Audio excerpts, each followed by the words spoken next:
नमस्कार दोस्तों, राधे राधे। तो अब अपन स्टार्ट करने जा रहे हैं पीजीबीपी चैप्टर का revision. Profits and gains of business and profession chapter काफी ज्यादा इंपॉर्टेंट है। जो पहला क्वेश्चन आता है आपका कंपलसरी जो क्वेश्चन आता है टोटल इनकम निकालने का, उसमें मेनली पीजीबीपी की इनकम आपको निकालनी पड़ती है। तो इसका चार्जिंग सेक्शन 28 बोलता है कौन कौन सी इनकम यहाँ टैक्सेबल होंगी, इसके बारे में बताता है। अगर एसएससी को ड्यूरिंग द प्रीवियस ईयर कोई भी बिजनेस या प्रोफेशन कैरी करने से जो भी प्रॉफिट और गेन होगा, कोई भी बिजनेस या प्रोफेशन से जो भी प्रॉफिट और गेन होगा वो इस साइड में टैक्सेबल हो जाएगा। दूसरा, अगर एसएससी को सेंट्रल गवर्नमेंट या स्टेट गवर्नमेंट से बिजनेस के रिगार्डिंग कोई भी असिस्टेंस ग्रांट या सब्सिडी मिलती है, कोई भी असिस्टेंस ग्रांट या सब्सिडी मिलती है, वो इस साइड में टैक्सेबल हो जाएगी। तीसरा, अगर एसएससी को एक्सपोर्ट इंसेंटिव मिलते हैं, एक्सपोर्ट को प्रमोट करने के लिए गवर्नमेंट एक्सपोर्ट इंसेंटिव देती है, तो एक्सपोर्ट इंसेंटिव मिलते हैं, चाहे कैश असिस्टेंस मिले, चाहे ड्यूटी ड्रॉबैक मिले, चाहे इंपोर्ट एंटाइटलमेंट मिले, वो भी साइड में टैक्सेबल होगा। अगला बता रखा है बिजनेस एंड प्रोफेशन के रिगार्डिंग कोई भी गिफ्ट मिलता है, कोई भी बेनिफिट या कोई भी परक्विजिट मिलता है, तो वो भी साइड में टैक्सेबल होगा। मान लो सप्लायर से गिफ्ट मिला, कहाँ टैक्सेबल होगा? पीजीबीपी हेड में टैक्सेबल होगा। अगला बता रखा है अगर एसएससी को नॉन कम्पीट फीस मिलती है, नॉन कम्पीट फीस मिलती है, वो भी साइड में टैक्सेबल होगी। अगला बता रखा है एसएससी को अगर की मैन इंश्योरेंस पॉलिसी में अमाउंट रिसीव होती है, की मैन इंश्योरेंस पॉलिसी में अमाउंट रिसीव होती है, वो भी साइड में टैक्सेबल होगी। अगला बता रखा है अगर एसएससी क्या करता है, स्टॉक को कैपिटल एसेट में कन्वर्ट कर देता है। अगर एसएससी का कोई स्टॉक था, जैसे मान लो एसएससी का रियल एस्टेट का बिजनेस है, उसने अपनी एक बिल्डिंग को अपने ऑफिस की बिल्डिंग बना लिया, तो स्टॉक को कैपिटल एसेट में कन्वर्ट करना क्या होता है? पीजीबीपी हेड में जो भी उस स्टॉक की एफएमवी होगी, उस स्टॉक की जो एफएमवी होगी, fair market value on the date of conversion, वो पीजीबीपी हेड में टैक्सेबल हो जाएगी। अगर कैपिटल एसेट को स्टॉक में कन्वर्ट करते हो, अगर आप कैपिटल एसेट को स्टॉक में कन्वर्ट करते हो तो वो कैपिटल गेन हेड में जाता है। लेकिन अगर आप स्टॉक को कैपिटल एसेट में कन्वर्ट करते हो, स्टॉक को कैपिटल एसेट में कन्वर्ट करते हो, तो जो स्टॉक की एफएमवी है, उस स्टॉक की जो एफएमवी है कन्वर्जन के दिन की, वो पीजीबीपी हेड में आपकी टैक्सेबल हो जाएगी। अगला बता रखा है अगर पार्टनर को पार्टनरशिप फर्म से इंटरेस्ट, सैलरी, बोनस, कमीशन या रिम्यूनरेशन वगैरह मिलता है, वो भी इस साइड में टैक्सेबल हो जाएगा।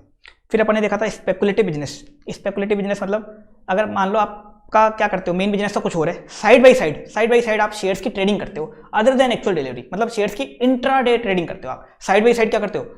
शेयर्स की इंट्राडे ट्रेडिंग करते हो अदर देन एक्चुअल डिलीवरी, तो बन जाता है आपका स्पेकुलेटिव बिजनेस। मेन बिजनेस मान लो आपको कपड़ों का बिजनेस है या आपका मेडिकल का बिजनेस है, लेकिन साइड बाय साइड आप क्या करते हो? डीमेट अकाउंट खोल के शेयर्स की इंट्राडे ट्रेडिंग करते हो, तो उस इंट्राडे ट्रेडिंग से आपको जो प्रॉफिट लॉस होगा उसे क्या बोला जाएगा? स्पेकुलेटिव बिजनेस प्रॉफिट या लॉस। तो स्पेकुलेटिव बिजनेस का प्रॉफिट और लॉस आपको क्या करना पड़ेगा? हमेशा सेपरेटली निकालना पड़ेगा, हमेशा सेपरेटली निकालना पड़ेगा। अब इसमें बता रखा है स्पेकुलेटिव बिजनेस के केस में देखो, अगर आपका शेयर्स का बिजनेस, ट्रेडिंग बिजनेस, मान लो शेयर्स का ट्रेडिंग का बिजनेस है आपका, या शेयर्स एंड सिक्योरिटीज का ट्रेडिंग का बिजनेस, मतलब मेन बिजनेस क्या है? शेयर्स का बिजनेस है, तो स्पेकुलेटिव बनेगा क्या? तो स्पेकुलेटिव नहीं बनेगा। साइड बाय साइड अगर आप काम करते हो, ये इंट्राडे ट्रेडिंग क्या करते हो? साइड बाय साइड करते हो आप, साइड बाय साइड आप डीमैट अकाउंट खोल के आप ये काम करते हो, तो क्या बन जाएगा? वो स्पेकुलेटिव बिजनेस बन जाएगा। और उस स्पेकुलेटिव बिजनेस का आपको प्रॉफिट लॉस सेपरेटली निकालना पड़ेगा। सेपरेटली क्यों निकालते हैं? क्योंकि जो स्पेकुलेटिव बिजनेस का लॉस होता है उसको आप ओनली 4 ईयर तक कैरी फॉरवर्ड कर सकते हो। दूसरा, स्पेकुलेटिव बिजनेस के लॉस को आप ओनली स्पेकुलेटिव बिजनेस के प्रॉफिट से सेट ऑफ कर सकते हो। तो उस स्पेकुलेटिव बिजनेस का प्रॉफिट लॉस क्या होता है? सेपरेटली निकलता है। लेकिन इसमें बता रखा है कुछ ऐसे ट्रांजेक्शन भी हैं जो अगर आप साइड बाय साइड भी करते हो तो भी स्पेकुलेटिव नहीं माने जाएंगे, नॉर्मल माने जाएंगे। कौन कौन से ट्रांजेक्शन है? एक हेजिंग कॉन्ट्रैक्ट, एक फॉरवर्ड कॉन्ट्रैक्ट, एक ट्रेडिंग इन डेरिवेटिव्स और कमोडिटी डेरिवेटिव्स। क्या क्या? हेजिंग कॉन्ट्रैक्ट, फॉरवर्ड कॉन्ट्रैक्ट और ट्रेडिंग इन डेरिवेटिव्स और कमोडिटी डेरिवेटिव्स अगर आप साइड बाय साइड भी करते हो तो भी क्या माने जाएंगे? नॉर्मल माने जाएंगे। फिर अपन ने देखा सेक्शन 29, पीजीबीपी की आप इनकम निकालोगे तो ये बोलता है पीजीबीपी की इनकम आपको कैसे निकालनी है। Section 30 to 43D, section 30 to 43D में जो भी चीजें बता रखी हैं उनको फॉलो करके आपको पीजीबीपी हेड की इनकम निकालनी है। अब पीजीबीपी की इनकम निकलेगी कैसे? तो इसमें बता रखा है सबसे पहले आप जो भी आपको पीएनएल अकाउंट दे रखा है, अकाउंट्स के अकॉर्डिंग जो प्रॉफिट बता रखा है या लॉस बता रखा है वो उठा लो। प्रॉफिट बता रखा है, लॉस बता रखा है वो उठा लो। अब आपको उसमें कुछ चीजें ऐड करनी है। टोटल 3 आइटम्स आपको ऐड करने हैं और 3 आइटम्स लेस करने हैं। आपकी पीजीबीपी हेड की या बिजनेस एंड प्रोफेशन हेड की इनकम आ जाएगी। अब 3 आइटम्स क्या क्या ऐड करने हैं इसमें बता रखा है। अगर आपने पीएनएल अकाउंट में कोई भी डेप्रिसिएशन डेबिट कर रखा है, जितना भी डेप्रिसिएशन डेबिट कर रखा है पूरा का पूरा ऐड बैक कर दो। दूसरा, आपने पीएनएल अकाउंट में ऐसे खर्चे डेबिट कर रखे हैं, ऐसे एक्सपेंस डेबिट कर रखे हैं जिसका इस हेड के अंदर डिडक्शन नहीं मिलता, मतलब वो डिसअलाउ हो जाते हैं। जैसे सीएसआर का खर्चा है, पीजीबीपी हेड में डिडक्शन नहीं मिलता, उसको ऐड कर दो। मान लो आपने 10,000 से ज्यादा का कैश का पेमेंट किया, पीजीबीपी हेड में डिडक्शन नहीं मिलता, उसको ऐड कर दो। तो ऐसे कोई भी खर्चे हैं जिसका इस हेड में डिडक्शन नहीं मिलता, जो डिसअलाउड खर्चे हैं, उनको ऐड बैक कर दो अगर डेबिट कर रखा है तो। तीसरा, कोई ऐसी इनकम है जो आपने पीएनएल में क्रेडिट नहीं कर रखी, पीएनएल में क्रेडिट नहीं कर रखी लेकिन इस हेड में टैक्सेबल होती है। जैसे मान लो आपको नॉन कम्पीट फीस मिली लेकिन आपने उसको पीएनएल में क्रेडिट नहीं किया, जबकि वो इस साइड में टैक्सेबल होती है, तो उसका क्या कर दो? ऐसी इनकम को भी आप ऐड कर लो, ऐसी इनकम को भी ऐड कर लो।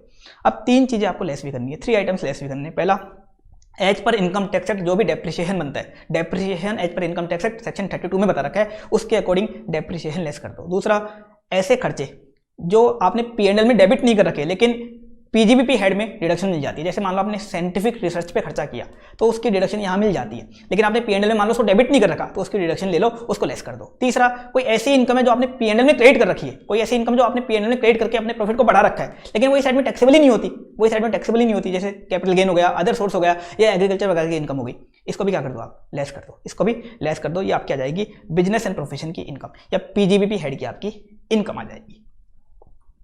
अब सेक्शन 3243D में बता रखे कि अपन क्या चीज़ें ऐड करेंगे, मतलब क्या चीज़ें डिसअलाउ होंगी, क्या चीज़ें अलाउ होंगी, उन सब की बातें सेक्शन 30 से लेकर के सेक्शन 43D में कर रखी है। तो एक एक करके अपन वो सेक्शन देखते जाते हैं। सबसे पहले section 30, rent, rates, repairs and insurance for building use in business and profession. अगर आप कोई बिल्डिंग बिजनेस एंड प्रोफेशन में यूज़ कर रहे हो, कोई बिल्डिंग आप बिजनेस एंड प्रोफेशन में यूज़ कर रहे हो, तो उस बिल्डिंग का आपने या तो रेंट पे किया या रेट्स मतलब उस बिल्डिंग का मान लो कोई म्यूनिसिपल टैक्स वगैरह पे किया, या उस बिल्डिंग का रिपेयर करवाया, या उस बिल्डिंग का इंश्योरेंस प्रीमियम पे किया, तो उनका क्या होगा। तो बता रखा है रेंट अगर पे किया बिल्डिंग का, कोई बिल्डिंग बिजनेस में यूज करे उसका रेंट पे किया, रेंट का आपको रिडक्शन मिल जाएगा सेक्शन 30 के अंदर।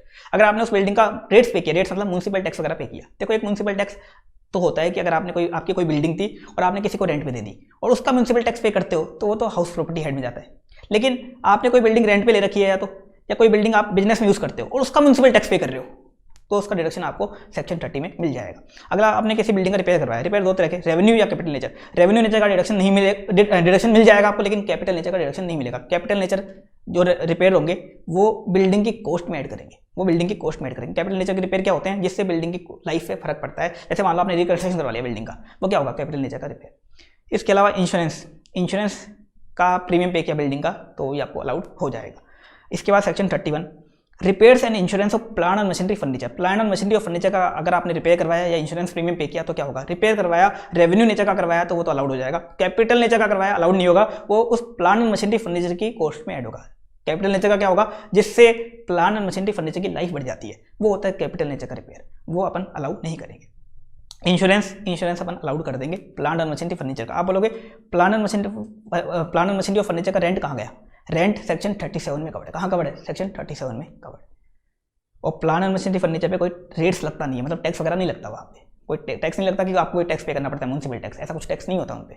तो section 31 plant and machinery furniture के खर्चों का डिडक्शन के बारे में बात करता है। अब अपन आते हैं section 32, depreciation as per income tax act. काफी important section, depreciation as per income tax act. कभी कभी क्वेश्चन में आपको depreciation as per income tax act लिख के दे देगा तो कोई दिक्कत नहीं है, लेकिन लिख के नहीं देता, आपको कैलकुलेट करना पड़ जाता है। फिर कैलकुलेट कैसे करोगे, सेक्शन 32 में बता रखा है depreciation as per income tax act कैसे निकलेगा। सबसे पहले इसमें बता रखा है डेप्रिसिएशन क्लेम करने की कुछ कंडीशन, दो कंडीशन है, दो कंडीशन पूरी होंगी तो ही आप डेप्रिसिएशन क्लेम कर सकते हो। दो कंडीशन क्या क्या है, एक तो वो असेट आपके बिजनेस एंड प्रोफेशन में काम आनी चाहिए, बिजनेस एंड प्रोफेशन में काम आनी चाहिए, और काम भी कैसे, एक्टिव यूज आनी चाहिए। एक्टिव यूज मतलब पुट टू यूज हो जानी चाहिए, पुट टू यूज हो जानी चाहिए, रेडी फॉर यूज नहीं, पुट टू यूज हो जानी चाहिए। लेकिन कुछ ऐसे भी एसेट है जिसे पैसिव यूज भी चलेगा, कुछ ऐसे भी एसेट है जिसे पैसिव यूज भी चलेगा, अभी देखेंगे कौन कौन से हैं। दूसरी कंडीशन क्या है, असेसी उस एसेट का ओनर होना चाहिए, असेसी उस एसेट का ओनर होना चाहिए। तो पहली तो असेट बिजनेस एंड प्रोफेशन में काम आनी चाहिए, और दूसरा असेसी उस एसेट का ओनर होना चाहिए। अब डेप्रिसिएशन कब मिलेगा, असेट को अगर आप पुट टू यूज कर दोगे, मतलब एक्टिव यूज करोगे, पुट टू यूज कर दोगे तो ही डेप्रिसिएशन मिलेगा। लेकिन तीन ऐसे एसेट हैं जिसमें अगर आप असेट को केप्ट रेडी फॉर यूज भी कर लोगे, मतलब पुट टू यूज नहीं किया, खाली रेडी फॉर यूज है, तो अभी आपको डेप्रिसिएशन मिल जाएगा, मतलब पैसिव यूज में भी मिल जाएगा। तीन एसेट के केस में कौन कौन से, standby equipment, fire extinguisher और machinery spare. Standby equipment, fire extinguisher और मशीनरी स्पेयर के केस में डेप्रिसिएशन आपको रेडी फॉर यूज में भी मिल जाएगा। डेप्रिसिएशन किसको मिलता है, बेनिफिशियल ओनर। बेनिफिशियल ओनर मतलब जिसके पास असेट का पोजेशन है और जिसने असेट को पोजेशन लेने के लिए पैसा पे किया, मतलब लीगल टाइटल होना जरूरी नहीं है, पोजेशन होना जरूरी है, और असेसी ने क्या किया है, पेमेंट किया है, तो डेप्रिसिएशन बेनिफिशियल ओनर को मिल जाएगा, बेनिफिशियल ओनर को डेप्रिसिएशन मिल जाएगा। दूसरा केस बता रखा है, लीज एसेट के केस में डेप्रिसिएशन किसको मिलेगा, लेसर को मिलेगा। लीज एसेट के केस में डेप्रिसिएशन लेसर को मिलेगा, चाहे ऑपरेटिंग लीज हो चाहे फाइनेंशियल लीज हो। अगला बता रखा है, लैंड और गुडविल पे डेप्रिसिएशन नहीं मिलता। पहले लैंड पे नहीं मिलता था, लेकिन अब इस बार इसमें अमेंडमेंट किया गया, गुडविल पे भी अब आपको डेप्रिसिएशन नहीं मिलेगा, गुडविल पे भी डेप्रिसिएशन नहीं मिलता। और लास्ट बता रखा है, डेप्रिसिएशन क्लेम करना आपके लिए मैंडेटरी है, मैंडेटरी आपको डेप्रिसिएशन क्लेम करना पड़ेगा। अब डेप्रिसिएबल एसेट क्या होती है, दो कैटेगरी में बता रखी है, एक टेंजिबल एक इनटेंजिबल। टेंजिबल में तीन क्लास में बता रखी है, एक होती है बिल्डिंग, एक फर्नीचर और एक प्लांट एंड मशीनरी, तीन क्लास। और इनटेंजिबल में एक क्लास है, क्लास 4, जिसमें क्या क्या जाएंगे, सारे इंटेंजिबल आ जाएंगे, know how, patent, copyright, trademark, licence, franchisee और एनी अदर बिजनेस और commercial right of similar nature. Know how, patent, copyright, trademark, licence, franchisee और एनी अदर बिजनेस और commercial right of similar nature. Goodwill को छोड़ के सारे के सारे आ जाएंगे इंटेंजिबल असेट में। गुडविल पे डेप्रिसिएशन आपको नहीं मिलेगा, लैंड और गुडविल पे डेप्रिसिएशन नहीं मिलेगा, बाकी आपके असेट्स पे डेप्रिसिएशन आपको मिल जाएगा। अब डेप्रिसिएशन की रेट क्या होगी, सबसे पहले बिल्डिंग की देखिए अपने। बिल्डिंग में देखो तीन ब्लॉक बनेंगे आपके, ब्लॉक 1 में आपके पास जितनी भी रेजिडेंशियल बिल्डिंग है, मान लो आपके पास 8 रेजिडेंशियल बिल्डिंग है, सभी के सभी एक ब्लॉक में आ जाएंगे। ऐसा नहीं कि सभी का सेपरेटली निकलेगा, सभी के सभी एक ब्लॉक में आ जाएंगे। उन पे रेट क्या लग जाएगी? 5%। दूसरा ब्लॉक बनेगा कमर्शियल बिल्डिंग का, जितनी भी आपके पास कमर्शियल बिल्डिंग है सभी की सभी एक ब्लॉक में आ जाएंगे, 10% की रेट। और तीसरा टेम्परेरी कोई बिल्डिंग है, टेम्परेरी स्ट्रक्चर बनाया आपने, मान लो एक टेंट बनाया या कोई वुडन स्ट्रक्चर बना दिया आपने, वो होता है टेम्परेरी स्ट्रक्चर। उस पर सभी की सभी ऐसी कोई बिल्डिंग है वो सभी एक ब्लॉक में आ जाएंगे। क्या रेट लगेगी? 40%। क्वेश्चन में खाली बिल्डिंग वर्ड दे रखा है तो क्या रेट लगाओगे? 10%। क्या मानेंगे उसको? कमर्शियल बिल्डिंग मानेंगे और 10% रेट लगा देंगे। अगला फर्नीचर, फर्नीचर का एक ब्लॉक बनेगा और सारे के सारे फर्नीचर जितने भी हैं बिजनेस में सभी एक ब्लॉक में आ जाएंगे और क्या रेट लगेगी? 10%। फिर plan and machinery, plan and machinery के टोटल 4 ब्लॉक बनेंगे। 4 ब्लॉक क्या? पहला ब्लॉक, पहले ब्लॉक में क्या क्या आ जाएगा? एक एरोप्लेन आ जाएगा, एक पोल्यूशन कंट्रोल इक्विपमेंट आ जाएगा, एक मेडिकल इक्विपमेंट आ जाएगा, एक विंडमिल आ जाएगा, एक एनर्जी सेविंग डिवाइस आ जाएगा, एक बुक्स एंड एनुअल पब्लिकेशन आ जाएगा, एक कंप्यूटर इंक्लूडिंग कंप्यूटर सॉफ्टवेयर आ जाएगा और कंप्यूटर की जो एक्सेसरीज वगैरह होती है, एक्सेसरीज मतलब प्रिंटर हो गया, स्कैनर हो गया, ये भी इसमें आ जाएंगे। और इन सबका एक ब्लॉक बनेगा और ब्लॉक पे क्या रेट लगा दोगे? 40%। मान लो आपके पास 4 कंप्यूटर है, एक एरोप्लेन है, एक मेडिकल इक्विपमेंट है और 2 बुक्स है, उनका अलग अलग ब्लॉक नहीं बनेगा, सभी का मिला के एक ब्लॉक बनेगा और क्या रेट लग जाएगी? 40%। इन सबको क्या माना जाता है? Plan and machinery. दूसरा शिप, शिप का एक ब्लॉक बनेगा, सभी शिप आ जाएंगे, उसमें 20% की रेट। तीसरा कोई मोटर कार आप टैक्सी बिजनेस में यूज करते हो, टैक्सी बिजनेस में अगर आप कोई मोटर कार यूज करते हो तो उसका एक ब्लॉक बनेगा, क्या रेट लगेगी? 30%। इसके अलावा अदर मोटर कार, कोई नॉर्मल मोटर कार है जो आप टैक्सी बिजनेस में यूज नहीं करते, अपने मेन बिजनेस में यूज करते हो, अपना आपका दूसरा बिजनेस उसमें यूज करते हो, अदर मोटर कार है, या ऑयल वेल्स है, ऑफिस इक्विपमेंट है, ऑफिस अप्लायंसेस है, EPABX, EPABX क्या होता है? ये होता है लैंडलाइन फोन, वो है, या मोबाइल फोन है, या अदर प्लांट एंड मशीनरी है, तो इन सबका एक ब्लॉक बनेगा जिस पे क्या रेट लग जाएगी? 15%। तो प्लांट एंड मशीनरी की जनरल रेट होती है 15%। क्वेश्चन में खाली प्लांट एंड मशीनरी लिखा हुआ आए तो क्या लगाते हैं अपन? 15%। तो आपके पास मान लो 3 मोटर कार है, एक आपके पास मोबाइल फोन है, एक ऑफिस इक्विपमेंट है और 2 आपके पास मैन्युफैक्चरिंग वाली प्लांट एंड मशीनरी है। इन सबका मिला के एक ब्लॉक बनेगा और सब पे क्या रेट लग जाएगी? 15%। इस अकॉर्डिंग ब्लॉक बनेंगे। इसमें एक नोट और दे रखा है, अगर आपने मोटर कार परचेज और पुट टू यूज कब करी थी? 23 अगस्त 19 से लेकर के 31 मार्च 20, इस पीरियड में 23 अगस्त 19 से लेकर के 31 मार्च 20 में अगर आपने कोई मोटर कार परचेज करी थी और पुट टू यूज कर ली थी तो उस केस में इस वाली मोटर कार का एक अलग ब्लॉक बनाएंगे, इस वाली मोटर कार का क्या करेंगे? अलग ब्लॉक बनाएंगे और अलग रेट डेप्रिसिएशन की मिलेगी। क्या रेट मिलेगी? अगर टैक्सी बिजनेस है तो 45%, 30 की जगह कितनी मिलेगी? 45। और अदर मोटर कार है तो 15 की जगह कितनी मिलेगी? 30। और इस मोटर कार पे हर टाइम हर साल तक ये रेट मिलेगी 45 और 30, 45 और 30। कब परचेज की थी आपने? 23 अगस्त 19 से लेकर के 31 मार्च 20। ज़्यादा काम का पॉइंट नहीं है लेकिन दे रखा है, अपन ने देख लिया ये पॉइंट भी। अब इंटेंजिबल एसेट का एक ब्लॉक बनेगा, सारे के सारे intangible asset, no how, patent, copyright, trademark, सारे के सारे एक में आ जाएंगे और क्या रेट लग जाएगी? 25% की रेट लग जाएगी। अब आप बोलोगे ब्लॉक बनते कैसे? ब्लॉक कैसे बनते हैं? सेम क्लास ऑफ एसेट और सेम रेट ऑफ डेप्रिसिएशन। एक तो एसेट की क्लास सेम होनी चाहिए और एक एसेट की रेट सेम होनी चाहिए, एसेट की डेप्रिसिएशन की रेट सेम होनी चाहिए, उस अकॉर्डिंग ब्लॉक बनते हैं। ये ब्लॉक मैंने बनाए। कैसे बनाए मैंने? देखो, एरोप्लेन किस में आता है? प्लांट एंड मशीनरी में। कंप्यूटर किस में आता है? प्लांट एंड मशीनरी में। अब एरोप्लेन पे भी 40% रेट है और कंप्यूटर पे भी क्या रेट है? 40%।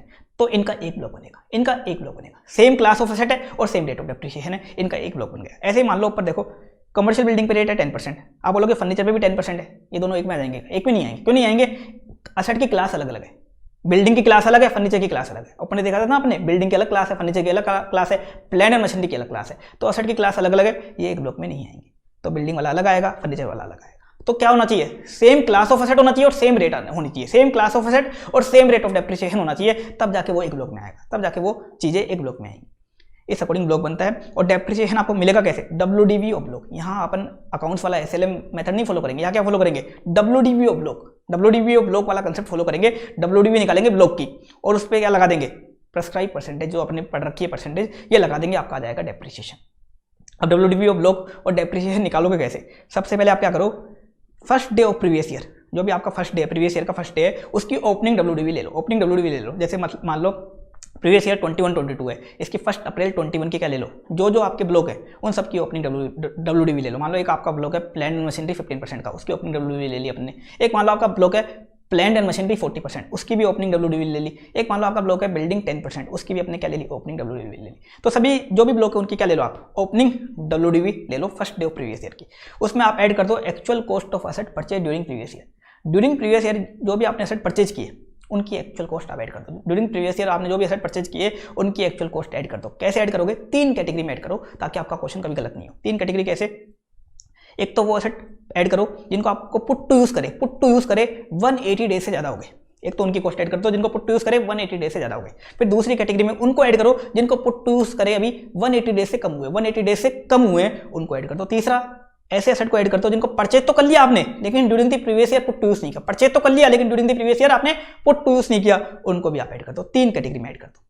फिर क्या कर दो, आपने कोई एसेट उस ब्लॉक का सेल कर दिया था या डिस्ट्रॉय हो गया था या डेमोलिश कर दिया था या डिस्कार्ड कर दिया था, सेल कर दिया था, डिस्ट्रॉय हो गया था, डेमोलिश कर दिया था या डिस्कार्ड कर दिया था, उसके बदले में जो भी अमाउंट रिसीव हुई, चाहे वो स्क्रैप अमाउंट है, चाहे क्लेम अमाउंट है, चाहे सेल अमाउंट है, जो भी अमाउंट रिसीव हुई, जितनी भी अमाउंट रिसीव हुई, कभी भी रिसीव हुई during the previous year, first day पे हुई, चाहे लास्ट डे पे हुई, चाहे 3 महीने पहले हुई, चाहे 2 महीने पहले हुई, आप पूरी की पूरी अमाउंट एक साथ लेस कर दो। टाइम वगैरह कुछ मत देखो, पूरी की पूरी अमाउंट एक साथ लेस कर दो। ये आपकी आ जाएगी WDV और ब्लॉक फॉर डेप्रिसिएशन। क्या करोगे, ओपनिंग WDV ले लो, जो भी परचेज किया ड्यूरिंग द ईयर असेट उसकी एक्चुअल कॉस्ट ऐड कर दो 3 कैटेगरी में।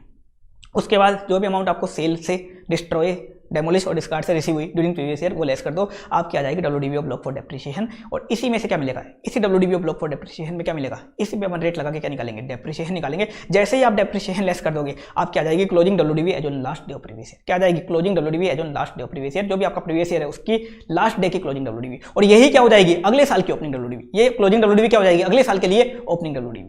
अब WDV और ब्लॉक फॉर डेप्रिसिएशन में आप डेप्रिसिएशन कैसे निकालोगे, देखो वो कैसे निकालेंगे अपन। तो अपन ने निकाली WDV और ब्लॉक फॉर डेप्रिसिएशन, इसके 3 टुकड़े करेंगे। पहले ऐसा अमाउंट लेंगे, इसमें ऐसे एसेट की कॉस्ट लेंगे जिसको आपने परचेज तो किया था लेकिन पुट टू यूज नहीं किया था, प्रीवियस ईयर में परचेज तो कर लिया था लेकिन पुट टू यूज नहीं किया था, ऐसे एसेट की कॉस्ट पे कोई डेप्रिसिएशन नहीं मिलेगा, ऐसे अमाउंट पे कोई डेप्रिसिएशन नहीं मिलेगा, वो अमाउंट अपन ने हटा दिया। दूसरा, अपन ऐसे एसेट की कॉस्ट लेंगे जिनको पुट टू यूज करे अभी 180 डेज से कम हुए, ऐसे एसेट की कॉस्ट लेंगे जिनको पुट टू यूज करे अभी 180 डेज से कम हुए। अब आप बोलोगे 180 डेज याद कैसे रखें, कैसे काउंट करें, तो उसका सीधा सा फंडा है, अगर किसी एसेट को आपने पुट टू यूज कब किया है, 3 अक्टूबर की बात किया, कब किया है, 3 अक्टूबर के बाद किया है, तो वो सेकंड कैटेगरी में आ जाएगा, मतलब जिनको पुट टू यूज करे अभी 180 डेज से कम हुए। अगर आपको निकाल के देखना है तो निकाल के देख सकते हो। अगर आपने किसी एसेट को पुट टू यूज कब किया है, 4 या 4 अक्टूबर के बाद, 4 या 4 अक्टूबर, मतलब एक तरीके से 3 अक्टूबर के बाद जिनको पुट टू यूज किया है वो क्या हो जाएंगे, put to use for less than 180 days, उनकी कॉस्ट ले लेंगे और उन पे क्या लगा देंगे, half rate depreciation. Half rate depreciation कैसे लगाएंगे, मान लो बिल्डिंग 10% वाली है तो क्या रेट लग जाएगी, 5%। प्लांट एंड मशीनरी 15% वाली है तो क्या रेट लग जाएगी, 7.5%। इंटेंजिबल एसेट 25% वाला है तो रेट क्या लग जाएगी, 12.5%। इस तरह से हाफ रेट डेप्रिसिएशन लगाएंगे। यहाँ डेज वाइज अपन डेप्रिसिएशन नहीं निकालते, अपन देखते पुट टू यूज कितना किया, 180 डेज या उससे ज़्यादा कर दिया तो फुल रेट, 180 डेज से कम किया तो हाफ रेट। अब जो बैलेंस WDV बच गई, अपन ने WDV और ब्लॉक फॉर डेप्रिसिएशन उठाया, मान लो 10 लाख था WDV और ब्लॉक फॉर डेप्रिसिएशन, 1 लाख ऐसा था जिसको परचेज कर लिया था लेकिन पुट टू यूज नहीं किया था, उस पर कोई डेप्रिसिएशन नहीं। मान लो 2 लाख ऐसा था जिसको परचेज करा, पुट टू यूज किया लेकिन पुट टू यूज करे अभी 180 डेज से कम हुए, उस पर लगा दिया अपन ने हाफ रेट डेप्रिसिएशन। बैलेंस कितनी बच गई, 7 लाख। 7 लाख पे क्या कर देंगे अपन, full rate depreciation. Balance WDV पे लगा देंगे फुल रेट डेप्रिसिएशन, ये आपका आ जाएगा डेप्रिसिएशन। और डेप्रिसिएशन लेस करती आ जाएगी क्लोजिंग WDV और यही क्या हो जाएगी, अगले साल की ओपनिंग WDV। अब ये हाफ रेट वाला जो फंडा होता है ना, ये कब अप्लाई होता है, जब परचेज ईयर और put to use year same होता है तो ही अप्लाई होता है। मान लो परचेज आपने लास्ट ईयर किया था और put to use current year में कर रहे हो, चाहे 3 अक्टूबर की बात करो, फिर भी क्या लगेगी, फुल रेट लगेगी। तो हाफ रेट का डेप्रिसिएशन का जो फंडा है कब अप्लाई होता है, जब परचेज और put to use year same होता है। जैसे मान लो आपने एसेट परचेज किया प्रीवियस ईयर 21-22 में, पुट टू यूज भी 21-22 में कर रहे हो, 3 अक्टूबर के बाद, 3 अक्टूबर के बाद कर रहे हो, क्या लगेगी, हाफ रेट। लेकिन मान लो आपने एसेट परचेज कब कर लिया था, 2021 में कर लिया था, 2021 में आपने एसेट परचेज कर लिया था और पुट टू यूज कब कर रहे हो, 21-22 में कर रहे हो, 3 अक्टूबर के बाद, तो फिर क्या मिलेगी आपको, फुल रेट मिल जाएगी, फिर फुल रेट मिल जाएगी। ये फालतू पॉइंट था लेकिन दे रखा था, मैंने आपको समझा दिया। ये मैंने आपको एग्जांपल से समझाया था डेप्रिसिएशन अपन कैसे निकालते हैं। अब अपन आते हैं कैपिटल गेन या लॉस ऑन डेप्रिसिएबल एसेट।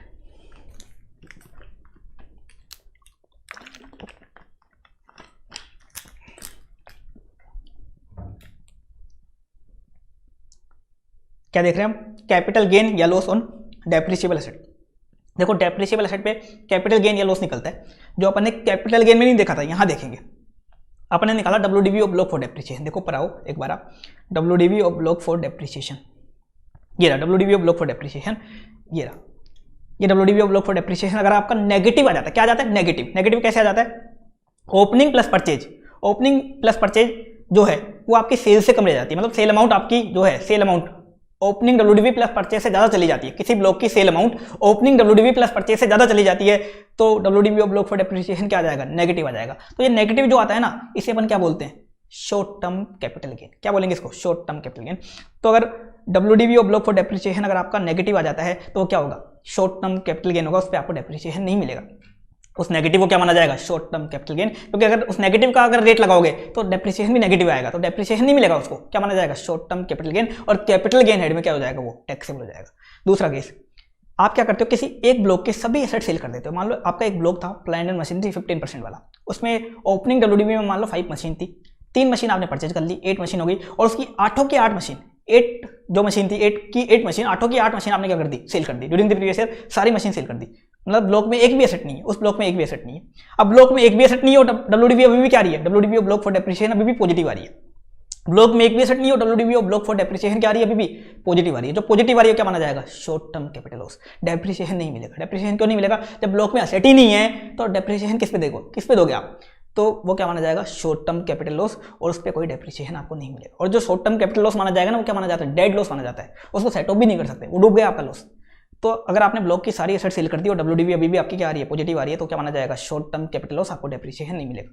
दूसरा, आपने ब्लॉक की सारी एसेट सेल कर दी और डब्ल्यूडीबी नेगेटिव आ रही है, तो देखो डब्ल्यूडीबी नेगेटिव आती है तो हमेशा क्या होता है, शॉर्ट टर्म कैपिटल गेन। वो तो क्या होता है, हमेशा शॉर्ट टर्म कैपिटल गेन, चाहे एसेट बचे चाहे एसेट ना बचे, ब्लॉक में एसेट बचे चाहे ना बचे, डब्ल्यूडीबी नेगेटिव आती है तो क्या होता है, वो शॉर्ट टर्म कैपिटल गेन, और आपको डेप्रिसिएशन नहीं मिलेगा। तो कुल मिला के डेप्रिसिएशन आपको कब मिलेगा, एक तो ब्लॉक में कम से कम एक एसेट रहनी चाहिए, कम से कम एक एसेट रहनी चाहिए। दूसरा, उस ब्लॉक की डब्ल्यूडीबी पॉजिटिव रहनी चाहिए। दो कंडीशन, एक तो ब्लॉक में कम से कम एक एसेट तो रहनी चाहिए, और दूसरा उस ब्लॉक की डब्ल्यूडीबी पॉजिटिव आनी चाहिए, तो ही आपको डेप्रिसिएशन मिलेगा। मान लो ब्लॉक में एसेट ही नहीं है तो पॉजिटिव आई डब्ल्यूडीबी, तो वो होता है short term capital loss. Negative आई तो शॉर्ट टर्म कैपिटल गेन। मान लो ब्लॉक में एसेट है लेकिन डब्ल्यूडीबी नेगेटिव आ रही है, तो क्या होता है, वो शॉर्ट टर्म कैपिटल गेन होता है, और जो शॉर्ट टर्म कैपिटल गेन होता है वो कैपिटल गेन हेड में आपका टैक्सेबल हो जाएगा। फिर अपने देखा इसमें एडिशनल डेप्रिसिएशन का कंसेप्ट। ये क्या बोलता है, अगर एसएससी का जो बिजनेस है मैन्युफैक्चरिंग या प्रोडक्शन का है, कोई भी गुड्स वगैरह की मैन्युफैक्चरिंग करने का, प्रोडक्शन करने का बिजनेस है, मतलब क्वेश्चन में आपको क्या दे रखा है, या तो मैन्युफैक्चरिंग वर्ड दे रखा है, या प्रोडक्शन वर्ड दे रखा है, या फैक्ट्री या इंडस्ट्री वर्ड दे रखा है। फैक्ट्री और इंडस्ट्री भी क्या करती है, मैन्युफैक्चरिंग करती है, तो फैक्ट्री या इंडस्ट्री वर्ड दे रखा है, तो आपको आइडेंटिफाई करना पड़ेगा कि एडिशनल डेप्रिसिएशन मिलेगा, क्योंकि क्वेश्चन में लिख के नहीं देखा कि एडिशनल डेप्रिसिएशन क्लेम करो, आपको खुद को आइडेंटिफाई करना पड़ेगा। तो कैसे करोगे, क्वेश्चन में देखो मैन्युफैक्चरिंग वर्ड दे रखा है, प्रोडक्शन वर्ड दे रखा है, फैक्ट्री या इंडस्ट्री वर्ड दे रखा है क्या। तो अगर किसी एसएससी का बिजनेस क्या है, मैन्युफैक्चरिंग या प्रोडक्शन का है, या किसी एसएससी का बिजनेस क्या है, पावर जनरेशन का, पावर ट्रांसमिशन का, पावर डिस्ट्रीब्यूशन का, पावर जनरेशन का, पावर ट्रांसमिशन का, पावर डिस्ट्रीब्यूशन का, और वो एसएससी क्या करता है, ड्यूरिंग द प्रीवियस ईयर कोई न्यू प्लांट एंड मशीनरी खरीदता है। क्या खरीदता है, न्यू प्लांट एंड मशीनरी, खाली प्लांट एंड मशीनरी का वर्ड है, और वो भी कैसे, न्यू, तो उसको एक एडिशनल डेप्रिसिएशन और मिलेगा। नॉर्मल तो मिलेगा, एक एडिशनल डेप्रिसिएशन और मिलेगा।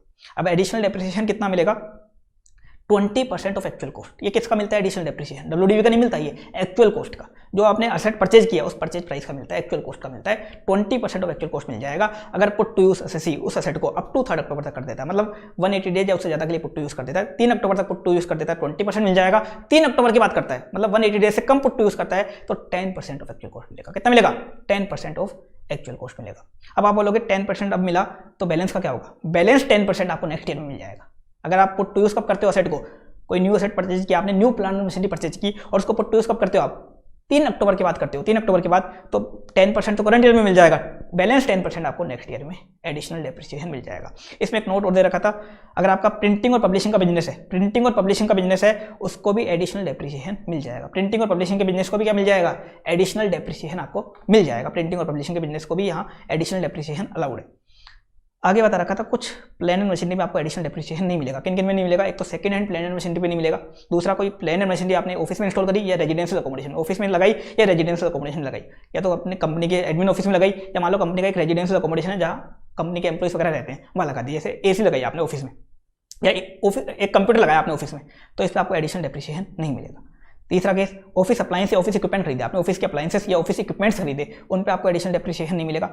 अगला पॉइंट दे रखा है, शिप्स, एयरक्राफ्ट और रोड ट्रांसपोर्ट व्हीकल्स पे आपको एडिशनल डेप्रिसिएशन नहीं मिलेगा। रोड ट्रांसपोर्ट व्हीकल मतलब कार वगैरह पे, ट्रक वगैरह पे एडिशनल डेप्रिसिएशन नहीं मिलेगा। लेकिन मान लो कोई ट्रक फैक्ट्री में यूज हो रहा है, कोई ट्रक फैक्ट्री में यूज हो रहा है, तो उस पर एडिशनल डेप्रिसिएशन आपको मिल जाएगा। और अगला बता रखा है, कोई ऐसी प्लांट एंड मशीनरी है जिसका आपको 100% डिडक्शन किसी दूसरे सेक्शन में मिल गया, जैसे सेक्शन 35 साइंटिफिक रिसर्च की प्लांट एंड मशीनरी है, तो किसी दूसरे सेक्शन में अगर आपको 100% डिडक्शन मिल गया, उस प्लांट एंड मशीनरी पे आपको एडिशनल डेप्रिसिएशन नहीं मिलेगा। In following plant and machinery पे आपको एडिशनल डेप्रिसिएशन नहीं मिलेगा। तो कुल मिला के जो प्लांट एंड मशीनरी प्रोडक्शन में काम आएगी, फैक्ट्री में काम आएगी, फैक्ट्री और प्रोडक्शन में काम आएगी, उन पे मिल जाएगा। चाहे एसी मान लो आपने फैक्ट्री में लगाई है, मिल जाएगा। मान लो आपने कंप्यूटर फैक्ट्री वाले एरिया में लगाया या प्रोडक्शन वाले एरिया में लगाया, मिल जाएगा, उसमें मिल जाएगा। लेकिन ऑफिस वगैरह में लगाया, रेजिडेंशियल अकोमोडेशन वगैरह में लगाया, उस पर नहीं मिलता। ऐसे ही मान लो ट्रक आपने फैक्ट्री में लगाया है, फैक्ट्री में प्रोडक्शन में काम आ रहा है वो ट्रक, तो मिल जाएगा। लेकिन रोड ट्रांसपोर्ट व्हीकल है तो नहीं मिलेगा, तो नहीं मिलेगा। ये था एडिशनल डेप्रिसिएशन का कंसेप्ट। अब इसके बाद देखा अपन ने actual cost of asset. Actual cost of asset देखो अपन क्या करते हैं, opening WDV plus actual cost of asset purchase add करते हैं। क्वेश्चन में वो आपको दे रखी होती है, लेकिन नहीं दे रखी तो निकालेंगे कैसे, actual cost of asset purchase निकालेंगे कैसे। तो देखो नॉर्मल केस में कैसे निकालेंगे, एसेट की परचेज प्राइस लेंगे अपन, परचेज प्राइस लेंगे और उसमें क्या क्या चीज़ ऐड करेंगे, इंस्टॉलेशन के खर्चे ऐड कर देंगे, ट्रांसपोर्टेशन वगैरह के खर्चे ऐड कर देंगे, ट्रायल रन के खर्चे ऐड कर देंगे, कोई और खर्चा हुआ है up to put to use, installation का, ट्रांसपोर्टेशन का, ट्रायल रन का, या कोई और एक्सपेंस है up to put to use तक का, up to put to use तक का जो भी खर्चा हुआ है वो पूरा ऐड कर देंगे उसमें। अगला क्या ऐड करेंगे, टैक्स और ड्यूटीज, उस एसेट के रिगार्डिंग जो भी आपको टैक्स और ड्यूटी पे करना पड़ गया, जैसे जीएसटी पे करना पड़ गया तो जीएसटी अपन ऐड कर देंगे। लेकिन कब ऐड करेंगे, अगर आपको आईटीसी नहीं मिला, इनपुट टैक्स क्रेडिट अगर आपको एसेट पे नहीं मिला तो ऐड करेंगे। जैसे कार का केस है, कार के केस में आपको आईटीसी नहीं मिलता, तो कार आपने खरीदी मान लो 10 लाख की और 1,80,000 का जीएसटी दिया, तो 1,80,000 अपन ऐड कर देंगे यहाँ पे। लेकिन मान लो कोई और मशीन है जिसपे जीएसटी मिल गया तो अपन आईटीसी ऐड नहीं करेंगे, फिर आप आईटीसी क्लेम कर लिया, फिर अपन जो जीएसटी वाला पोर्शन है वो ऐड नहीं करेंगे। तो टैक्स ड्यूटी ऐड करेंगे, लेकिन कब करेंगे, अगर आपको आईटीसी नहीं मिला तो ही ऐड करेंगे। अगला बता रखा है, अगर आपने उस एसेट को परचेज करने के लिए लोन लिया था, उस एसेट को परचेज करने के लिए आपने लोन लिया था, उस लोन का जो इंटरेस्ट है, इंटरेस्ट भी ऐड कर देंगे, लेकिन कब तक का, up to put to use तक का, पुट टू यूज तक का ऐड कर देंगे। पुट टू यूज के बाद का वो आपको डिडक्शन मिल जाएगा, पीएनएल अकाउंट में चला जाएगा, लेकिन पुट टू यूज तक का इंटरेस्ट क्या होगा, कैपिटलाइज होगा और एसेट की कॉस्ट में ऐड होगा। इसके बाद किसी एसेट को परचेज करने के लिए अगर आपको गवर्नमेंट से सब्सिडी मिली, ग्रांट मिली, सब्सिडी या ग्रांट मिली, तो सब्सिडी या ग्रांट लेस कर देंगे। देखो सब्सिडी और ग्रांट अगर रेवेन्यू नेचर की मिलती है तो आपकी पीजीबीपी हेड में डायरेक्ट इनकम बन जाती है, डायरेक्ट अपन क्या कर देते हैं, उसको क्रेडिट कर देते हैं। लेकिन अगर किसी एसेट के रिगार्डिंग मिलती है तो क्या करना है अपन को, एसेट की कॉस्ट में लेस करना है। ये भी क्या होगी, टैक्सेबल होगी। टैक्सेबल कैसे हुई, आपने एसेट की कॉस्ट में लेस कर दिया, एसेट की कॉस्ट कम कर दी, कॉस्ट कम करी, डेप्रिसिएशन कम मिलेगा, डेप्रिसिएशन कम मिलेगा, आपका खर्चा कम हुआ, खर्चा कम हुआ तो प्रॉफिट अपने आप ही बढ़ गया। तो सब्सिडी वगैरह मिलती है तो अपन एसेट की कॉस्ट में लेस कर देंगे। इस तरह से क्या आ जाएगी आपकी actual cost of asset purchase. अब इसमें पॉइंट दे रखा है, अगर आप उस एसेट के रिगार्डिंग कोई भी पेमेंट करते हो, सिंगल पर्सन को सिंगल डे में कोई भी पेमेंट करते हो 10,000 से ज़्यादा का cash, bearer cheque, cross cheque से, अगर उस एसेट के रिगार्डिंग कोई भी पेमेंट सिंगल पर्सन को सिंगल डे में करते हो 10,000 से ज़्यादा का cash, bearer cheque, cross cheque, तो उस पेमेंट को एक्चुअल कॉस्ट में अपन कंसिडर नहीं करेंगे। मान लो आपने एसेट का इंस्टॉलेशन करवाया 50,000 का, कैश में पे कर दिया सिंगल डे में, तो 50,000 अपन एसेट की कॉस्ट में इंक्लूड नहीं करेंगे, इग्नोर करेंगे। मान लो आपने एसेट खरीदी 20 लाख की, 5 लाख कैश में पे किया, 15 लाख अकाउंट पे चेक से किया, तो 5 लाख अपन इंक्लूड नहीं करेंगे कॉस्ट में, उसको इग्नोर कर देंगे उस अमाउंट को। अगर 10,000 से ज़्यादा का cash, bearer cheque, cross cheque से करते हो तो जो अमाउंट आपने cash, bearer cheque, cross cheque से किया उस अमाउंट को आप इग्नोर कर देना, उसको इग्नोर कर देना। अगला स्पेशल केस, ये तो था नॉर्मल केस में आप एक्चुअल कॉस्ट ऑफ परचेज कैसे निकालोगे। अब स्पेशल केस में कैसे निकालोगे वो अपन एक एक करके देख लेते हैं। मान लो कोई एसेट थी जो आपकी साइंटिफिक रिसर्च में काम आ रही थी। अगर कोई एसेट साइंटिफिक रिसर्च में काम आती है तो उस पर क्या होता है, सेक्शन 35 के अंदर आपको 100% डिडक्शन मिल जाता है। जब आपको 100% डिडक्शन मिल गया तो डेप्रिसिएशन किस बात का, तो उस पर डेप्रिसिएशन नहीं मिलेगा, तो उसकी एक्चुअल कॉस्ट क्या लेंगे अपन, नील लेंगे। एक्चुअल कॉस्ट क्या लेंगे, नील लेंगे। तो ब्लॉक में ऐड करेंगे तो एक्चुअल कॉस्ट क्या लेंगे, नील लेंगे। दूसरा, आपने किसी स्टॉक को कैपिटल एसेट में कन्वर्ट कर दिया, आपका कोई बिजनेस का स्टॉक था उसको कैपिटल एसेट में कन्वर्ट कर दिया और अपने बिजनेस में यूज कर रहे हो। जैसे मान लो मैंने बताया आपका रियल एस्टेट का बिजनेस था, बिल्डिंग आपकी स्टॉक थी, उस एक बिल्डिंग को आपने अपनी ऑफिस की बिल्डिंग बना लिया, स्टॉक को कैपिटल एसेट में कन्वर्ट कर दिया, तो स्टॉक की जो एफएमवी होती है वो आपकी पीजीबीपी हेड में टैक्सेबल हो जाती है, और वही एफएमवी, वो स्टॉक की वो एफएमवी क्या हो जाएगी, एक्चुअल कॉस्ट बन जाएगी। अब आप उस पर डेप्रिसिएशन क्लेम करोगे तो उस स्टॉक की जो एफएमवी थी कन्वर्जन के दिन की, वही क्या बन जाएगी, एक्चुअल कॉस्ट, क्योंकि आपने कोई परचेज नहीं किया, आपने अपने स्टॉक को ही कन्वर्ट किया, तो उस स्टॉक की जो एफएमवी थी वही क्या बन जाएगी, एक्चुअल कॉस्ट। अगला केस, अगर आपको कोई एसेट गिफ्ट में मिलता है तो एक्चुअल कॉस्ट क्या लोगे, जीरो लोगे क्या, जीरो नहीं लेंगे। एक्चुअल कॉस्ट क्या लेंगे अपन, प्रीवियस ओनर की डब्ल्यूडीवी, प्रीवियस ओनर की डब्ल्यूडीवी। अगला केस क्या है, आपने पहले कोई एसेट सेल कर दिया था और उसी एसेट को फिर से खरीद रहे हो, पहले कोई एसेट सेल कर दिया था और उस एसेट को फिर से खरीद रहे हो, तो एक्चुअल कॉस्ट क्या लोगे, रीएक्विजिशन प्राइस और WDV at the time sale, reacquisition price और WDV at the time sale, इन दोनों का लोन ले लोगे। मतलब फिर से कितने में खरीद रहे हो, मान लो फिर से आप 4 लाख में खरीद रहे हो और जब सेल किया था तो उसकी डब्ल्यूडीवी क्या थी, मतलब सेल करते रहे उसकी डब्ल्यूडीवी थी 3 लाख, तो 4 लाख और 3 लाख लोअर, 3 लाख ले लेंगे। तो रीएक्विजिशन ऑफ एसेट सोल्ड देख लिया। अगला पॉइंट क्या है, अगर आप किसी पर्सनल एसेट को बिजनेस का एसेट बनाते हो, पहले कोई एसेट था आपका जो पर्सनल यूज में था, उसको आपने बिजनेस का एसेट बना दिया, पहले कोई बिल्डिंग थी, कार थी, पर्सनल यूज करते थे, उसको आपने बिजनेस में यूज करना स्टार्ट कर दिया, तो एक्चुअल कॉस्ट क्या लोगे, तो बिल्डिंग थी तो क्या करोगे, जितने में आपने ओरिजिनल परचेज करी थी उसमें से आज तक का depreciation as per income tax place कर देना। मान लो 10 ईयर पहले करी थी तो 10 ईयर तक का डेप्रिसिएशन आप प्लेस कर देना। लेकिन कोई अदर एसेट है, कार वगैरह है, तो एक्चुअल कॉस्ट क्या लोगे, जितने में आपने परचेज करी थी, चाहे मान लो आपने एक कार 5 ईयर पहले परचेज करी थी 5 लाख में, वो 5 लाख की क्या हो जाएगी उसकी एक्चुअल कॉस्ट, वही 5 लाख क्या हो जाएगी एक्चुअल कॉस्ट। अगला है, अगर होल्डिंग कंपनी 100% सब्सिडरी कंपनी को ट्रांसफर करती है या 100% सब्सिडरी कंपनी होल्डिंग कंपनी को एसेट ट्रांसफर करती है तो इसे ट्रांसफर नहीं माना जाता, अपने पढ़ा था कैपिटल गेन में। लेकिन मान लो अब जिसको एसेट रिसीव हुआ उसके लिए एक्चुअल कॉस्ट क्या लोगे, उसके लिए एक्चुअल कॉस्ट क्या लोगे, तो जो ट्रांसफरर है जिससे ट्रांसफर किया एसेट उसकी जो डब्ल्यूडीवी थी, उसकी बुक्स में जो डब्ल्यूडीवी थी वही क्या बन जाएगी, रिसीवर के लिए एक्चुअल कॉस्ट क्या बन जाएगी, एक्चुअल कॉस्ट। अगला केस है, अगर अमालगमेटिंग कंपनी, अमालगमेशन के केस में अमालगमेटेड कंपनी को असेट ट्रांसफर कर देती है, तो इसे भी ट्रांसफर नहीं माना जाता। तो अमालगमेटेड कंपनी को असेट मिल गया, तो अमालगमेटेड कंपनी के लिए एक्चुअल कॉस्ट क्या लोगे? जो उस अमालगमेटिंग कंपनी की डब्ल्यूडीवी थी, जो उस अमालगमेटिंग कंपनी की उन असेट्स की डब्ल्यूडीवी थी, वही क्या बन जाएगी? अमालगमेटेड कंपनी के लिए एक्चुअल कॉस्ट। अगला केस क्या दे रखा है? अगर डीमर्ज कंपनी रिजल्टिंग कंपनी को असेट ट्रांसफर करती है तो एक्चुअल कॉस्ट क्या होगी रिजल्टिंग कंपनी के लिए? तो जो असेट ट्रांसफर करी है डीमर्ज कंपनी ने, जो असेट ट्रांसफर करे, उनकी जो डब्ल्यूडीवी थी डीमर्ज कंपनी के बुक्स में, डीमर्ज कंपनी की बुक्स में जो डब्ल्यूडीवी थी, वही रिजल्टिंग कंपनी के लिए क्या बन जाएगी? Actual cost. अगला बता रखा है सेक्शन 35 एडी, कोई सेक्शन 35 एडी का सेट है। सेक्शन 35 एडी में कुछ स्पेसिफाइड बिजनेस बता रखे हैं, और वहाँ क्या होता है, अगर आप कोई भी कैपिटल खर्चा करते हो, कोई भी कैपिटल सेट परचेज करते हो, उसका भी आपको 100% डिडक्शन मिल जाता है। तो जब उसका आपको 100% डिडक्शन मिल गया, तो उस पर डेप्रिसिएशन थोड़ी मिलेगा, तो उस पर डेप्रिसिएशन नहीं मिलेगा, उसकी एक्चुअल कॉस्ट क्या लेंगे अपन? नील लेंगे। एक्चुअल कॉस्ट क्या लेंगे? नील लेंगे। ये थे कुछ स्पेशल केस जो अपन ने देखे। स्पेशल केस में आप एक्चुअल कॉस्ट कैसे निकालोगे। फिर अपन ने देखे other points relating to depreciation. Depreciation के रिगार्डिंग कुछ अदर पॉइंट और देखे। पहला, अगर कोई एसेट आपकी बिजनेस में भी यूज़ आ रही है, पर्सनल यूज़ भी आ रही है। मान लो एक एसेट है, एक कार है आपकी, जिसमें आप अपनी वाइफ को, गर्लफ्रेंड को घुमाते हो और उसको बिजनेस में भी यूज़ करते हो, तो डेप्रिसिएशन कितना लगेगा? जितना आपने बिजनेस में यूज़ किया उतना लगेगा। अब ये पता कैसे चलेगा? देखो, प्रैक्टिकल लाइफ है तो अपन पूरा खर्चा पीएनएल में डेबिट कर देते हैं। जब आप पकड़े जाते हो, स्क्रूटनी में केस जाता है, तो एओ को लगता है कि आपने कार में क्या किया है, वाइफ को भी घुमाया है, गर्लफ्रेंड को घुमाया है, और बिजनेस में भी आप यूज़ कर रहे हो। तो एओ क्या करता है? प्रपोर्शनेट डेप्रिसिएशन डिसअलाउ कर देता है। तो डेप्रिसिएशन कितना होगा? जितना आपको बिजनेस में यूज़ किया, जितना आपने बिजनेस में यूज़ किया उतना ही आपको अलाउड होगा। जो पर्सनल यूज़ आया उतना डेप्रिसिएशन, उतना प्रपोर्शनल डेप्रिसिएशन आपका डिसअलाउ हो जाएगा, अलाउड नहीं होगा। अगला बता रखा है, कोई एसेट आपने मान लो फॉरेन करेंसी में परचेज किया था, क्रेडिट पे परचेज किया था, फॉरेन करेंसी में, डॉलर वगैरह में परचेज किया, तो क्रेडिट पे परचेज किया था, तो एक सेक्शन लगेगा 43 है। वो क्या बोलता है? जब आप उस असेट के रिगार्डिंग पेमेंट करोगे तो पेमेंट के टाइम पे क्या होंगे? फॉरेन एक्सचेंज फ्लक्चुएशन आएंगे, क्योंकि आपने फॉरेन करेंसी में परचेज किया है, तो डॉलर की जो रेट है कम ज़्यादा होगी, या तो कम होगी या ज़्यादा होगी। अभी मान लो $1 चल रहा है $70, क्या बोलते हैं, $1 चल रहा है ₹70, क्या पता 6 महीने बाद पेमेंट करो तो $1 हो जाए आपका ₹75 या ₹65, कुछ भी हो सकता है। तो पेमेंट के टाइम पे जो फॉरेन एक्सचेंज फ्लक्चुएशन आएंगे, उससे जो प्रॉफिट और लॉस होगा, वो आपको एसेट की कॉस्ट में से क्या करना है? एडजस्ट करना है। एसेट की कॉस्ट में से एडजस्ट करना है। अगर आपने उसको पीएनएल में डेबिट क्रेडिट कर रखा है, वहां से हटाना है। पीएनएल में डेबिट कर रखा है तो एडबैक करना है, क्रेडिट कर रखा है तो लेस करना है। क्या करना है आपको? एसेट की कॉस्ट में एडजस्ट करना है। प्रॉफिट होता है तो एसेट की कॉस्ट में से कम कर दो, लॉस होता है तो एसेट की कॉस्ट में ऐड कर दो, इसमें एक पॉइंट और बता रखा है, मान लो आपने उस फॉरेन एक्सचेंज फ्लक्चुएशन से बचने के लिए कोई हेजिंग कॉन्ट्रैक्ट ले रखा है, उस एसेट के रिगार्डिंग क्या ले रखा है? कोई हेजिंग कॉन्ट्रैक्ट ले रखा है, तो उस हेजिंग कॉन्ट्रैक्ट पे भी जो प्रॉफिट लॉस होगा, वो भी क्या होगा? एसेट की कॉस्ट में एडजस्ट होगा। प्रॉफिट होता है तो एसेट की कॉस्ट में से कम कर दो, और लॉस होता है तो एसेट की कॉस्ट में बढ़ा दो, एसेट की कॉस्ट में ऐड कर दो। ये बोलता है section 43A।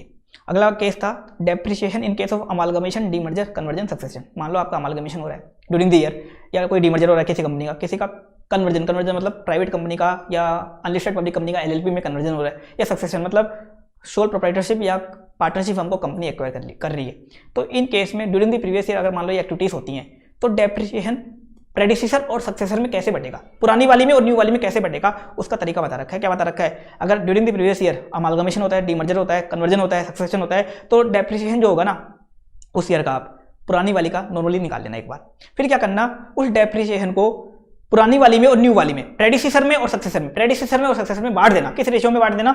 In the ratio of number of days for which assets were used by them. जितने दिन उन दोनों ने एसेट को यूज किया, जितने दिन उस प्रीवियस ईयर में उन दोनों ने एसेट को यूज किया, उस रेशियो में बांट देना। ऐसा नहीं कि पूरा एक को दे दो, ऐसा नहीं करना। जितने दिन उन दोनों ने एसेट को यूज किया, उस रेशियो में दोनों में बांट देना। ये बोलता है अमालगमेशन, डीमर्जर, कन्वर्जन, सक्सेशन में अगर डेप्रिसिएशन होता है तो क्या होगा।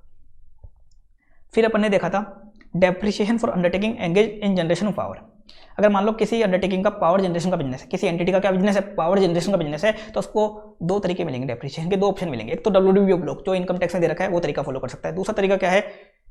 SLM for each asset separately. आपने जो अकाउंट्स में पढ़ रखा है ना एसएलएम वाला तरीका, cost minus salary value divide by number of years, वो तरीका भी फॉलो कर सकता है। हर एसेट का डेप्रिसिएशन अलग निकाल सकता है। कौन? Power generation business. Only power generation business को दो ऑप्शन दे रखे हैं, तो डब्ल्यूडीबी ब्लॉक या SLM for each asset separately. SLM for each asset separately. अब SLM for each asset separately अगर वो फॉलो करता है तो उसको एडिशनल डेप्रिसिएशन नहीं मिलेगा। डब्ल्यूडीबी ब्लॉक फॉलो करता है तो मिल जाएगा, आपने देखा था पावर जनरेशन को मिलता है, पावर ट्रांसमिशन को मिलता है, पावर डिस्ट्रीब्यूशन को भी मिलता है। पावर जनरेशन वाले को मिल जाएगा एडिशनल, डब्ल्यूडीबी फॉलो करता है तो। लेकिन डब्ल्यूडीबी नहीं फॉलो करता, वो अकाउंट्स वाला तरीका फॉलो करता है एसएलएम, तो उसको एडिशनल डेप्रिसिएशन नहीं मिलेगा। और एसएलएम अगर फॉलो करता है तो अगर वो एसेट को सेल करता है तो क्या होगा? जो अकाउंट्स में होता था सेम टू सेम वो यहाँ होगा। अकाउंट्स में क्या करते थे? प्रॉफिट होता था तो पीएनएल में क्रेडिट करते थे, लॉस होता था तो पीएनएल में डेबिट करते थे। यहाँ भी क्या करना है आपको? अगर आपको लॉस होता है, मतलब आपकी डब्ल्यूडीवी सेल प्राइस से ज़्यादा है, सेल प्राइस कम है, डब्ल्यूडीवी ज़्यादा आ रही है, तो लॉस होता है। लॉस को क्या बोलेंगे? Terminal depreciation. हम बोलेंगे टर्मिनल डेप्रिसिएशन, और उसका आपको डिडक्शन मिल जाएगा, उसका पीजीबीपी हेड में क्या मिल जाएगा? आपको डिडक्शन मिल जाएगा। लेकिन अगर आपकी सेल प्राइस डब्ल्यूडीवी से ज़्यादा है, सेल प्राइस ज़्यादा है, डब्ल्यूडीवी कम है बुक्स की, तो आपको होगा प्रॉफिट। और प्रॉफिट को क्या बोलेंगे अपन? Balancing charge. क्या बोलेंगे? Balancing charge. और प्रॉफिट क्या होगा? पीजीबीपी हेड में टैक्सेबल हो जाएगा। तो अगर कोई power generation entity SLM method follow करती है और एसेट को सेल करती है तो लॉस होता है, तो बोलते हैं अपन टर्मिनल डेप्रिसिएशन, उसका डिडक्शन उसको मिल जाएगा। लेकिन प्रॉफिट होता है तो उसे बोलेंगे बैलेंसिंग चार्ज, और बैलेंसिंग चार्ज क्या होगा? पीजीबीपी हेड में टैक्सेबल हो जाएगा। अगला देखा था अपन ने अनअब्जॉर्ब्ड डेप्रिसिएशन। अनअब्जॉर्ब्ड डेप्रिसिएशन होता क्या, मैंने आपको डिटेल में समझाया था कि जब आपका प्रॉफिट डेप्रिसिएशन को लेस करने के लिए कम पड़ जाता है, शॉर्टफॉल हो जाता है, आपका प्रॉफिट डेप्रिसिएशन को लेस करने के लिए कम हो जाता है, तो क्या होता है? वो अनअब्जॉर्ब्ड डेप्रिसिएशन होता है। अब अनअब्जॉर्ब्ड डेप्रिसिएशन क्वेश्चन में दे रखा है आपको, तो उसका क्या ट्रीटमेंट होता है? अनअब्जॉर्ब्ड डेप्रिसिएशन काफी अच्छी चीज है, काफी प्यारी चीज है। इसको आप किसी भी इनकम से सेट ऑफ कर सकते हो, सैलरी को छोड़ के किसी भी हेड की इनकम से सेट ऑफ कर सकते हो, किसी भी ईयर में सेट ऑफ कर सकते हो, और कितने भी टाइम तक कैरी फॉरवर्ड कर सकते हो। तो अनअब्जॉर्ब्ड डेप्रिसिएशन आप किसी भी हेड से सेट ऑफ कर सकते हो, सैलरी को छोड़ के, और कितने भी टाइम तक कैरी फॉरवर्ड कर सकते हो। अगर आपका बिजनेस बंद भी हो जाता है, किसी और को ट्रांसफर कर देते हो, तो दूसरा बंदा भी क्या कर सकता है? इसको सेट ऑफ कैरी फॉरवर्ड कर सकता है। ये होता है अनअब्जॉर्ब्ड डेप्रिसिएशन। आगे देखा था मैंने section 33AB, deduction for tea coffee rubber business. Deduction for tea coffee rubber business, section 33AB एक स्पेशल सेक्शन था, टी कॉफी रबर बिजनेस वालों को मिलता है। तो कोई भी एसएससी है जिसका इंडिया के अंदर growing and manufacturing tea coffee rubber का बिजनेस है, मतलब इंडिया के अंदर टी कॉफी रबर का ग्रोइंग एंड मैन्युफैक्चरिंग का बिजनेस है, ग्रोइंग एंड मैन्युफैक्चरिंग का बिजनेस है, तो उन एसएससी को क्या मिलेगी? एक डिडक्शन मिलेगी सेक्शन 33AB में। कब मिलेगी? अगर वो कुछ अमाउंट नाबार्ड में जमा करवा देते हैं। नाबार्ड में जमा करवा देते हैं, कितनी, कब तक करवानी है जमा? Up to due date of ROI और 6 month from end of previous year. Up to due date of ROI और 6 month from end of previous year, whichever is earlier तक अगर वो अमाउंट नाबार्ड में जमा करवा देते हैं तो उनको डिडक्शन मिलेगी। डिडक्शन कितनी मिलेगी? अमाउंट डिपॉजिटेड और 40% of profit from such business whichever is lower की। जो उन्होंने अमाउंट जमा करवाया वो ले लो, और उस बिजनेस से जो भी प्रॉफिट हो रहा है, प्रॉफिट कौन सा लोगे? बुक्स वाला नहीं लेंगे अपन, अकाउंट्स वाला प्रॉफिट नहीं लेंगे, as per income tax act. As per income tax act जो प्रॉफिट हो रहा है उसका 40% कर देंगे। As per income tax act profit कैसे आता है? सेक्शन 29 में देखा था अपन, अकाउंट्स का प्रॉफिट उठाते हैं, 3 चीजें ऐड करते हैं, 3 चीजें लेस करते हैं, वो करने के बाद जो प्रॉफिट आया उसका 40% करेंगे, इन दोनों को कंपेयर करेंगे, और जो लोअर आएगा उसका आपको डिडक्शन यहाँ मिल जाएगा। अब इसमें बता रखा है जो अमाउंट आपने नाबार्ड में जमा करवाई उसको आपको यूज करना है। यूज किस में करना है? जो purpose tea coffee rubber board वालों ने बता रखे हैं, जो purpose tea coffee rubber board वालों ने बता रखे हैं उन पर्पस में यूज करना है। ऐसा नहीं कि आपको मजे में उड़ानी हो amount. Tea coffee rubber board वालों ने जो पर्पस बता रखे हैं उसमें यूज करनी है। उन्होंने क्या बता रखे हैं पर्पस? उन्होंने बता रखे हैं कि आप उस अमाउंट को अपने टी कॉफी रबर बिजनेस को ग्रो करने में यूज करो। टी कॉफी रबर बिजनेस के लिए खर्चा करो, आप रेवेन्यू खर्चा करो चलेगा, कैपिटल खर्चा करो चलेगा, सब खर्चा चलेगा, बस अपने बिजनेस को ग्रो करने में यूज करो। अब इसमें बता रखा है, लेकिन अगर आप 3 चीजों में यूज करते हो, उसको 3 चीजों में यूज करते हो, उस अमाउंट को, नाबार्ड वाली जो अमाउंट है जो आपने जमा करवाई उसको 3 चीजों में यूज करते हो, तो उसको मिस यूटिलाइजेशन माना जाएगा। क्या माना जाएगा? मिस यूटिलाइजेशन, गलत यूज माना जाएगा, और गलत यूज माना जाएगा वो आपकी इनकम बन जाएगा। 3 चीजों में कहाँ यूज करते हो?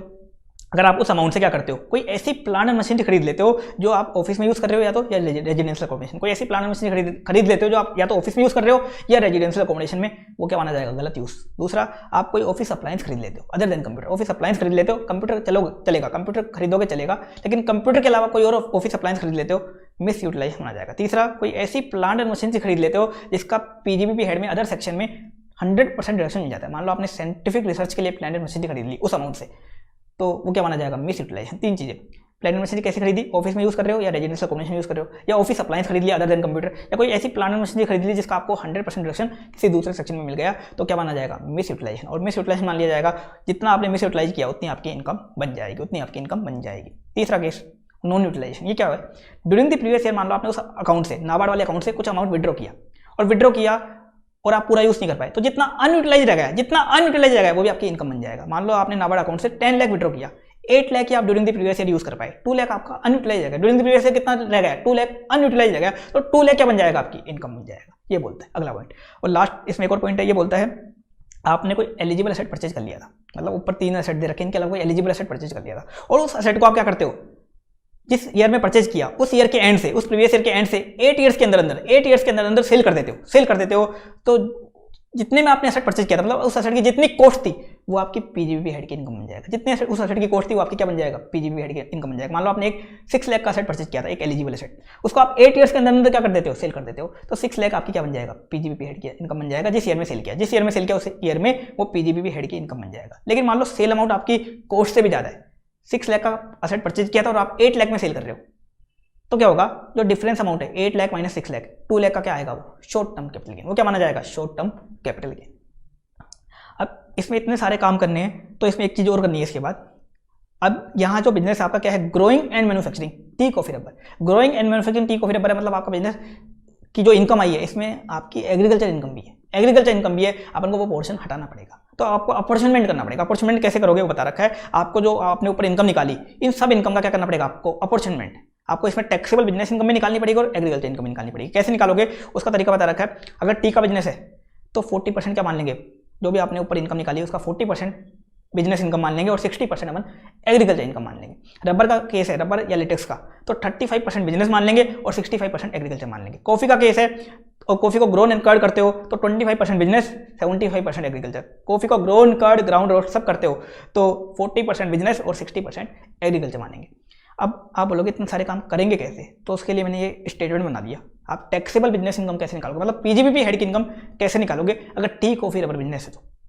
सबसे पहले तो आप क्या करो, नेट प्रॉफिट निकाल लो as per income tax act. Income tax act के अकॉर्डिंग नेट प्रॉफिट निकालो, अकाउंट्स वाला नहीं, इनकम टैक्स एक्ट वाला। कैसे निकालोगे, प्रॉफिट उठाया, 3 चीजें ऐड करी, 3 चीजें लेस करी सेक्शन 29 के अकॉर्डिंग, और आपने नेट प्रॉफिट निकाल लिया as per income tax act. अब इसमें से सेक्शन 33AB की डिडक्शन लेस कर दो। सेक्शन 33AB की डिडक्शन कैसे लेस करोगे, जो अमाउंट आपने नाबार्ड में जमा करवाई वो ले लो, और जो आपका नेट प्रॉफिट आया as per income tax act इसका 40% ले लो। इन दोनों में से जो भी लोअर आएगा वो लेस कर दो। अब ड्यूरिंग द प्रीवियस ईयर अगर आपने कोई अमाउंट गलत यूज करी है, उन 3 एसेट में यूज करी है, उन 3 एसेट को परचेज करने में यूज करी है, वो ऐड कर दो। जितने भी आपने यूज कर ली गलत यूज, मिस यूटिलाइज कर ली। दूसरा, आपने कोई अमाउंट विड्रॉ तो करी थी ड्यूरिंग द प्रीवियस ईयर लेकिन यूज नहीं कर पाए, अनयूटिलाइज रह गई, जितनी अमाउंट अनयूटिलाइज रह गई वो भी ऐड कर दो। तीसरा, ड्यूरिंग द प्रीवियस ईयर आपने कोई एसेट पहले परचेज किया था जो आपने विद इन 8 ईयर सेल कर दिया ड्यूरिंग द प्रीवियस ईयर, तो उस एसेट की कॉस्ट, उस एसेट उसकी कॉस्ट भी क्या कर दो, ऐड कर दो, और इन सबका टोटल कर दो। अब क्या करो, अब इसमें से आप एग्रीकल्चर पोर्शन लेस कर दो। मान लो टी वाला बिजनेस आपका, तो 60% एग्रीकल्चर होता है, तो सबके टोटल का क्या करो, इन सबके टोटल का 60% आप लेस कर दो। एग्रीकल्चर पोर्शन सब में लेस होगा। मान लो ऐसा नहीं कि एग्रीकल्चर पोर्शन खाली प्रॉफिट का लेस होगा, प्रॉफिट का भी, मिस यूटिलाइज का भी, अमाउंट विड्रॉ करके आप अनयूटिलाइज रह जाती है उसका भी, और अगर आप asset with in 8 year solve कर देते हो उसका भी। तो सभी का क्या होगा, 60% आपका एग्रीकल्चर पोर्शन लेस हो जाएगा। टी का बिजनेस है तो मान लो एग्रीकल्चर पोर्शन लेस कर दिया, ये आ जाएगी आपकी टैक्सेबल बिजनेस इनकम, ये आ जाएगी पीजीबीपी हेड की इनकम। अब आपको कोई लॉस वगैरह सेट ऑफ करने हैं तो अब बाद में सेट ऑफ करने, पहले मत कर देना सेट ऑफ, लास्ट में लॉस वगैरह क्या होते हैं, बाद में सेट ऑफ होते हैं। पहले अपन 5 हेड की इनकम निकालते हैं, क्लबिंग करते हैं, फिर सेट ऑफ वगैरह करते हैं। तो अब टैक्सेबल पीजीबीपी इनकम आ गई। अगर आपके कोई ब्रॉड फॉरवर्ड बिजनेस लॉस वगैरह दे रखे हैं तो आप इस पीजीबीपी की इनकम से क्या कर सकते हो, सेट ऑफ कर सकते हो। ये आपकी फाइनल इनकम आ जाएगी इस बिजनेस की। कौन से बिजनेस की, टी कॉफी रबर बिजनेस की। ये सारे काम आपको इसमें करने पड़ेंगे। ये टेबल से करोगे आप इसका क्वेश्चन तो कभी भी गलत नहीं होगा। अगला देखा सेक्शन 33AB है, ज़्यादा काम का सेक्शन नहीं है, deduction for petroleum and natural gas business. ये क्या बिजनेस है, अगर मान लो किसी ऐसे जगह इंडिया में क्या है बिजनेस, प्रोस्पेक्टिंग एक्सट्रैक्शन और प्रोडक्शन ऑफ पेट्रोलियम और नेचुरल गैस का, प्रोस्पेक्टिंग एक्सट्रैक्शन और प्रोडक्शन ऑफ पेट्रोलियम और नेचुरल गैस का बिजनेस है, उसको सेक्शन 33ABA की डिडक्शन मिलेगी। कब मिलेगी, अगर वो ऐसे क्या करता है, SBI साइट रिस्टोरेशन अकाउंट में up to end of previous year तक अमाउंट जमा करवाता है। SBI साइट रिस्टोरेशन अकाउंट, यहाँ किसका करवाना है, SBI साइट रिस्टोरेशन अकाउंट, और कब तक करवाना है, up to end of previous year तक आपको अमाउंट जमा करवाना है। कितना डिडक्शन मिलेगा, जितना अमाउंट आपने जमा कराया वो ले लो, और उस बिजनेस से जो प्रॉफिट आ रहा है, profit as per income tax act जो भी प्रॉफिट आ रहा है उसका 20%, यहाँ कितना लेंगे 20%, इन दोनों का लोअर कर देंगे, उतने अमाउंट की डिडक्शन मिल जाएगी। अब यूज कैसे करना है, जो पर्पस मिनिस्ट्री ऑफ पेट्रोलियम और नेचुरल गैस ने बता रखे हैं, जो पर्पस मिनिस्ट्री ऑफ पेट्रोलियम और नेचुरल गैस से बता रखे हैं, उन पर्पस में यूज करना है। पर्पस क्या बता रखे हैं, अपने इस बिजनेस को ग्रो करने में, पेट्रोलियम और नेचुरल गैस के बिजनेस को ग्रो करने में आपको पैसा यूज करना है। Misutilisation same to same 33AB वाला है, नॉन यूटिलाइजेशन भी सेम टू सेम 33AB वाला है, और सेल ऑफ एसेट भी सेम टू सेम 33AB वाला है। यहाँ अपन अपॉर्चुनमेंट नहीं करेंगे, यहाँ अपन एग्रीकल्चर इनकम और बिजनेस इनकम का अपॉर्चुनमेंट नहीं करेंगे, क्योंकि यहाँ पूरी की पूरी क्या आएगी, है बिजनेस इनकम आएगी। बिजनेस क्या है, पेट्रोलियम और नेचुरल गैस का है, तो यहाँ एग्रीकल्चर इनकम नहीं करेंगे, ऊपर वाले में करते हैं, यहाँ नहीं करते। बाकी मिस यूटिलाइजेशन, नॉन यूटिलाइजेशन और sale of asset same to same कौन सा है, 33AB वाला है। ये था सेक्शन 33ABA, ज़्यादा काम का नहीं है लेकिन अपन ने कर लिया इसको कवर। अब आते हैं अपन अगला सेक्शन 35 साइंटिफिक रिसर्च एक्सपेंडिचर। ये अपन देखते हैं सेक्शन 35 साइंटिफिक रिसर्च एक्सपेंडिचर।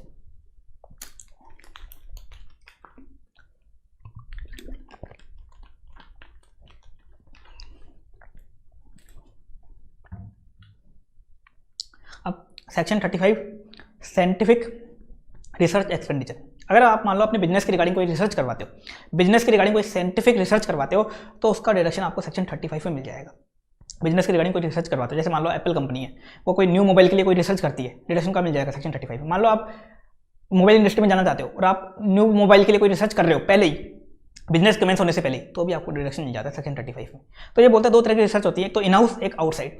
या तो आपने अपनी फैक्ट्री में इन हाउस अपने घर में रिसर्च कर ली, मतलब अपनी फैक्ट्री में ही रिसर्च कर ली, या बाहर कंट्रीब्यूट किया, किसी को रिसर्च करवाने के लिए बाहर किसी को कंट्रीब्यूट किया। तो पहले इन हाउस की बात करते हैं। इन हाउस में मान लो आपने रिसर्च कब करी, बिजनेस कमेंस होने से पहले मैक्सिमम 3 ईयर्स पहले बिजनेस कमेंस होने से मैक्सिमम 3 ईयर्स पहले तक आपने कोई रिसर्च करी, मतलब मैक्सिमम 3 ईयर्स पहले तक की आपको अमाउंट का डिडक्शन यहाँ मिल जाएगा। लेकिन 3 साल से ज़्यादा पुरानी रिसर्च है, मतलब ज़्यादा ही पुरानी रिसर्च करी, 3 साल से पहले पैसा खर्च किया तो नहीं अलाउड। लेकिन बिजनेस कमेंस होने से मैक्सिमम 3 ईयर्स पहले जो भी आपने रिसर्च पे पैसा खर्च किया, चाहे रेवेन्यू किया हो चाहे कैपिटल किया हो, आपको डिडक्शन मिलेगा। लेकिन रेवेन्यू में किसका मिलेगा? मटेरियल और सैलरी का। अगर आप बिजनेस कमेंस होने से पहले करते हो रेवेन्यू खर्चा रिसर्च पे, तो 2 अलाउड है, एक मटेरियल अलाउड है, एक सैलरी अलाउड है। मटेरियल और सैलरी बाकी कोई भी अलाउड नहीं है। और कैपिटल में लैंड को छोड़ के सब अलाउड है। कितना डिडक्शन मिलेगा? 100% डिडक्शन मिल जाएगा। कब मिलेगा? जिस ईयर में आप बिजनेस कमेंस करोगे, उस ईयर में आपको 100% डिडक्शन मिल जाएगा। लेकिन मान लो आप रिसर्च कब करते हो? After commencement of business. Research पे खर्चा कब करते हो? After commencement of business. तो रेवेन्यू करो, रेवेन्यू कोई भी करो, बिजनेस कमेंस होने के बाद तो रेवेन्यू कोई भी करो। और कैपिटल में लैंड को छोड़ के कोई भी करो, लैंड को छोड़ के कोई भी किया आपने, तो डिडक्शन मिल जाएगा। कितना मिलेगा? 100% डिडक्शन मिल जाएगा जिस ईयर में खर्चा किया उस ईयर में। तो बिफोर कमेंसमेंट करते हो तो रेवेन्यू में ओनली मटेरियल और सैलरी अलाउड है, कैपिटल में लैंड को छोड़ के सब अलाउड है। डिडक्शन कितना मिलेगा? 100% मिलेगा। लेकिन कब मिलेगा? जिस ईयर में बिजनेस कमेंस करोगे उस ईयर में मिल जाएगा। लेकिन अगर आप आफ्टर कमेंसमेंट खर्चा करते हो रिसर्च पे, तो रेवेन्यू कितना भी करो, कोई भी करो रेवेन्यू, कैपिटल में लैंड को छोड़ के सब अलाउड है। कितना डिडक्शन मिलेगा? 100% डिडक्शन मिलेगा। कब मिलेगा? जिस ईयर में खर्चा किया उस ईयर में आपको डिडक्शन मिल जाएगा। अब मान लो आपने रिसर्च इन हाउस नहीं करी, बाहर कंट्रीब्यूट किया, किसी को रिसर्च के लिए बाहर कंट्रीब्यूट किया। किसको कंट्रीब्यूट किया? किसी इंडियन कंपनी को कंट्रीब्यूट किया जिसका R&D का बिजनेस है, जिसका रिसर्च एंड डेवलपमेंट का बिजनेस है, उस इंडियन कंपनी को कंट्रीब्यूट किया। किसके लिए? साइंटिफिक रिसर्च के लिए। आपको 100% डिडक्शन मिल जाएगा। दूसरा, आपने आउटसाइड कंट्रीब्यूशन किया। किसको? अप्रूव्ड रिसर्च एसोसिएशन को, अप्रूव्ड इंस्टीट्यूट को, अप्रूव्ड कॉलेज को, अप्रूव्ड यूनिवर्सिटी को। Approved research association, approved institute, approved college और approved university. Approved research association, approved institute, approved college या अप्रूव्ड यूनिवर्सिटी को किया। साइंटिफिक रिसर्च के लिए किया तो भी 100% डिडक्शन मिल जाएगा। कोई सोशल एंड स्टैटिस्टिकल रिसर्च के लिए किया, तो भी आपको 100% डिडक्शन यहाँ मिल जाएगा। इसमें बता रखा है, अगर आप किसी IIT IIS मतलब Indian institute of technology, IIS मतलब इंडियन इंस्टीट्यूट ऑफ साइंस, या नेशनल लेबोरेटरी को कंट्रीब्यूट किया, किसके लिए? साइंटिफिक रिसर्च के लिए, आपको 100% डिडक्शन मिल जाएगा। तो आपने आउटसाइड कंट्रीब्यूशन किया किसी इंडियन कंपनी को जिसका R&D का बिजनेस है, 100% मिल जाएगा। किसी approved research association, approved institute, approved college, approved university को किया, साइंटिफिक के लिए क्या हो, चाहे सोशल और स्टैटिस्टिकल के लिए क्या हो, आपको 100% मिल जाएगा। किसी IIT IIS या नेशनल लेबोरेटरी को किया है, किसके लिए? साइंटिफिक के लिए, आपको 100% डिडक्शन यहाँ मिल जाएगा। अब इसमें अदर पॉइंट दे रखा है, मान लो कि आपने किसी अप्रूव्ड इंस्टीट्यूशन को या अप्रूव्ड कॉलेज वगैरह को कंट्रीब्यूशन किया था, जब वो अप्रूव्ड था तब कंट्रीब्यूशन किया था, और लेकिन मान लो बाद में, मान लो अगले दिन ही उसका अप्रूवल विड्रॉ हो गया, तो आपको डिडक्शन मिल जाएगा। कहाँ मिल जाएगा? बस जिस दिन आपने कंट्रीब्यूशन किया उस दिन वो अप्रूव रहना चाहिए। फिर चाहे उसका अगले दिन ही अप्रूवल विड्रॉ हो जाए, कोई फर्क नहीं पड़ता। जिस दिन आपने उसको कंट्रीब्यूशन किया उस दिन अगर वो अप्रूव्ड है तो चलेगा, उस दिन अप्रूव्ड है, आपको डिडक्शन मिल जाएगा। अगला केस क्या दे रखा है, मान लो आपका प्रॉफिट जो है, जो कैपिटल एक्सपेंडिचर है, साइंटिफिक रिसर्च का जो कैपिटल एक्सपेंडिचर है, इसको लेस करने के लिए शॉर्टफॉल पड़ जाता है, मतलब कम पड़ जाता है। तो जो अनअब्जॉर्ब्ड कैपिटल एक्सपेंडिचर बच गया, साइंटिफिक रिसर्च के ऊपर जो अनअब्जॉर्ब्ड कैपिटल एक्सपेंडिचर बच गया, वो सेम टू सेम अनअब्जॉर्ब्ड डेप्रिसिएशन जैसा बना जाएगा। क्या बना जाएगा? सेम टू सेम अनअब्जॉर्ब्ड डेप्रिसिएशन जैसा बना जाएगा। जैसा आप अनअब्जॉर्ब्ड डेप्रिसिएशन के हाथ करते हो, सेम टू सेम उसके हाथ करोगे। क्या करोगे? किसी भी हेड से सेट ऑफ कर दो, सैलरी को छोड़ के, और कितने भी साल तक कैरी फॉरवर्ड कर दो। मतलब जो ट्रीटमेंट पूरे इनकम टैक्स में अनअब्जॉर्ब्ड डेप्रिसिएशन का होता है, सेम टू सेम किसका होगा? Unabsorbed capital expenditure on scientific research. Unabsorbed capital expenditure on scientific research, उसको क्या मान लेंगे अपन? एक तरीके से अनअब्जॉर्ब्ड डेप्रिसिएशन जैसा ही मान लेंगे।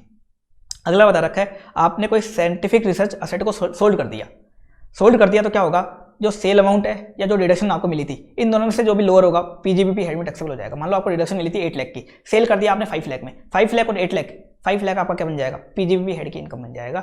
ये पॉइंट था, अदर पॉइंट ये था सेक्शन 35। इसमें क्या है, सारी लिमिट अब 100% है। इन हाउस रिसर्च करो चाहे बाहर कंट्रीब्यूशन करो, सब पे आपको क्या मिलता है? 100% डिडक्शन मिलता है। लैंड यहाँ अलाउड नहीं है, और अगर बिफोर कमेंसमेंट करते हो तो रेवेन्यू खर्चों में ओनली मटेरियल और सैलरी यहाँ अलाउड है। ये था सेक्शन 35। अब अपन आते हैं अगले सेक्शन पे, section 35 ABA, section 35 ABB, expense for obtaining telecom spectrum और टेलीकॉम लाइसेंस। टेलीकॉम स्पेक्ट्रम के लिए सेक्शन 35 ABA है और टेलीकॉम लाइसेंस के लिए 35 ABB है। टेलीकॉम स्पेक्ट्रम, टेलीकॉम लाइसेंस, ये बेसिकली किसके होते हैं? टेलीकॉम कंपनीज के लिए, एयरटेल वगैरह हो गई, जियो वगैरह हो गई, उनके लिए होते हैं ये। तो स्पेक्ट्रम क्या होता है? अगर आप 2G 3G 4G सर्विस देते हो, नेट की service 2G 3G 4G service, तो आपको लेना पड़ता है टेलीकॉम स्पेक्ट्रम लेना पड़ता है। दूसरा टेलीकॉम लाइसेंस, अगर आप मान लो टेलीकॉम इंडस्ट्री में आना चाहते हो, आप अभी टेलीकॉम इंडस्ट्री में आने का सोच रहे हो, तो आपको टेलीकॉम लाइसेंस लेना पड़ता है। TRAI जो telecom regulatory authority of India है ना, उससे आपको क्या लेना पड़ता है, गवर्नमेंट से टेलीकॉम लाइसेंस लेना पड़ता है। तो उसका जो खर्चा हुआ उस लाइसेंस को लेने के लिए या उस स्पेक्ट्रम को लेने के लिए जो खर्चा हुआ, उसका डिडक्शन कहाँ मिलता है, 35 ABA 35 ABB दोनों में सेम टाइप से डिडक्शन मिलता है। अब कैसे मिलता है बता रखा है, any amount actually paid for obtaining telecom spectrum या लाइसेंस। अगर आपने अमाउंट एक्चुअली पे करी है उसका डिडक्शन मिलेगा यहाँ पे, मतलब पेड बेसिस पे डिडक्शन मिलेगा आपको, यहाँ पे आपको ड्यू बेसिस पे नहीं मिलेगा, एक्चुअली पेड जितना अमाउंट आप एक्चुअल में पे करोगे उसका डिडक्शन मिलेगा। मान लो आपने 20 लाख का टेलीकॉम लाइसेंस लिया, पेमेंट नहीं किया, डिडक्शन मिलेगा क्या, नहीं मिलेगा। जब तक पे नहीं करोगे तब तक डिडक्शन नहीं मिलेगा, पेड बेसिस में मिलेगा। और पेड बेसिस में कैसे मिलेगा, इक्वल इंस्टॉलमेंट में over the life of licence. उस लाइसेंस या उस स्पेक्ट्रम की जो लाइफ है उस लाइफ पे over the life of licence equal instalment में मिलेगा, इक्वल इंस्टॉलमेंट में मिलेगा। तो अमाउंट जो भी आपने एक्चुअल में पे किया है लाइसेंस को लेने के लिए, एक्चुअल पेड वाले का मिलेगा, पेड बेसिस पे मिलेगा और इक्वल इंस्टॉलमेंट में मिलेगा, over the life of licence मिलेगा। अब कैसे मिलता है, मान लो आपने पेमेंट कब कर दिया, बिजनेस कमेंस होने से पहले किया, लाइसेंस के लिए पेमेंट कर दिया बिजनेस कमेंस होने से पहले, तो डिडक्शन कैसे मिलेगा, जिस ईयर में आपने बिजनेस कमेंस किया उस ईयर से लेकर के जिस ईयर में वो लाइसेंस एक्सपायर होगा, जिस ईयर में बिजनेस कमेंस किया उस ईयर से लेकर के जिस ईयर में वो लाइसेंस एक्सपायर होगा उस ईयर तक इक्वल इंस्टॉलमेंट मिलेगा, उस ईयर तक इक्वल इंस्टॉलमेंट मिलेगा। लेकिन मान लो आपने पेमेंट कब किया, बिजनेस कमेंस होने के बाद, पेमेंट कब किया, बिजनेस कमेंस होने के बाद, तो डिडक्शन कैसे मिलेगा, जिस ईयर में आपने पेमेंट किया उस ईयर से लेकर के जिस ईयर में लाइसेंस एक्सपायर होगा, जिस ईयर में पेमेंट किया उस ईयर से लेकर के जिस ईयर में लाइसेंस एक्सपायर होगा उस ईयर तक मिलेगा इक्वल इंस्टॉलमेंट में। कैसे मिलेगा, इक्वल इंस्टॉलमेंट में आपको डिडक्शन यहाँ मिलेगा। ये था सेक्शन 35 ABA 35 ABB। अब ये सेक्शन आगे क्या बात बताता है, ये एग्जांपल से मैंने आपको समझाया भी था इसको, कि डेप्रिसिएशन जो है अब आपको टेलीकॉम स्पेक्ट्रम और टेलीकॉम लाइसेंस में नहीं मिलेगा, जबकि टेलीकॉम स्पेक्ट्रम टेलीकॉम लाइसेंस क्या एक तरीके से इंटेंजिबल एसेट है, तो डेप्रिसिएशन मिलना चाहिए था लेकिन नहीं मिलेगा, क्योंकि इनके लिए एक स्पेसिफिक सेक्शन बना दिया गवर्नमेंट ने, कौन सा, 35 ABA 35 ABB। जब आपको डिडक्शन मिल जाता है इन पे तो डेप्रिसिएशन इन पे नहीं मिलेगा, इन पे डेप्रिसिएशन नहीं मिलता। दूसरा, मान लो अमालगमेशन डीमर्जर हो जाता है, अमालगमेशन डीमर्जर हो जाता है, और मान लो जो पुरानी कंपनी थी अमालगमेटिंग कंपनी या डीमर्ज कंपनी, उसकी कुछ इंस्टॉलमेंट पेंडिंग थी, टोटल 5 इंस्टॉलमेंट थी मान लो उसकी डिडक्शन की, और उसने 2 ले रखी थी, 3 इंस्टॉलमेंट उसकी पेंडिंग थी, क्या होगा, तो रिमेनिंग डिडक्शन है जो पेंडिंग था उस अमालगमेटिंग क्या बोलते हैं अमालगमेटिंग का या डीमर्ज कंपनी का, वो अमालगमेटेड या रिजल्टिंग कंपनी को, अमालगमेटेड या रिजल्टिंग कंपनी क्लेम कर सकती है, अमालगमेटेड या रिजल्टिंग कंपनी को मिल जाएगा, रिमेनिंग जो डिडक्शन है वो अमालगमेटेड या रिजल्टिंग कंपनी क्लेम कर सकती है। इसके बाद अपने देखा section 35 AD, expenditure on specified business. अगर आप स्पेसिफाइड बिजनेस पे कोई भी खर्चा करते हो तो आपको 100% डिडक्शन मिलता है। देखो रेवेन्यू खर्चों का तो सभी बिजनेस में मिल जाता है आपको 100% डिडक्शन, लेकिन कैपिटल खर्चे का भी क्या मिल जाता है स्पेसिफाइड बिजनेस में, स्पेसिफाइड बिजनेस के केस में कैपिटल खर्चों का भी 100% डिडक्शन मिल जाता है, बिल्डिंग का भी 100% डिडक्शन, मशीनरी का भी क्या मिल जाएगा 100% डिडक्शन, फर्नीचर का भी क्या 100% डिडक्शन मिल जाता है। तो डिडक्शन सभी कैपिटल एक्सपेंस का मिल जाएगा, 3 को छोड़ के, एक तो लैंड का नहीं मिलेगा, एक गुडविल का, एक फाइनेंशियल इंस्ट्रूमेंट का। लैंड का नहीं मिलेगा, गुडविल का नहीं मिलेगा और फाइनेंशियल इंस्ट्रूमेंट का नहीं मिलेगा। तो देखो लैंड और गुडविल ऐसी चीजें जहाँ कहीं भी कुछ नहीं मिलेगा, लैंड और गुडविल पे ना डेप्रिसिएशन मिलता ना डिडक्शन मिलता, कुछ नहीं मिलता लैंड और गुडविल पे। तो यहाँ लैंड गुडविल और फाइनेंशियल इंस्ट्रूमेंट में आपको डिडक्शन नहीं मिलेगा, बाकी सब पे, बाकी जो भी कैपिटल खर्चा करोगे, जो भी कैपिटल नेचर का एक्सपेंस करोगे सबका मिल जाएगा। अब डिडक्शन कैसे मिलेगा, अगर आपने कोई कैपिटल एक्सपेंडिचर कब किया, बिजनेस कमेंस होने से पहले किया, स्पेसिफाइड बिजनेस को कमेंस करने से पहले किया, तो 100% डिडक्शन मिल जाएगा। जिस ईयर में बिजनेस कमेंस करोगे, जिस ईयर में बिजनेस कमेंस करोगे उस ईयर में मिल जाएगा। लेकिन अगर आपने कैपिटल एक्सपेंडिचर कब किया है, बिजनेस कमेंस होने के बाद किया, बिजनेस कमेंस होने के बाद किया है, तो आपको 100% डिडक्शन मिलेगा। कब मिलेगा, जिस ईयर में आप खर्चा करोगे, जिस ईयर में आपने खर्चा किया है उस ईयर में आपको 100% डिडक्शन मिल जाएगा। अब स्पेसिफाइड बिजनेस कौन से होते हैं, तो लगभग 13-14 स्पेसिफाइड बिजनेस होते हैं, उनका नाम एक बार देख लो कौन कौन से होते हैं। एक कोल्ड चेन फैसिलिटी का बिजनेस है, एक होटल ऑफ 2 स्टार और अबव कैटेगरी का है, एक hospital with at least 100 beds for patient वाला बिजनेस है, एक हाउसिंग प्रोजेक्ट का बिजनेस है, हाउसिंग प्रोजेक्ट में 2 हैं, एक अंडर स्लम डेवलपमेंट स्कीम, एक अंडर अफोर्डेबल हाउसिंग स्कीम। इसके अलावा production of fertilisers in India का बिजनेस है, एक इनलैंड कंटेनर डिपोट का आपका बिजनेस है, एक हनी प्रोडक्शन का आपका बिजनेस है, एक warehousing facility for storage of sugar, sugar की स्टोरेज के लिए वेयरहाउसिंग फैसिलिटी का बिजनेस है, एक warehousing facility for storage of agriculture produce. Agriculture produce क्या होते हैं, जो खेती से उत्पन्न होते हैं, फ्रूट्स हो गए, वेजिटेबल हो गए, गेहूं वगैरह हो गए, तो एग्रीकल्चर प्रोड्यूस को स्टोरेज करने का वेयरहाउसिंग फैसिलिटी का बिजनेस आपका। एग्रीकल्चर प्रोड्यूस का है, अगर मान लो एग्रीकल्चर प्रोड्यूस की आप प्रोसेसिंग कर देते हो तो कवर नहीं होगा। जैसे मान लो सरसों है, सरसों क्या है एग्रीकल्चर प्रोड्यूस, सरसों का आपने सरसों का तेल बना दिया तो सरसों का तेल यहाँ कवर नहीं है, सरसों कवर है। तो एग्रीकल्चर प्रोड्यूस की वेयरहाउसिंग फैसिलिटी का बिजनेस है, वो भी कवर हो जाएगा। क्रॉस कंट्री पाइपलाइन का बिजनेस है, यहाँ कवर हो जाएगा। स्लरी पाइपलाइन का बिजनेस है, यहाँ कवर हो जाएगा। Semi conductor wafer fabrication manufacturing unit का बिजनेस है, वो भी कवर हो जाएगा। और लास्ट है developing, maintaining and operating new infrastructure facility. New infrastructure facility क्या होती है, कोई नया पुल बनाने का, नया ब्रिज वगैरह बनाने का बिजनेस है आपका, नया रोड बनाने का बिजनेस है, तो वो भी यहाँ कवर हो जाएगा। ये सारे बिजनेस यहाँ कवर होंगे। आप बोलोगे सारे नाम याद कैसे रखें, देखो इंस्टीट्यूट सारे नाम यूज़ नहीं करता। कभी स्पेसिफाइड बिजनेस का क्वेश्चन आता है या तो वो लिख देता है साफ कि स्पेसिफाइड बिजनेस, नहीं लिखता तो कौन कौन से बिजनेस यूज़ करता है, एक तो होटल वाला, एक हॉस्पिटल वाला, एक warehousing facility for storage of sugar, एक warehousing facility for storage of agriculture produce, इसके अलावा developing, maintaining and operating new infrastructure facility. ये 4-5 नाम तो आपको अच्छे से याद रखने हैं, बाकी आप 2-3 बार रीड कर लेना, आपके दिमाग में फिट हो जाएंगे। स्पेसिफाइड बिजनेस, ये बिजनेस, इन बिजनेस में क्या होगा, आपको कैपिटल खर्चों का भी 100% डिडक्शन मिल जाएगा। अब इसमें अदर पॉइंट और बता रखे हैं। पहला पॉइंट तो फालतू बता रखा है कि बिजनेस नया होना चाहिए, ऐसा नहीं कि आपने एग्जिस्टिंग बिजनेस को स्प्लिट करके नया बिजनेस बना दिया, ऐसा नहीं होना चाहिए। दूसरा, प्लानर मशीनरी क्या होनी चाहिए न्यू बिजनेस में, न्यू होनी चाहिए। हाँ, अगर ओल्ड वाली प्लानर मशीनरी है, इंपोर्ट वाली चलेगी, अगर आपने इंपोर्ट की है तो ओल्ड भी चलेगी। दूसरा, टोटल प्लानर मशीनरी का 20%, टोटल प्लानर मशीनरी का 20% ओल्ड भी चलेगी। ये पॉइंट भी फालतू कुछ काम करनी है। अगला पॉइंट, अगर आपने कोई कैपिटल सेट के लिए पेमेंट किया है, सिंगल पर्सन को सिंगल डे में 10,000 से ज़्यादा का, सिंगल पर्सन को सिंगल डे में 10,000 से ज़्यादा का करा है, कैसे किया है, cash, period cheque, cross cheque से, cash, period cheque, cross cheque से किया है, तो उस पेमेंट के लिए आपको कोई डिडक्शन नहीं मिलेगा, उस अमाउंट को आपको इग्नोर करना है। मान लो आपने एक कैपिटल एसेट परचेज किया 5 लाख में और पेमेंट कैसे कर दिया, सिंगल डे में 5 लाख का कैश में कर दिया, तो उस अमाउंट को आपको क्या करना है, इग्नोर करना है, उस पर आपको यहाँ डिडक्शन नहीं मिलेगा। अगला पॉइंट बता रखा है, अगर आप मान लो सेक्शन 35 AD में किसी बिजनेस में अगर आप 35 AD में डिडक्शन ले लेते हो, तो उस सेम बिजनेस में आपको सेक्शन 80 IAS से लेकर के 80 RRB और सेक्शन 10 AA की डिडक्शन नहीं मिलेगी। सेक्शन 80 IAS से लेकर के 80 RRB और सेक्शन 10 AA की डिडक्शन उस सेम बिजनेस में नहीं मिलेगी। मान लो आपके अलग अलग बिजनेस, तो एक में आप 35 AD ले लो, एक में 10 AA ले लो, चलेगा, कोई दिक्कत नहीं है। लेकिन सेम बिजनेस में डबल डिडक्शन आपको नहीं मिलेगी, या तो 35 AD लो, या 80 IAS से 80 RRB लो, या 10 AA लो। तो ये बोलता है ये अगला point, point number 4। Point number 5 क्या बोलता है, अगर स्पेसिफाइड बिजनेस में अगर आपको लॉस होता है, तो स्पेसिफाइड बिजनेस के लॉस को आप कोई भी जो स्पेसिफाइड बिजनेस है आपका, दूसरा कोई स्पेसिफाइड बिजनेस है, उसके प्रॉफिट से सेट ऑफ कर सकते हो। तो स्पेसिफाइड बिजनेस में जो लॉस होता है वो ओनली स्पेसिफाइड बिजनेस के प्रॉफिट से सेट ऑफ होता है।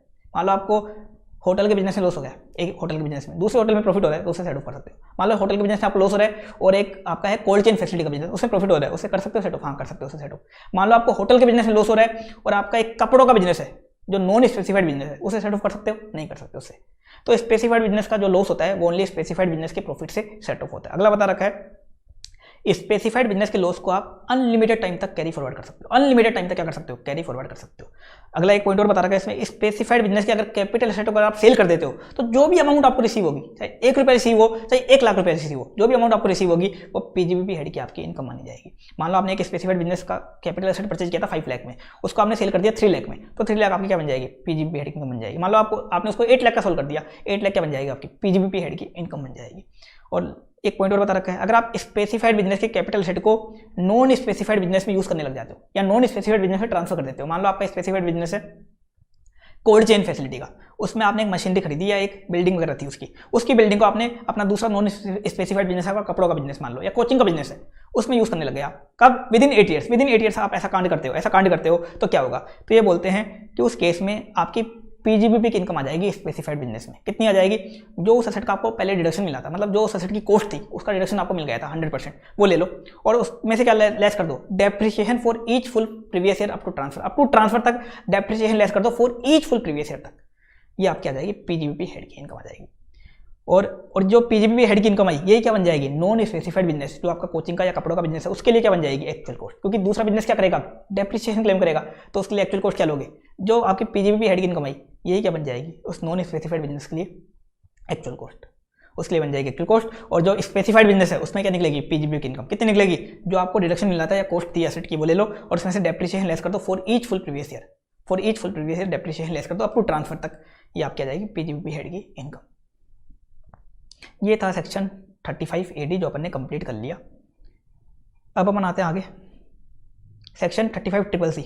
अगर आप कोई नोटिफाइड एग्रीकल्चर एक्सटेंशन प्रोजेक्ट पे खर्चा करते हो, नोटिफाइड एग्रीकल्चर एक्सटेंशन प्रोजेक्ट पे कोई खर्चा करते हो, आपको डिडक्शन मिल जाएगी और सभी एसएससी को डिडक्शन मिलेगी। कितनी मिलेगी, 100% ऑफ एक्सपेंडिचर, जितना भी खर्चा किया उसका 100% मिल जाएगी, 2 चीज़ों को छोड़ के, लैंड और बिल्डिंग के अलावा सभी चीज़ों की मिल जाएगी, मतलब कैपिटल खर्चे की मिल जाएगी, रेवेन्यू की भी मिल जाएगी, लेकिन 2 चीज़ों को छोड़ दो, लैंड और बिल्डिंग की नहीं मिलेगी, बाकी सभी खर्चों की आपको 100% डिडक्शन मिल जाएगी। अगला केस है सेक्शन 35 CCD। 35 CCD क्या बोलता है, अगर कंपनी ने नोटिफाइड स्किल डेवलपमेंट प्रोजेक्ट पे खर्चा किया, कंपनी ने क्या किया, नोटिफाइड स्किल डेवलपमेंट प्रोजेक्ट पे खर्चा किया, तो कंपनी को डिडक्शन मिलती है सेक्शन 35 CCD में। ये वाला जो सेक्शन है 35 CCD, ये ओनली कंपनी के लिए, कंपनी को डिडक्शन मिलती है। कंपनी को डिडक्शन कितनी मिलेगी, जो भी कंपनी ने खर्चा किया उसका 100% की डिडक्शन मिल जाएगी, लेकिन लैंड और बिल्डिंग को छोड़ दो, यहाँ भी लैंड और बिल्डिंग अलाउड नहीं होगा, यहाँ भी लैंड और बिल्डिंग अपना अलाउड नहीं होगा। ये था सेक्शन 35 CCD। इसके बाद सेक्शन 35D देखा, प्रिलिमिनरी एक्सपेंस। अभी प्रिलिमिनरी एक्सपेंस क्या होते हैं, ये होते हैं तरीके से शेयर इशू के खर्चे हो गए, या शेयर इशू के जब आपने शेयर वगैरह इशू किए तो आपको लीगल एक्सपेंस वगैरह लग गए, या MOA AO के ड्राफ्ट करने के खर्चे हो गए, MOA AO बनाने के खर्चे हो गए, ये सब होते हैं प्रिलिमिनरी एक्सपेंस। कब लगते हैं ये, या तो बिजनेस कमेंस करते टाइम लगे, या बिजनेस को एक्सटेंड करते टाइम लगे, या न्यू यूनिट सेटअप करते टाइम लगे। या तो बिजनेस को कमेंस करते वक्त लगे, या बिजनेस को एक्सटेंड करते वक्त लगे, या न्यू यूनिट सेटअप करते वक्त लगे, तो होते हैं प्रिलिमिनरी एक्सपेंस। और प्रिलिमिनरी एक्सपेंस की डिडक्शन किसको मिलती है? ओनली रेजिडेंट एसएससी को। किसको मिलती है? ओनली रेजिडेंट एसएससी को। और कब लगते हैं प्रिलिमिनरी एक्सपेंस? या तो बिजनेस को कमेंस करते वक्त, या बिजनेस को एक्सटेंड करते वक्त, या न्यू यूनिट सेटअप करते वक्त, जो शेयर्स वगैरह के इशू के खर्चे होते हैं, डिबेंचर वगैरह के इशू के खर्चे होते हैं, लीगल एक्सपेंस वगैरह जो हो जाते हैं आपके, या एमओए एओए बनाने के जो खर्चे होते हैं, वो सब होते हैं प्रिलिमिनरी एक्सपेंस। अब इनकी डिडक्शन तो मिल जाएगी आपको, लेकिन इसके लिए लिमिट निकालनी पड़ेगी आपको। इसकी डिडक्शन के लिए क्या निकालनी पड़ेगी? लिमिट। और लिमिट कैसे निकालोगे? इंडियन कंपनी के केस में देखो लिमिट कैसे निकालोगे। इंडियन कंपनी में कॉस्ट ऑफ प्रोजेक्ट ले लो, कैपिटल एम्प्लॉयड ले लो। क्या ले लो?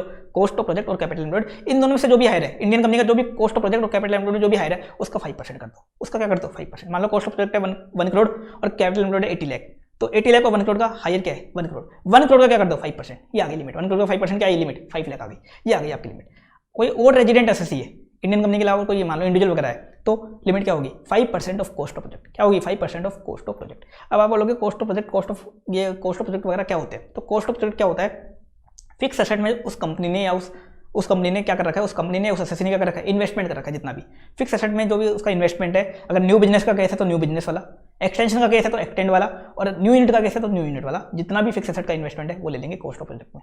कैपिटल एम्प्लॉयड में क्या लेंगे? शेयर कैपिटल लेंगे, डिबेंचर लेंगे, लॉन्ग टर्म बोरिंग लेंगे। शेयर कैपिटल लेंगे, डिबेंचर लेंगे, लॉन्ग टर्म बोरिंग लेंगे। अगर न्यू बिजनेस का केस है तो न्यू बिजनेस वाला, एक्सटेंशन का केस है तो एक्सटेंशन वाला, और न्यू यूनिट का केस है तो न्यू यूनिट वाला। क्या लेंगे? Share capital, debenture, long term borrowing.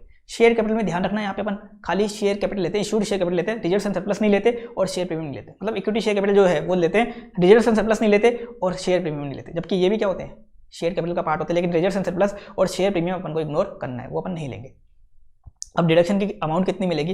तो एक्चुअल में जो प्रिलिमिनरी एक्सपेंस की है वो ले लो, और जो आपने लिमिट निकाली वो ले लो। मान लो एक्चुअल प्रिलिमिनरी एक्सपेंस आपके थे 4 लाख के, और लिमिट आई आपकी 5 लाख, तो 4 लाख और 5 लाख इन दोनों का लोअर करो। लोअर आया 4 लाख। 4 लाख की डिडक्शन आपको मिल जाएगी, लेकिन एक साथ नहीं मिलेगी। ये बोला डिडक्शन कैसे मिलेगी? 5 इक्वल इंस्टॉलमेंट इन 5 ईयर्स। 5 ईयर्स में मिलेगी आपको, 5 इक्वल इंस्टॉलमेंट मिलेगी। तो करंट ईयर में कितनी मिलेगी? मान लो 4 लाख आ गया आपका लोअर, इसका 1/5 मिलेगी। कितना मिलेगी? 4 लाख का 1/5। 4 लाख का 1/5 मिलेगी आपको, 80,000 की मिलेगी। 80,000 की करंट में मिल जाएगी, 80,000 की नेक्स्ट ईयर मिल जाएगी, 80,000 की उससे नेक्स्ट ईयर, फिर 80,000 की उससे नेक्स्ट ईयर, और 80,000 की लास्ट ईयर। तो डिडक्शन कैसे मिलेगी आपको? डिडक्शन 5 इक्वल इंस्टॉलमेंट में मिलेगी, 5 ईयर्स में 5 इक्वल इंस्टॉलमेंट में मिलेगी, और 5 ईयर्स में आपको डिडक्शन मिलेगी। एक साथ डिडक्शन यहाँ नहीं मिलेगी। दूसरा केस दे रखा है, अगर अमालगमेशन या डीमर्जर हो जाता है, अमालगमेशन डीमर्जर हो जाता है, और मान लो पुरानी वाली की कुछ इंस्टॉलमेंट पेंडिंग रह गई, तो जो अमालगमेटेड या रिजल्टिंग कंपनी है, जो अमालगमेटेड या रिजल्टिंग कंपनी है न्यू वाली, वो क्या कर सकती है? उन इंस्टॉलमेंट को क्लेम कर सकती है, उन रिमेनिंग डिडक्शन को क्लेम कर सकती है। ये था सेक्शन 35D प्रिलिमिनरी एक्सपेंस। फिर अपन ने देखा section 35DD expense on amalgamation and demerger. आपके अमालगमेशन और डीमर्जर के खर्चे हो रहे हैं, अमालगमेशन करने के, डीमर्जर वगैरह के करने के एक्सपेंसेस हो रहे हैं, तो डिडक्शन आपको मिल जाएगा। किसको मिलेगा? ओनली इंडियन कंपनी को। कौन अलाउड है यहाँ पे? ओनली इंडियन कंपनी है जिसने खर्चा किया है, जिसने खर्चा इनकर्ड किया है। अगर अमालगमेटेड कंपनी ने किया तो अमालगमेटेड कंपनी को मिलेगा, और अमालगमेटिंग कंपनी ने किया है तो अमालगमेटिंग कंपनी को मिल जाएगा। डीमर्ज कंपनी ने किया तो डीमर्ज कंपनी को मिलेगा, रिजल्टिंग कंपनी ने किया तो रिजल्टिंग कंपनी को मिल जाएगा। और डिडक्शन कैसे मिलेगा? 5 इक्वल इंस्टॉलमेंट में मिलेगा, 5 ईयर्स में। सेम टू सेम ऊपर वालों की तरह जो भी खर्चा हुआ है उसका 5 इक्वल इंस्टॉलमेंट में, 5 इक्वल इंस्टॉलमेंट में 5 ईयर्स में डिडक्शन आपको मिलेगा। एक साथ नहीं मिलेगा, 5 इक्वल इंस्टॉलमेंट में मिलेगा। यहाँ ये वाला पॉइंट नहीं है कि रिमेनिंग डिडक्शन अमालगमेटेड या रिजल्टिंग कंपनी क्लेम कर सकती है, ये वाला पॉइंट यहाँ नहीं है, 35DD में नहीं है। अगला 35DDA, ये क्या बोलता है? अगर VRS पे अगर आप कोई पेमेंट करते हो, VRS का पेमेंट करते हो एम्प्लॉइज़ को, VRS का वॉलंटरी रिटायरमेंट स्कीम जो होती है, वॉलंटरी रिटायरमेंट वो सर्विस स्कीम जो होती है, उसका पेमेंट करते हो, VRS का पेमेंट करते हो, तो डिडक्शन तो मिल जाएगी आपको, सभी एसएससी को मिल जाएगी। डिडक्शन कैसे मिलेगी? जो आपने अमाउंट पे किया है, या डिडक्शन कैसे मिलती है? पेड बेसिस पे, ड्यू बेसिस पे नहीं मिलती। जितना अमाउंट आपने पे कर दिया, VRS का जितना अमाउंट पे कर दिया, मान लो आपने 10 लाख पे कर दिए, ड्यू था 20 लाख, 20 लाख की नहीं मिलेगी। जो अमाउंट आपने पे किया, पे कितना किया? 10 लाख, तो 10 लाख की मिलेगी। कैसे मिलेगी? 5 इक्वल इंस्टॉलमेंट इन 5 ईयर्स। 5 इक्वल इंस्टॉलमेंट में मिलेगी, एक साथ नहीं मिलेगी। आपने 10 लाख पे किए हैं तो उसका 1/5 करो, 2 लाख की मिलेगी। करंट ईयर में कितनी मिलेगी? 2 लाख। तो 5 इक्वल इंस्टॉलमेंट में मिलेगी, जो अमाउंट आपने पे किया है, एक्चुअल में पे किया, पेड बेसिस से आपको डिडक्शन यहाँ मिलेगी। जितना पे किया उसका 1/5 कर देना। अब इसमें एक पॉइंट और दे रखा है, अगर अमालगमेशन हो जाता है मान लो, या डीमर्जर हो जाता है, सक्सेशन मतलब प्रोप्राइटरशिप और फर्म को कंपनी खरीद लेती है, कन्वर्जन मतलब कंपनी का एलएलपी में कन्वर्जन हो जाता है। इन सभी केस में क्या होगा? पुरानी वाली के जितने इंस्टॉलमेंट बच गए वो क्या कर सकती है? सक्सेसर या न्यू कंपनी या सक्सेसर क्या कर सकती है? उसको क्लेम कर सकती है। रिमेनिंग डिडक्शन को सक्सेसर यहाँ क्लेम कर सकती है। तो अमालगमेशन, डीमर्जर, सक्सेशन, कन्वर्जन, यहाँ सब कवर्ड है। सक्सेशन भी कवर्ड है, कन्वर्जन भी कवर्ड है। तो जो रिमेनिंग डिडक्शन है पुरानी वाली की, प्रेडिसेसर की, वो सक्सेसर क्या कर सकती है? क्लेम कर सकती है। जो रिमेनिंग इंस्टॉलमेंट है वो कौन क्लेम कर सकती है? सक्सेसर क्लेम कर सकती है। ये था सेक्शन 35DD। अब इसके बाद अपन ने देखा था अदर डिडक्शन सेक्शन 36। सेक्शन 36 में कुछ अदर डिडक्शन आपको बता रखी है जो सेक्शन 36 में आपको मिलती है। कौन कौन सी बता रखी है? सबसे पहले आपको बता रखी है अगर आपने स्टॉक का इंश्योरेंस प्रीमियम पे किया, स्टॉक का इंश्योरेंस प्रीमियम पे किया, आपको सेक्शन 36 में डिडक्शन मिल जाएगी। दूसरा बता रखा है अगर आपने एम्प्लॉइज का हेल्थ या मेडिकल इंश्योरेंस प्रीमियम पे किया अदर देन कैश, एम्प्लॉइज का हेल्थ या मेडिकल इंश्योरेंस प्रीमियम पे किया अदर देन कैश किया है तो आपको डिडक्शन मिल जाएगी। बीएड चेक से किया है तो मिल जाएगी, क्रॉस चेक से किया है तो मिल जाएगी, लेकिन कैश में किया है तो नहीं मिलेगी। तो आपने एम्प्लॉइज का हेल्थ या मेडिकल इंश्योरेंस प्रीमियम पे किया अदर देन कैश, यहाँ का खाली क्या वर्ड है? खाली यहाँ कैश वर्ड है, ध्यान देना, यहाँ खाली कैश वर्ड है। मतलब बीएड चेक भी अलाउड है, क्रॉस चेक भी अलाउड है, बस कैश नहीं होना चाहिए एम्प्लॉय का हेल्थ या मेडिकल इंश्योरेंस प्रीमियम। ये पीजीबीपी में ओनली इकलौता एक ऐसा सेक्शन है जहाँ बीएड चेक और क्रॉस चेक अलाउड है। बाकी अपन ने जहाँ भी देखा ना, cash, bearer cheque, cross cheque तीनों साथ चलते हैं, cash, bearer cheque, cross cheque सब जगह साथ चलते हैं, इसके अलावा, इस वाले पॉइंट के अलावा। अगला पॉइंट है अगर आपने एम्प्लॉइज को बोनस और कमीशन पे किया है, बोनस और कमीशन पे किया डिडक्शन मिल जाएगी, लेकिन इसमें एक सेक्शन है 43B, वो टांग अड़ाएगा। वो बोलता है पेड बेसिस पे मिलेगी। अगर आप ड्यू डेट तक पे कर देते हो, 43B क्या बोलते हैं, अगर ड्यू डेट ऑफ आरओआई तक पे कर देते हो बोनस और कमीशन तो ही मिलेगी। अगला इसमें अपन ने देखा अगर आपने बिजनेस पर्पस के लिए कोई लोन लिया है और उसका इंटरेस्ट बन रहा है तो उस इंटरेस्ट की डिडक्शन आपको मिल जाएगी, लेकिन कैसे मिलेगी? अगर आपने लोन कैसे लिया है? डेप्रिशिएबल एसेट के लिए लिया है, कोई एसेट खरीदने के लिए लिया है, लैंड बिल्डिंग वगैरह खरीदने के लिए लिया है, या मान लो प्लांट एंड मशीनरी वगैरह खरीदने के लिए लिया है, तो डेप्रिशिएबल एसेट होगी। डेप्रिशिएबल एसेट में क्या होगा? पुट टू यूज तक का इंटरेस्ट, पुट टू यूज तक का इंटरेस्ट तो अपन क्या कर देंगे? एसेट की कॉस्ट में ऐड कर देंगे। और पुट टू यूज वाले के बाद का इंटरेस्ट, मतलब पुट टू यूज के बाद का इंटरेस्ट, पुट टू यूज के बाद का इंटरेस्ट की आपको डिडक्शन मिल जाएगी। और अगर आपने लोन मान लो अदर पर्पस के लिए लिया है, जैसे वर्किंग कैपिटल के लिए लोन लिया है, या क्रेडिटर को पेमेंट करने के लिए लोन लिया है, या मान लो रॉ मटेरियल परचेज करने के लिए लोन लिया है, तो हो गया अदर केस, तो उसमें आपको सीधा इंटरेस्ट और लोन की डिडक्शन मिल जाएगी। लेकिन इसमें भी क्या होगा? सेक्शन 43B टांग अड़ाएगा। वो बोलेगा कि अगर आप interest due date of ROI तक पे कर देते हो तो ही डिडक्शन मिलेगी। इसमें भी टांग अड़ाएगा। अपन 43B देखेंगे तब आपको पता चल जाएगा कैसे वो टांग अड़ाएगा।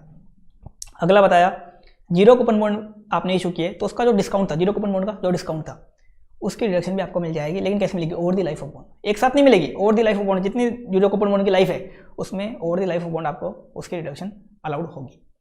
आगे देखा था अपन ने अगर एम्प्लॉयर कंट्रीब्यूट करता है एम्प्लॉइज के बेनिफिट के लिए, एम्प्लॉयर अगर एम्प्लॉय के बेनिफिट के लिए कंट्रीब्यूट करता है तो एम्प्लॉयर कंट्रीब्यूशन की एम्प्लॉयर को क्या मिल जाएगी? डिडक्शन मिल जाएगी।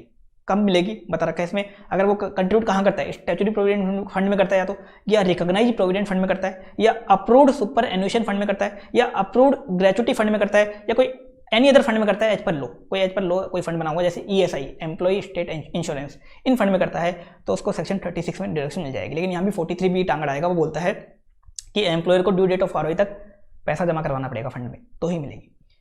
लेकिन अगर मान लो एम्प्लॉयर कंट्रीब्यूट कहाँ करता है? अनरिकॉग्नाइज प्रोविडेंट फंड यूआरपीएफ में करता है, या अनअप्रूव्ड सुपर एन्युएशन फंड में करता है, या अनअप्रूव्ड ग्रेचुटी फंड में करता है, या कोई एनी अदर फंड में करता है, unrecognised provident fund, unapproved superannuation fund, unapproved gratuity fund, या एनी अदर फंड में करता है। एनी अदर फंड मतलब कोई ऐसा फालतू फंड बना हुआ है, employ welfare fund, employ benefit fund, ऐसे कुछ फंड में करता है तो कोई डिडक्शन नहीं मिलेगी।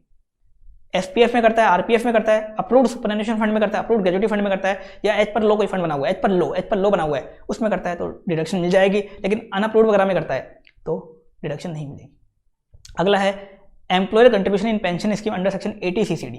80CCD में जो पेंशन स्कीम बता रखी है, अटल पेंशन योजना बता रखी है, वहाँ न्यू पेंशन स्कीम बता रखी है, उसमें अगर एम्प्लॉयर कंट्रीब्यूट करता है एम्प्लॉय के बेनिफिट के लिए तो एम्प्लॉयर को उसको डिडक्शन मिल जाएगी। लेकिन कितनी मिलेगी? जो एक्चुअल में कंट्रीब्यूट किया वो ले लो, और एम्प्लॉय की जो सैलरी है उसका 10% करो। सैलरी में क्या लोगे? Basic salary plus DA. If कौन सा? अगर डीए पार्ट ऑफ पे बनता है, पार्ट ऑफ रिटायरमेंट बेनिफिट बनता है, वो होता है डीए इफ, वो डीए इफ लेना है। Basic salary plus DA if लेना है, उसका 10% करना है आपको। इन दोनों में जो भी लोअर आएगा उस लोअर की क्या मिल जाएगी? डिडक्शन सेक्शन 36 में मिल जाएगी। इन दोनों में जो भी लोअर आएगा।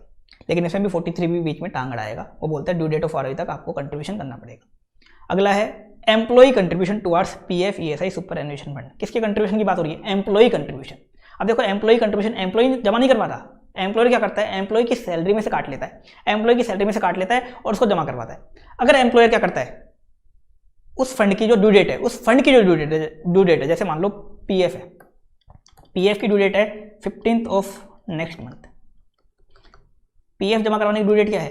15 तारीख, नेक्स्ट महीने की 15 तारीख तक आपको पीएफ जमा करवाना पड़ता है। तो अगर एम्प्लॉयर उस फंड की जो ड्यू डेट है उस ड्यू डेट तक जमा करवा देता है तो उसको डिडक्शन मिल जाएगी। लेकिन अगर उस ड्यू डेट तक जमा नहीं करवाता, अगर एम्प्लॉयर उस ड्यू डेट तक जमा नहीं करवाता तो वो उसकी इनकम मान ली जाएगी, पीजीबीपी हेड की इनकम मान ली जाएगी, क्योंकि एम्प्लॉयर ने क्या किया होगा? सैलरी में उसको मान लिया होगा, सैलरी का डिडक्शन ले लिया होगा, तो अपन उसको फिर से एड बैक करेंगे, पीजीबीपी की क्या बना देंगे? उसको इनकम बना देंगे। तो एम्प्लॉय कंट्रीब्यूशन में क्या है? एम्प्लॉय कंट्रीब्यूशन में पॉइंट क्या है? डिडक्शन मिल जाएगी, लेकिन कब मिलेगी? अगर एम्प्लॉयर उस एम्प्लॉय के कंट्रीब्यूशन को काट के उस फंड की जो ड्यू डेट है, ड्यू डेट किसकी, फंड की जो ड्यू डेट है तब तक जमा करवा देता है तो डिडक्शन मिलेगी। अगर नहीं करवाता, ड्यू डेट के बाद करवाता है तो डिडक्शन नहीं मिलेगी। यहाँ फंड की ड्यू डेट देखेंगे, आरओआई की ड्यू डेट नहीं देखेंगे, यहाँ पे क्या देखेंगे, फंड की ड्यू डेट। यहाँ क्या देखेंगे, फंड की ड्यू डेट देखेंगे, यहाँ फंड की ड्यू डेट अपन यहाँ देखेंगे। अगला दे रखा है, अगर आप कोई एनिमल बिजनेस में यूज करते हो और वो भी कैसे, कैपिटल एसेट है आपका एनिमल, स्टॉक इन ट्रेड नहीं है, कैपिटल एसेट है। अब कैपिटल एसेट है, जैसे मान लो आपका सर्कस का बिजनेस है, आप हाथी वगैरह शेर वगैरह यूज करते हो सर्कस के बिजनेस में, वो कैपिटल एसेट है आपका। अब एनिमल पे डेप्रिसिएशन मिलता नहीं है, आपने पढ़ा थोड़ी था एनिमल पे डेप्रिसिएशन, तो एनिमल पे डेप्रिसिएशन नहीं मिलता तो उस पर क्या मिलेगा आपको, डिडक्शन मिलेगा। लेकिन डिडक्शन कब मिलेगा, जब वो एनिमल या तो परमानेंटली यूजलेस हो जाएगा या टाइड हो जाएगा, मतलब उसकी डेथ हो जाएगी। जब वो एनिमल परमानेंटली या तो यूजलेस हो जाएगा या उसकी डेथ हो जाएगी, तब जाके आपको डिडक्शन मिलेगा। डिडक्शन कितना मिलेगा, cost of animal minus scrap value. उस एनिमल की जो कॉस्ट थी वो ले लो, और जब वो यूजलेस हो जाता है, जब आप उसको सेल करोगे तो जो स्क्रैप वैल्यू आपको मिली वो उसमें से लेस कर देना, ये आपकी डिडक्शन की अमाउंट आ जाएगी। अगला पॉइंट था बैड डेट्स का। बैड डेट्स की देखो डिडक्शन कैसे होती है, एक तो एक्चुअल बैड डेट्स होता है, एक provision for bad debts. Actual bad debts है, सेल्स के रिगार्डिंग है तो डिडक्शन मिल जाएगी। लेकिन आपने मान लो किसी को लोन दिया है और वो लोन डूब गया तो उसको बैड डेट्स की डिडक्शन नहीं मिलेगी। लेकिन मान लो आपको मनी लेंडिंग का बिजनेस है, आपका बिजनेस ही क्या है, लोन देने का बिजनेस है, तो आपको लोन की भी क्या मिल जाएगी, लोन वाली बैड डेट्स की भी आपको डिडक्शन मिल जाएगी। दूसरा, प्रोविजन फॉर बैड डेट्स की डिडक्शन आपको नहीं मिलती, प्रोविजन फॉर बैड डेट्स की डिडक्शन आपको नहीं मिलती, लेकिन बैंक्स को प्रोविजन फॉर बैड डेट्स की भी क्या मिल जाती है, डिडक्शन मिल जाती है। अब इसमें बता रखा अदर पॉइंट। अब बैड डेट्स की डिडक्शन कैसे मिलेगी, आपको बैड डेट्स को राइट ऑफ करना पड़ेगा, मतलब आपको पीएनएल अकाउंट में डेबिट करना पड़ेगा।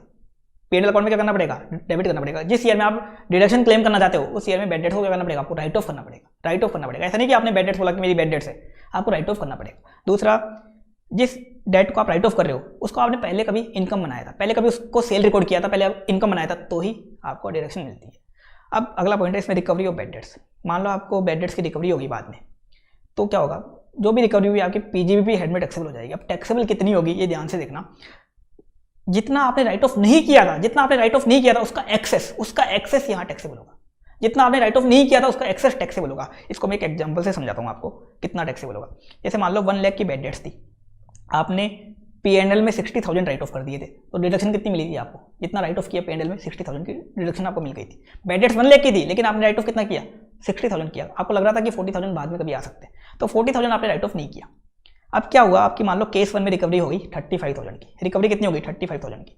अब देखो रिकवरी जो हुई है कितना है, up to not written off, मतलब जितना आपने राइट ऑफ नहीं किया उतना ही recovery, up to not written off तक है, कुछ भी अमाउंट टैक्सेबल नहीं होगी। लेकिन मान लो केस 2 में रिकवरी देखो 45,000 की रिकवरी हो गई और राइट ऑफ कितना नहीं किया आपने, 40,000। तो जितना आपने राइट ऑफ नहीं किया उसका एक्सेस देखो, एक्सेस तो राइट ऑफ नहीं किया 40,000, रिकवरी कितनी हो रही है 45,000, तो एक्सेस कितना हुआ 5,000, तो 5,000 टैक्सेबल होगा।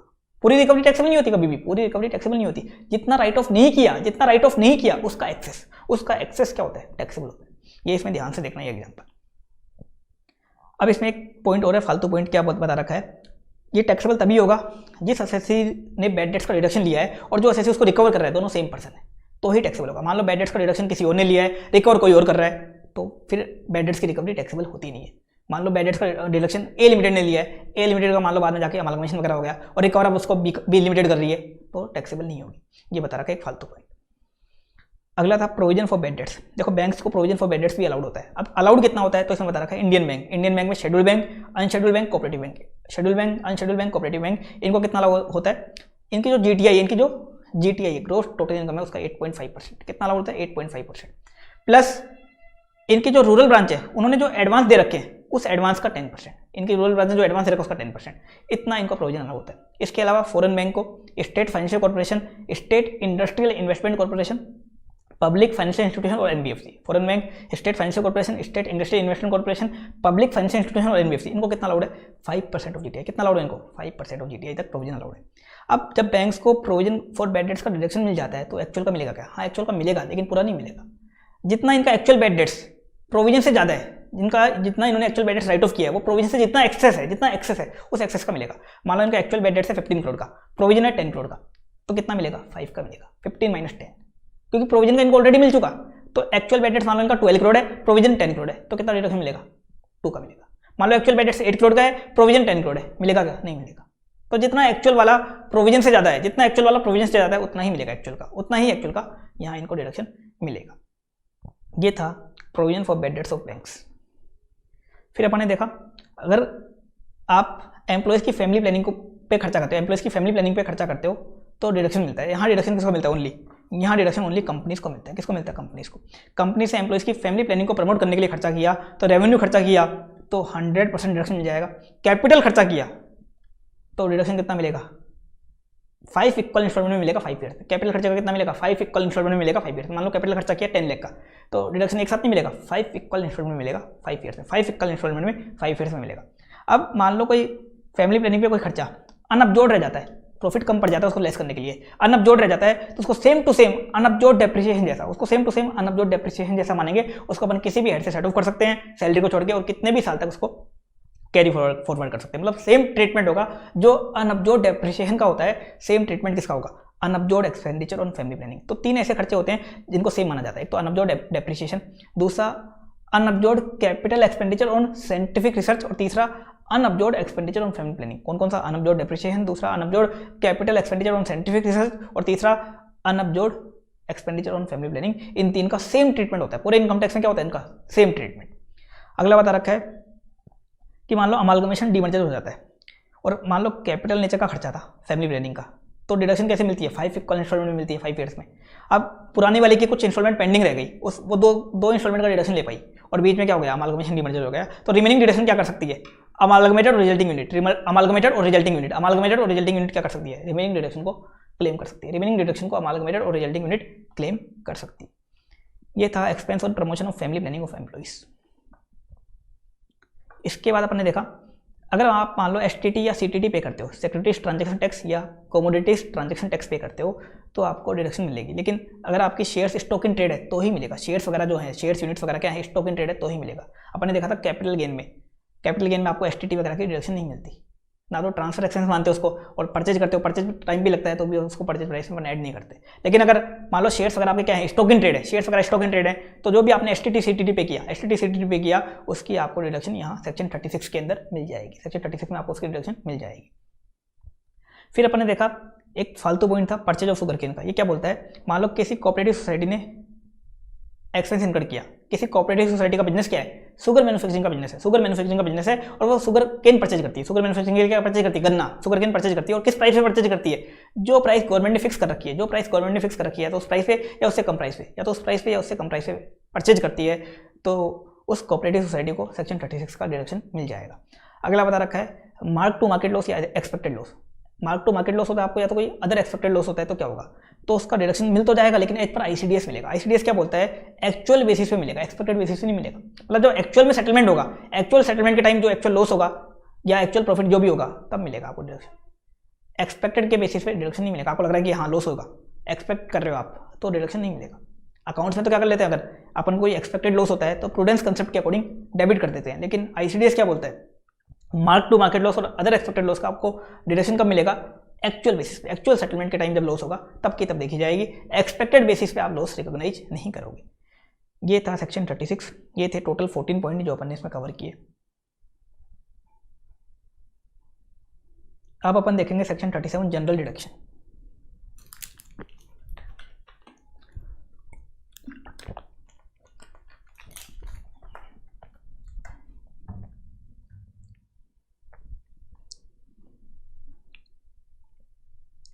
तो सेक्शन 37 जनरल डिडक्शन, आपने कोई भी खर्चा किया इसको छोड़ के, जो सेक्शन 30 to 36 में कवर्ड है, सेक्शन 30 to 36 में कवर्ड है, उनकी डिडक्शन तो आपको कहाँ मिल जाएगी? सेक्शन 30 to 36 में मिल जाएगी। लेकिन इनके अलावा और कोई खर्चा किया, जैसे ऑडिट फीस पे करी, मान लो सैलरी पे करी, वो तो कवर्ड ही नहीं थी ऊपर, तो उनका क्या होगा? उनकी डिडक्शन आपको कहाँ मिल जाएगी? सेक्शन 37 में। 3 कंडीशन सेटिस्फाई होनी चाहिए। अगर ये 3 कंडीशन सेटिस्फाई हो गई तो आपको सेक्शन 37 में डिडक्शन मिल जाएगी। 3 कंडीशन क्या क्या है? पहला, वो खर्चा रेवेन्यू इन नेचर होना चाहिए, कैपिटल नेचर का नहीं होना चाहिए, revenue in nature, revenue nature का खर्चा होना चाहिए। दूसरा, वो खर्चा बिजनेस एंड पर्पस के लिए लगना चाहिए। किसके लिए लगना चाहिए? बिजनेस एंड पर्पस के लिए वो खर्चा आपका इनकर्ड होना चाहिए, पर्सनल नहीं होना चाहिए। बिजनेस एंड पर्पस के लिए वो इनकर्ड होना चाहिए, पर्सनल नेचर का खर्चा नहीं होना चाहिए। और तीसरा, वो लीगल खर्चा होना चाहिए, वो इलीगल नहीं होना चाहिए, मतलब नॉट प्रोहिबिटेड बाय लॉ नहीं होना चाहिए, मतलब लीगल खर्चा होना चाहिए, तो ही आपको डिडक्शन मिलेगी। 3 कंडीशन, एक तो रेवेन्यू होना चाहिए, कैपिटल नहीं होना चाहिए, दूसरा बिजनेस एंड पर्पस के लिए इनकर्ड होना चाहिए, पर्सनल नहीं होना चाहिए, और तीसरा लीगल खर्चा होना चाहिए, तो ही आपको डिडक्शन मिलेगी। अब आइडेंटिफाई कैसे करोगे क्वेश्चन में? देखो क्वेश्चन में आइडेंटिफाई करना मुश्किल काम है, तो मैंने यहाँ पे जितने भी खर्चे इंस्टीट्यूट यूज़ करता है, जितने भी सेक्शन के पॉइंट यूज़ करता है इंस्टीट्यूट, अभी तक जितने भी क्वेश्चन में यूज़ किए इंस्टीट्यूट ने, या जो भी पॉइंट इस सेक्शन में दे रखे हैं, या जितने भी केस लो दे रखे हैं, उनके सारे पॉइंट मैंने यहाँ कवर कर दिए। वो सारे पॉइंट मैंने यहाँ कवर कर लिए। तो जो भी नोट अलाउड है डेबिट कर रखे हैं तो एड बैक कर देना, जो भी अलाउड है आपने मान लो डेबिट नहीं करेगा तो लेस कर देना, और डेबिट कर रखे हैं तो कुछ करना ही नहीं है अलाउड वालों को तो। लेकिन नोट अलाउड वालों को क्या करना है, नोट अलाउड जो है डेबिट कर रखा अगर आपने तो उसको आपको एड बैक करना पड़ेगा। अब कौन कौन से खर्चे हैं देख लेते हैं एक करके। पहला CSR expenditure, corporate social responsibility expenditure, CSR का खर्चा है अलाउड नहीं होगा, डेबिट कर रखा है आपको एड बैक करना पड़ेगा। दूसरा डिविडेंड और DDT, अगर आपने डिविडेंड और DDT वगैरह पे किया, DDT वैसे आजकल होता नहीं है लेकिन मान लो फिर भी क्वेश्चन में दे रखा है, तो अगर डेबिट कर रखा है तो आपको क्या करना पड़ेगा, एड बैक करना पड़ेगा। अगला बता रखा है सीक्रेट कमीशन पे किया आपने, ब्राइब पे करी, रिश्वत वगैरह पे करी, या गुंडा वगैरह को हफ्ता पे किया एक तरीके से, तो secret commission, bribe, payment to goonda, इनको क्या माना जाता है, इलीगल नेचर का पेमेंट माना जाता है, तो ये अलाउड नहीं होंगे। अगर आपने डेबिट कर रखा तो आपको एड बैक करना पड़ेगा। अगला पॉइंट क्या है, अगर आपने पॉलिटिकल पार्टी के सोविनियर, ब्रोशर, पैम्पलेट वगैरह में एडवर्टाइजमेंट करवाया, पॉलिटिकल पार्टी के सोविनियर, ब्रोशर, पैम्पलेट वगैरह में एडवर्टाइजमेंट करवाया, तो उस पर जो खर्चा किया वो आपको अलाउड नहीं होगा, डेबिट कर रखा तो आपको एड बैक करना पड़ेगा। लेकिन कंपनी ने किया, अगर कंपनी ने क्या किया, पॉलिटिकल पार्टी के सोविनियर, ब्रोशर, पैम्पलेट वगैरह में एडवर्टाइजमेंट करवाया, तो कंपनी को उस खर्चे का डिडक्शन मिल जाएगा। कहाँ मिल जाएगा, 80 GGB। जब ग्रोस टोटल इनकम कंपनी निकाल लेगी उसके बाद चैप्टर 6 की डिडक्शन लेस करेगी तो उसमें एक सेक्शन आएगा 80 GGB। 80 GGB में उसको डोनेशन मान लिया जाएगा और वहाँ डिडक्शन उसको मिल जाएगा। किसको, कंपनी को, खाली कंपनी को ये मिल जाएगा। कहाँ मिलेगा, 80 GGB में। अभी तो ऐड करना पड़ेगा, PGBP की इनकम निकालते वक्त तो अपन इसको एड बैक कर देंगे, लेकिन कंपनी को 80 GGB में क्या मिल जाएगा, इस खर्चे का डिडक्शन मिल जाएगा। मान लो क्वेश्चन में आपने कोई डोनेशन PNL में डेबिट कर रखा है, कोई भी डोनेशन PNL में डेबिट कर रखा है, पॉलिटिकल पार्टी का, इलेक्टोरल ट्रस्ट का, या कोई भी और डोनेशन आपने PNL में डेबिट कर रखा है, आपको क्या करना पड़ेगा, वो अलाउड नहीं है, उसको एड बैक करना पड़ेगा। PGBP हेड में वो अलाउड नहीं है, उसको आपको एड बैक करना पड़ेगा। हाँ, लेकिन डोनेशन वगैरह का क्या होता है, सेक्शन 80 के सेक्शन आते हैं, सेक्शन 80G, 80 GGB, 80 GGC, वहाँ आपको डिडक्शन मिल जाएगा। अभी तो आपको एड बैक करना पड़ेगा, लेकिन जब आप ग्रोस टोटल इनकम निकाल लोगे उसके बाद आपको उसका डिडक्शन मिल जाता है, यहाँ एड बैक करना पड़ेगा। अगला, आपने PNL में क्या डेबिट कर रखा है, provision for loss of subsidy, provision for deferred tax या provision for income tax, provision for diminution in value of asset, जैसे कोई एसेट की वैल्यू को कम करने के लिए कोई प्रोविजन बनाया, प्रोविजन फॉर बैड डेट्स हो गया, प्रोविजन फॉर इन्वेस्टमेंट वगैरह हो गया, प्रोविजन फॉर स्टॉक बना रखा आपने, या प्रोविजन फॉर अनसर्टेन लायबिलिटी, जिस लायबिलिटी का कोई अता पता नहीं है उसका प्रोविजन बना रखा है, जैसे provision for gratuity, provision for warranty, ऐसे कोई प्रोविजन बना रखे हैं, तो इनको कोई अलाउड नहीं होगा। ये कुछ कोई भी प्रोविजन अलाउड नहीं होंगे, डेबिट कर रखे हैं तो आपको एड बैक करने पड़ेंगे। अगला बता रखा है, लेकिन कोई आपने ऐसा प्रोविजन बनाया, कैसे बनाया, फेयर एस्टिमेट के बेस पे और रीजनेबल सर्टेनिटी के बेस पे, एज पर ICDS कैसे बनाया, फेयर एस्टिमेट और रीजनेबल सर्टेनिटी। क्वेश्चन में क्या लिखा हुआ है, फेयर एस्टिमेट और रीजनेबल सर्टेनिटी। क्वेश्चन में क्या लिखा हुआ आ जाए किसी प्रोविजन के साथ, fair estimate and reasonable certainty, fair estimate and reasonable certainty, तो वो प्रोविजन अलाउड होगा। बस इनकम टैक्स में एक ही प्रोविजन अलाउड होता है जिसमें क्या लिखा आता है, फेयर एस्टिमेट और रीजनेबल सर्टेनिटी, तो वो अलाउड हो जाएगा, बाकी कोई भी प्रोविजन अलाउड नहीं होगा। अगला पॉइंट बता रखा है, अगर आप ग्रेच्युटी का प्रोविजन बनाते हो, even based on actual valuation, actual से वैल्यू करवा के अगर ग्रेच्युटी का प्रोविजन बनाते हो, वो भी अलाउड नहीं होगा, उसको फेयर एस्टिमेट नहीं माना जाएगा, उसको रीजनेबल सर्टेनिटी नहीं माना जाएगा, तो वो भी अलाउड नहीं होगा। वो सेक्शन 40A7 में क्या होगा, डिसअलाउड। वो मैंने यहीं कवर कर लिया, सेक्शन 47, क्योंकि इसके टाइप का पॉइंट था तो यहीं कवर कर लिया। तो ग्रेच्युटी के केस में ओनली ग्रेच्युटी जो पे करोगे आप, एक्चुअल में जो ग्रेच्युटी पे करोगे खाली वो अलाउड होती है। ग्रेच्युटी का प्रोविजन अगर आप एक्चुअल वैल्यूएशन से भी करवाते हो और उसके बेस पे बनाते हो तो भी अलाउड नहीं होता, उसको फेयर एस्टिमेट नहीं माना जाता, ये बता रखा है। अगला पॉइंट बता रखा है, अगर शेयर इशू एक्सपेंस हुए हैं, शेयर इशू एक्सपेंस देखो, एक तो होते हैं आपके प्रिलिमिनरी नेचर के, प्रिलिमिनरी नेचर मतलब या तो बिजनेस कमेंस करते वक्त लगे, या बिजनेस को एक्सटेंड करते वक्त लगे, या न्यू यूनिट सेटअप करते वक्त लगे, वो तो होते हैं प्रिलिमिनरी एक्सपेंस, उसका तो सेक्शन 35 है। लेकिन मान लो अदर देन प्रिलिमिनरी है, आपके ना तो बिजनेस कमेंस करते वक्त लगे, ना बिजनेस को एक्सटेंड करते वक्त लगे, ना ही न्यू यूनिट सेटअप करते वक्त लगे, आप मान लो ऐसे कोई नॉर्मल IPO लेके आए या कोई FPO लेके आए या राइट इशू किया आपने, तो शेयर इशू एक्सपेंस का क्या होगा, अलाउड नहीं होंगे। लेकिन मान लो आपको शेयर इशू एक्सपेंस कब लगे, बोनस इशू के टाइम लगे, बोनस इशू किया आपने, या बाईबैक के टाइम पे आपको कुछ खर्चे हो गए, बाईबैक या बोनस इशू के टाइम पे खर्चे हो गए, अलाउड हो जाएंगे। IPO FPO राइट इशू के टाइम पे जो खर्चे लगे, IPO FPO राइट इशू के टाइम जो खर्चे लगे वो अलाउड नहीं होंगे। लेकिन बाईबैक और बोनस के टाइम जो खर्चे लगे, वो अलाउड हो जाएंगे। और प्रिलिमिनरी है तो प्रिलिमिनरी कहाँ कवर होंगे, सेक्शन 35 में, उस पर ये नहीं लगेगा सेक्शन, उस पर सेक्शन 35 लगेगा। अगला डिबेंचर इशू एक्सपेंस, आपने डिबेंचर इशू एक्सपेंस आपके लगे इंक्लूडिंग कन्वर्टिबल डिबेंचर, चाहे डिबेंचर कैसे हैं, कन्वर्टिबल हैं, जो शेयर्स में कन्वर्ट हो जाएंगे तो कोई दिक्कत नहीं है, आपको अलाउड हो जाएंगे। डिबेंचर इशू एक्सपेंस सारे के सारे अलाउड हो जाएंगे। अगला पॉइंट है डिस्काउंट और इशू ऑफ डिबेंचर, आपने डिबेंचर डिस्काउंट पे इशू किए थे, अब डिस्काउंट पे इशू किए थे तो डिस्काउंट भी क्या है, आपकी कॉस्ट है। डिस्काउंट का क्या होगा, जैसे अपन 0 कूपन मोड में करते हैं, सेम टू सेम वो ट्रीटमेंट होगा, allowed over life of debenture. Debenture की जो लाइफ है over the life of debenture allowed होगा। जैसे मान लो 50 लाख का डिस्काउंट है, 5 ईयर्स की डिबेंचर की लाइफ है, तो करंट ईयर में कितना अलाउड होगा, 50 lakh divide by 5, 10 lakh allowed होगा, allowed over life of debenture. जितनी डिबेंचर की लाइफ है उसमें आपको अलाउड हो जाएगा। अगला रेगुलराइजेशन या कंपाउंडिंग फीस पे करिए आपने। रेगुलराइजेशन या कंपाउंडिंग फीस क्या होती है, इलीगल नेचर का माना जाता है, क्या माना जाता है इसको, इलीगल नेचर का पेमेंट माना जाता है, तो ये अलाउड नहीं होगी। अगला बता रखा है आपने कोई प्रोजेक्ट पे खर्चा किया जो आपके एग्जिस्टिंग बिजनेस से रिलेटेड नहीं है और उस प्रोजेक्ट को आपने ऐसे ही बंद कर दिया। मान लो आपका एग्जिस्टिंग बिजनेस कपड़ों का बिजनेस है और आपने क्या किया, आपने देखा आजकल सैनिटाइजर काफ़ी बिकते हैं, तो आपने सैनिटाइजर के बिजनेस के रिगार्डिंग कुछ रिसर्च वगैरह करी और उस प्रोजेक्ट को स्टार्ट भी नहीं किया, ऐसे ही बंद कर दिया, ऐसे ही बंद कर दिया। तो सैनिटाइजर के बिजनेस से जो खर्चा किया आपने, जो आपने स्टार्ट ही नहीं किया उस प्रोजेक्ट पे, तो उसका आपको एग्जिस्टिंग बिजनेस से डिडक्शन नहीं मिलेगा, अलाउड नहीं होगा। अगला बता रखा है आपने कोई न्यू बिजनेस पे ओपिनियन लेने के लिए, अभी न्यू बिजनेस स्टार्ट नहीं किया, बस ओपिनियन लेने के लिए कोई पेमेंट किया, ओपिनियन लेने के लिए कोई पेमेंट किया किसी कंसल्टेंट को, तो वो भी अलाउड नहीं होगा। न्यू बिजनेस का ओपिनियन लेने के लिए कि इस न्यू बिजनेस को स्टार्ट करा जाए नहीं करा जाए, आप मान लो आपका भी कपड़ों का बिजनेस है, आप सोच रहे हो चलो सैनिटाइजर का बिजनेस का ओपिनियन लेते हैं कि स्टार्ट करें ना करें, तो कंसल्टेंट को पेमेंट करिए ओपिनियन लेने के लिए, तो वो भी अलाउड नहीं होगी। अगला बता रखा है किसी इंडिविजुअल असेसी ने अपनी हार्ट सर्जरी करवाई, ये पर्सनल नेचर का पेमेंट होगा, ये अलाउड नहीं होगा। अगला बता रखा है डायग्नोस्टिक सेंटर ने क्या किया, डॉक्टर को कमीशन का पेमेंट किया। क्यों पेमेंट किया, ताकि डॉक्टर क्या करे, उस डायग्नोस्टिक सेंटर को मरीज या पेशेंट रेफर कर दे, इसको इलीगल माना जाएगा, ये भी अलाउड नहीं होगा। अगला पॉइंट क्या है, फार्मास्यूटिकल कंपनी ने क्या किया, डॉक्टर्स को गिफ्ट दिए, फार्मास्यूटिकल कंपनी ने डॉक्टर्स को गिफ्ट वगैरह दिए। गिफ्ट क्यों दिए, ताकि डॉक्टर क्या करे, जो फार्मास्यूटिकल कंपनी है उसके ब्रांड की दवाई लिखे, उस ब्रांड की दवाई को प्रेस्क्राइब करे, तो इसको भी क्या माना जाएगा, इलीगल नेचर का पेमेंट माना जाएगा और फार्मास्यूटिकल कंपनी को उस गिफ्ट का डिडक्शन नहीं मिलेगा। अगला बता रखा है अगर एम्प्लॉय ने क्या किया, एम्प्लॉयज़ के जो परक्यूसिट है उन परक्यूसिट का टैक्स एम्प्लॉय ने पे कर दिया। मान लो एम्प्लॉय ने एम्प्लॉय को काफ़ी सारे परक्यूसिट दिए थे, परक्यूसिट क्या होते हैं, नॉन मॉनिटरी सैलरी, जैसे रहने के लिए घर दिया था, कार दी थी, अब उन पर टैक्स भी बनता है।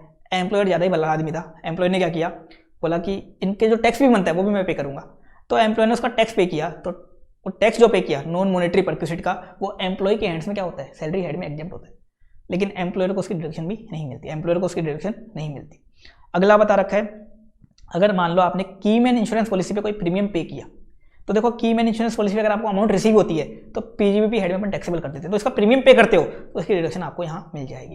की मैन इंश्योरेंस पॉलिसी होती क्या है, जो आपके कंपनी के की एम्प्लॉइज हैं, या मान लो आपकी पार्टनरशिप है तो आपके जो की पार्टनर्स है, अगर जिनको कुछ हो जाता है तो आपके बिजनेस को काफ़ी इफेक्ट होगा, तो आप क्या करते हो, उनका इंश्योरेंस करवा लेते हो, उनकी एम्प्लॉइज का आप इंश्योरेंस करवा लेते हो, तो अगर कुछ हो जाता है उनको तो फिर आपको इंश्योरेंस कंपनी से अमाउंट मिलती है, तो पीजीबीपी एड में टैक्सेबल होती है। लेकिन अगर आप उसका प्रीमियम पे करते हो उसकी मैन इंश्योरेंस पॉलिसी का, उसका आपको क्या मिल जाता है, यहाँ डिडक्शन मिल जाता है, अगला आपने स्पॉन्सरशिप फीस पे करी, डिडक्शन आपको मिल जाएगा। अगला नॉन कम्पीट फीस आपने पे करी, डिडक्शन मिल जाएगा। नॉन कम्पीट फीस रिसीव होती है, पीजीबीपी हेड में आप इनकम बनाते हो, लेकिन अगर हमने मान लो किसी को नॉन कम्पीट फीस पे करी तो उस खर्चे का क्या ले लेना, आप डिडक्शन ले लेना। अगला आपने ग्लो साइन बोर्ड लगाने पे पैसा खर्च किया, साइन बोर्ड लगाने पे या बोर्ड्स वगैरह लगाने पे पैसा खर्च किया, वो रेवेन्यू नेचर का खर्चा माना जाएगा, आपको डिडक्शन मिल जाएगा। साइन बोर्ड को कैपिटल एक्सपेंस नहीं माना जाएगा, रेवेन्यू नेचर का माना जाएगा और आपको डिडक्शन मिल जाएगा। अगला पॉइंट बता रखा है आपने आईएसओ सर्टिफिकेट लेने के लिए पेमेंट किया, आईएसओ सर्टिफिकेट लेने के लिए अगर आपने पेमेंट किया वो भी रेवेन्यू नेचर का माना जाएगा और आपको डिडक्शन मिल जाएगा। और लास्ट बता रखा है इसमें पॉइंट, सेकंड लास्ट पॉइंट बता रखा है loss due to theft if incidental to business. ये क्या बता रखा है, बिजनेस में आपके कोई चोरी से लॉस हो गया, बिजनेस में कोई चोरी हो गई आपके, मान लो आपके बिजनेस में कैश था 2 लाख का कैश चोरी हो गया, तो बिजनेस में अगर कोई चोरी हो गई तो जो लॉस हुआ चोरी से उसका डिडक्शन मिल जाएगा। लेकिन पर्सनल घर में चोरी हुई तो नहीं मिलेगा, बिजनेस में चोरी हुई है तो उससे जो लॉस हुआ उसका आपको डिडक्शन यहाँ मिल जाएगा। इसके बाद एक इंपॉर्टेंट पॉइंट और बता रखा है इसमें, पॉइंट नंबर 25। ये क्या बता रखा है, अगर आपने डायरेक्ट टैक्स या इनडायरेक्ट टैक्स की टैक्स इंटरेस्ट और पेनल्टी का पेमेंट किया है तो क्या होगा। सबसे पहले देखो डायरेक्ट टैक्स की बात करते हैं, इनकम टैक्स। डायरेक्ट टैक्स क्या होता है, इनकम टैक्स का आपने मान लो टैक्स पे किया, इनकम टैक्स पे किया या एडवांस टैक्स पे किया या टीडीएस पे किया, टैक्स एडवांस टैक्स टीडीएस पे किया, आपको डिडक्शन नहीं मिलेगा। इनकम टैक्स पे आपने इंटरेस्ट पे किया, इंटरेस्ट ऑन टैक्स पे किया या इंटरेस्ट ऑन टीडीएस पे किया या interest on advance tax, interest on income tax, interest on TDS या इंटरेस्ट ऑन एडवांस टैक्स, उसका भी डिडक्शन आपको नहीं मिलेगा। इनकम टैक्स की कोई पेनल्टी पे करी, पेनल्टी का भी डिडक्शन आपको नहीं मिलेगा। अब दूसरा इनडायरेक्ट टैक्स क्या होते हैं, जीएसटी, कस्टम, सेल्स टैक्स वगैरह वगैरह, ये होते हैं इनडायरेक्ट टैक्स। तो इनडायरेक्ट टैक्स का पेमेंट किया, डिडक्शन आपको मिल जाएगा, अलाउड है। दूसरा आपने इंटरेस्ट ऑन जीएसटी पे किया या इंटरेस्ट ऑन इनडायरेक्ट टैक्स पे किया, डिडक्शन मिल जाएगा, कोई दिक्कत नहीं है। तीसरा इनडायरेक्ट टैक्स की पेनल्टी पे करी, पेनल्टी का डिडक्शन आपको नहीं मिलेगा। अब इसमें 2 नोट दे रखे हैं। इनकम टैक्स में देखो एक फीस लगती है आपके सेक्शन 234A, कौन सी फीस लगती है, fees for delayed filing of TDS statement. अगर आपने टीडीएस स्टेटमेंट को डिले फाइल किया है, टीडीएस स्टेटमेंट फाइल करने में डिले किया है तो वो फीस लगती है। वो फीस क्या होती है, वो ना तो टैक्स होती, ना ही वो इंटरेस्ट होती, ना पेनल्टी होती, ना टैक्स होती, ना इंटरेस्ट होती, ना पेनल्टी होती। तो उस फीस का क्या हो जाता है, डिडक्शन आपको मिल जाएगा। उस फीस को पेनल्टी मत मान लेना, आपने फीस क्यों पे की, आपने टीडीएस स्टेटमेंट डिले फाइल किया तो उसके बदले में आपको फीस पे करनी पड़ती है। अगर आप टीडीएस स्टेटमेंट डिले फाइल करते हो, टीडीएस की रिटर्न अगर आप लेट फाइल करते हो तो आपको फीस पे करनी पड़ती है, उस फीस का आपको डिडक्शन मिल जाएगा, वो फीस अलाउड होती है। अगला बता रखा है अगर आपको डीटी या आईडीटी का रिफंड मिलता है बाद में, इनकम टैक्स का या जीएसटी वगैरह का आपको रिफंड मिलता है तो क्या होगा। देखो इनकम टैक्स का रिफंड, जब इनकम टैक्स आपको अलाउड ही नहीं है तो इनकम टैक्स का जो रिफंड मिलता है वो टैक्सेबल नहीं होगा, वो टैक्सेबल नहीं होगा। लेकिन जब जीएसटी का खर्चा आपको अलाउड है तो जब जीएसटी का रिफंड मिलेगा वो आपके टैक्सेबल हो जाएगा। गवर्नमेंट ने मान लो आपने 10 लाख का जीएसटी पे किया था, 10 लाख का डिडक्शन ले लिया था, गवर्नमेंट ने आपको 2 लाख रिफंड कर दिए, 2 लाख आपका टैक्सेबल हो जाएगा। लेकिन देखो जीएसटी वगैरह के रिफंड में क्या होता है, जीएसटी या इनडायरेक्ट टैक्स का जो रिफंड होता है ना वो पैसा आपका नहीं होता, वो कस्टमर का होता है, आपको कस्टमर को लौटाना पड़ता है। तो गवर्नमेंट ने आपको 2 लाख का रिफंड दे दिया तो आपको क्या करना पड़ता है, 2 लाख कस्टमर को लौटाने पड़ते हैं। अब मान लो 2 लाख में से आपने 1,50,000 कस्टमर को लौटा दिए, 50,000 अभी भी आपके पास है तो टैक्सेबल कितना होगा, ओनली 50,000 होगा। Net of amount refunded to customer, जितना आपको रिफंड मिला और जितना आपने कस्टमर को लौटा दिया उसके बाद जो बचा, नेट अमाउंट जो बचा वो टैक्सेबल होता है। पूरा अमाउंट टैक्सेबल नहीं होता क्योंकि वो पैसा आपका नहीं होता, वो पैसा किसका होता है, कस्टमर का होता है, तो कस्टमर को लौटाना पड़ता है। अब इंटरेस्ट ऑन रिफंड मिला तो वो अदर सोर्स की इनकम बनता है। Interest on income tax refund या interest on GST refund, interest भी मिलता है, गवर्नमेंट इंटरेस्ट भी देती है आपको, तो कहाँ टैक्सेबल होता है, अदर सोर्स में। कहाँ टैक्सेबल होता है, अदर सोर्स में। अगला बता रखा है पेनल्टीज, अदर पेनल्टीज। और ये इनकम टैक्स की पेनल्टी तो देख ली अपने, आईडीटी की पेनल्टी भी देख ली, लेकिन कोई और पेनल्टी लग रही है आपको। आपने किसी लॉ का वायलेशन किया, किसी लॉ का वायलेशन किया और पेनल्टी लगी, जैसे आपने मान लो फैक्ट्री एक्ट का वायलेशन किया, मान लो आपने ट्रैफिक रूल्स का वायलेशन किया और आपको पेनल्टी लगी, आपको उस पेनल्टी का डिडक्शन नहीं मिलेगा। दूसरा, आपने किसी कॉन्ट्रैक्ट का वायलेशन किया, किसी कॉन्ट्रैक्ट का वायलेशन किया, कॉन्ट्रैक्ट कैसा था, रेवेन्यू नेचर का कॉन्ट्रैक्ट था, किसी कॉन्ट्रैक्ट का वायलेशन किया और कॉन्ट्रैक्ट कैसा था, रेवेन्यू नेचर का कॉन्ट्रैक्ट था, वो अलाउड हो जाएगा, वो जो पेनल्टी लगी आपके वो अलाउड हो जाएगी। लेकिन किसी लॉ का वायलेशन किया और फिर पेनल्टी लगी तो अलाउड नहीं होगी। लेकिन किसी कॉन्ट्रैक्ट का वायलेशन किया और रेवेन्यू नेचर का कॉन्ट्रैक्ट था वो अलाउड हो जाएगी, वो आपकी अलाउड यहाँ हो जाएगी। ये था सेक्शन 37, जो मैंने सारे पॉइंट, इसमें जो भी पॉइंट थे अलाउड वाले, नोट अलाउड वाले, टोटल कवर करवा दिया आपको। इनके बाहर कोई पॉइंट आएगा नहीं। तो जो 14 मार्क्स का क्वेश्चन आता है उसमें से इस सेक्शन से, जो सेक्शन 37 है, 2 या 3 पॉइंट आ जाते हैं। तो टोटल पॉइंट जो भी इंस्टीट्यूट यूज़ करता है, अलाउड नोट अलाउड के, टोटल जो भी केस लॉ वगैरह के पॉइंट थे, सारे पॉइंट मैंने आपको कवर करवा दिए। इनको अच्छे से देख लेना। अगर नोट अलाउड है, डेबिट कर रखा है तो आप एड बैक कर देना, अलाउड है, डेबिट कर रखा है तो ठीक है, डेबिट नहीं कर रखा तो उसका डिडक्शन ले लेना। ये थे सेक्शन 37 के पॉइंट्स। अब आते हैं अपन सेक्शन 40। सेक्शन 40 क्या है, अमाउंट नॉट डिडक्टिबल। ये बोलता है कोई खर्चा है, रेवेन्यू नेचर का भी है, बिजनेस के लिए भी है और लीगल भी है। रेवेन्यू नेचर का भी है, बिजनेस के लिए भी और लीगल भी है, मतलब तीनों कंडीशन सेटिस्फाई हो रही है, रेवेन्यू नेचर का, बिजनेस के लिए, लीगल, फिर भी उस खर्चे की डिडक्शन नहीं मिलेगी। अगर आप कोई कांड कर देते हो, अगर आप कुछ कांड कर देते हो, क्या कांड कर देते हो उसकी बात करता है सेक्शन 40। कोई खर्चा रेवेन्यू नेचर का भी है, बिजनेस के लिए भी है, लीगल भी है, मतलब डिडक्शन आपको मिल जानी चाहिए थी सेक्शन 37 या पुराने जो सेक्शन है 32 36 में। लेकिन आप अगर कुछ कांड कर देते हो तो डिडक्शन नहीं मिलेगी। क्या कांड कर देते हो, पहला बताता है नॉन डिडक्शन या non deposition of TDS, section 40AI और 40AI है। आप टीडीएस का डिडक्शन नहीं करते या टीडीएस डिडक्ट करके गवर्नमेंट को जमा नहीं करवाते, पहला कांड। तो सेक्शन 40AI क्या बोलता है, आपने कोई अमाउंट पे किया नॉन रेजिडेंट को या फॉरेन कंपनी को, किसको पे किया, नॉन रेजिडेंट को या फॉरेन कंपनी को पे किया, जिस पे टीडीएस कटना चाहिए था, जिस पे टीडीएस कटना चाहिए था, या तो आपने during the previous year TDS काटा नहीं, या during the previous year TDS काट तो लिया लेकिन गवर्नमेंट को ड्यू डेट ऑफ ROE तक गवर्नमेंट को जमा नहीं करवाया, तो वो पेमेंट क्या होगा आपका 100% डिसअलाउ हो जाएगा। क्या हो जाएगा, 100% डिसअलाउ हो जाएगा। मान लो आपने रॉयल्टी का पेमेंट किया नॉन रेजिडेंट को 5 लाख का, जिस पे टीडीएस कटना चाहिए था, या तो आपने उस पर टीडीएस काटा ही नहीं ड्यूरिंग द प्रीवियस ईयर, या टीडीएस काट तो लिया लेकिन गवर्नमेंट को ड्यू डेट तक जमा नहीं करवाया, तो 5 लाख का रॉयल्टी का पेमेंट क्या होगा, 100% डिसअलाउ हो जाएगा। जबकि रॉयल्टी क्या है, रेवेन्यू नेचर भी है, बिजनेस के लिए भी कर रहे हो मान लो, और लीगल भी है, फिर भी क्या हो जाएगा, 100% डिसअलाउ हो जाएगा। अब इसमें एक पॉइंट है, आपको टीडीएस कब काटना है, ड्यूरिंग द प्रीवियस ईयर। मान लो आपका खर्चा था प्रीवियस ईयर 21-22 का एक्सपेंस था, आपने इसका टीडीएस काटा मान लो 10 अप्रैल 22 को, मतलब कब काटा आपने टीडीएस, प्रीवियस ईयर 22-23 में डिडक्ट किया। कब काटा टीडीएस, 22-23 में, और इसको जमा भी करवा दिया आपने बिफोर ड्यू डेट आपने इसको जमा भी करवा दिया। जो ROE की ड्यू डेट है, ROE की जो ड्यू डेट होती है 31 जुलाई, 31 अक्टूबर और 30 नवंबर, उस ड्यू डेट तक आपने क्या कर दिया, इसको जमा भी करवा दिया।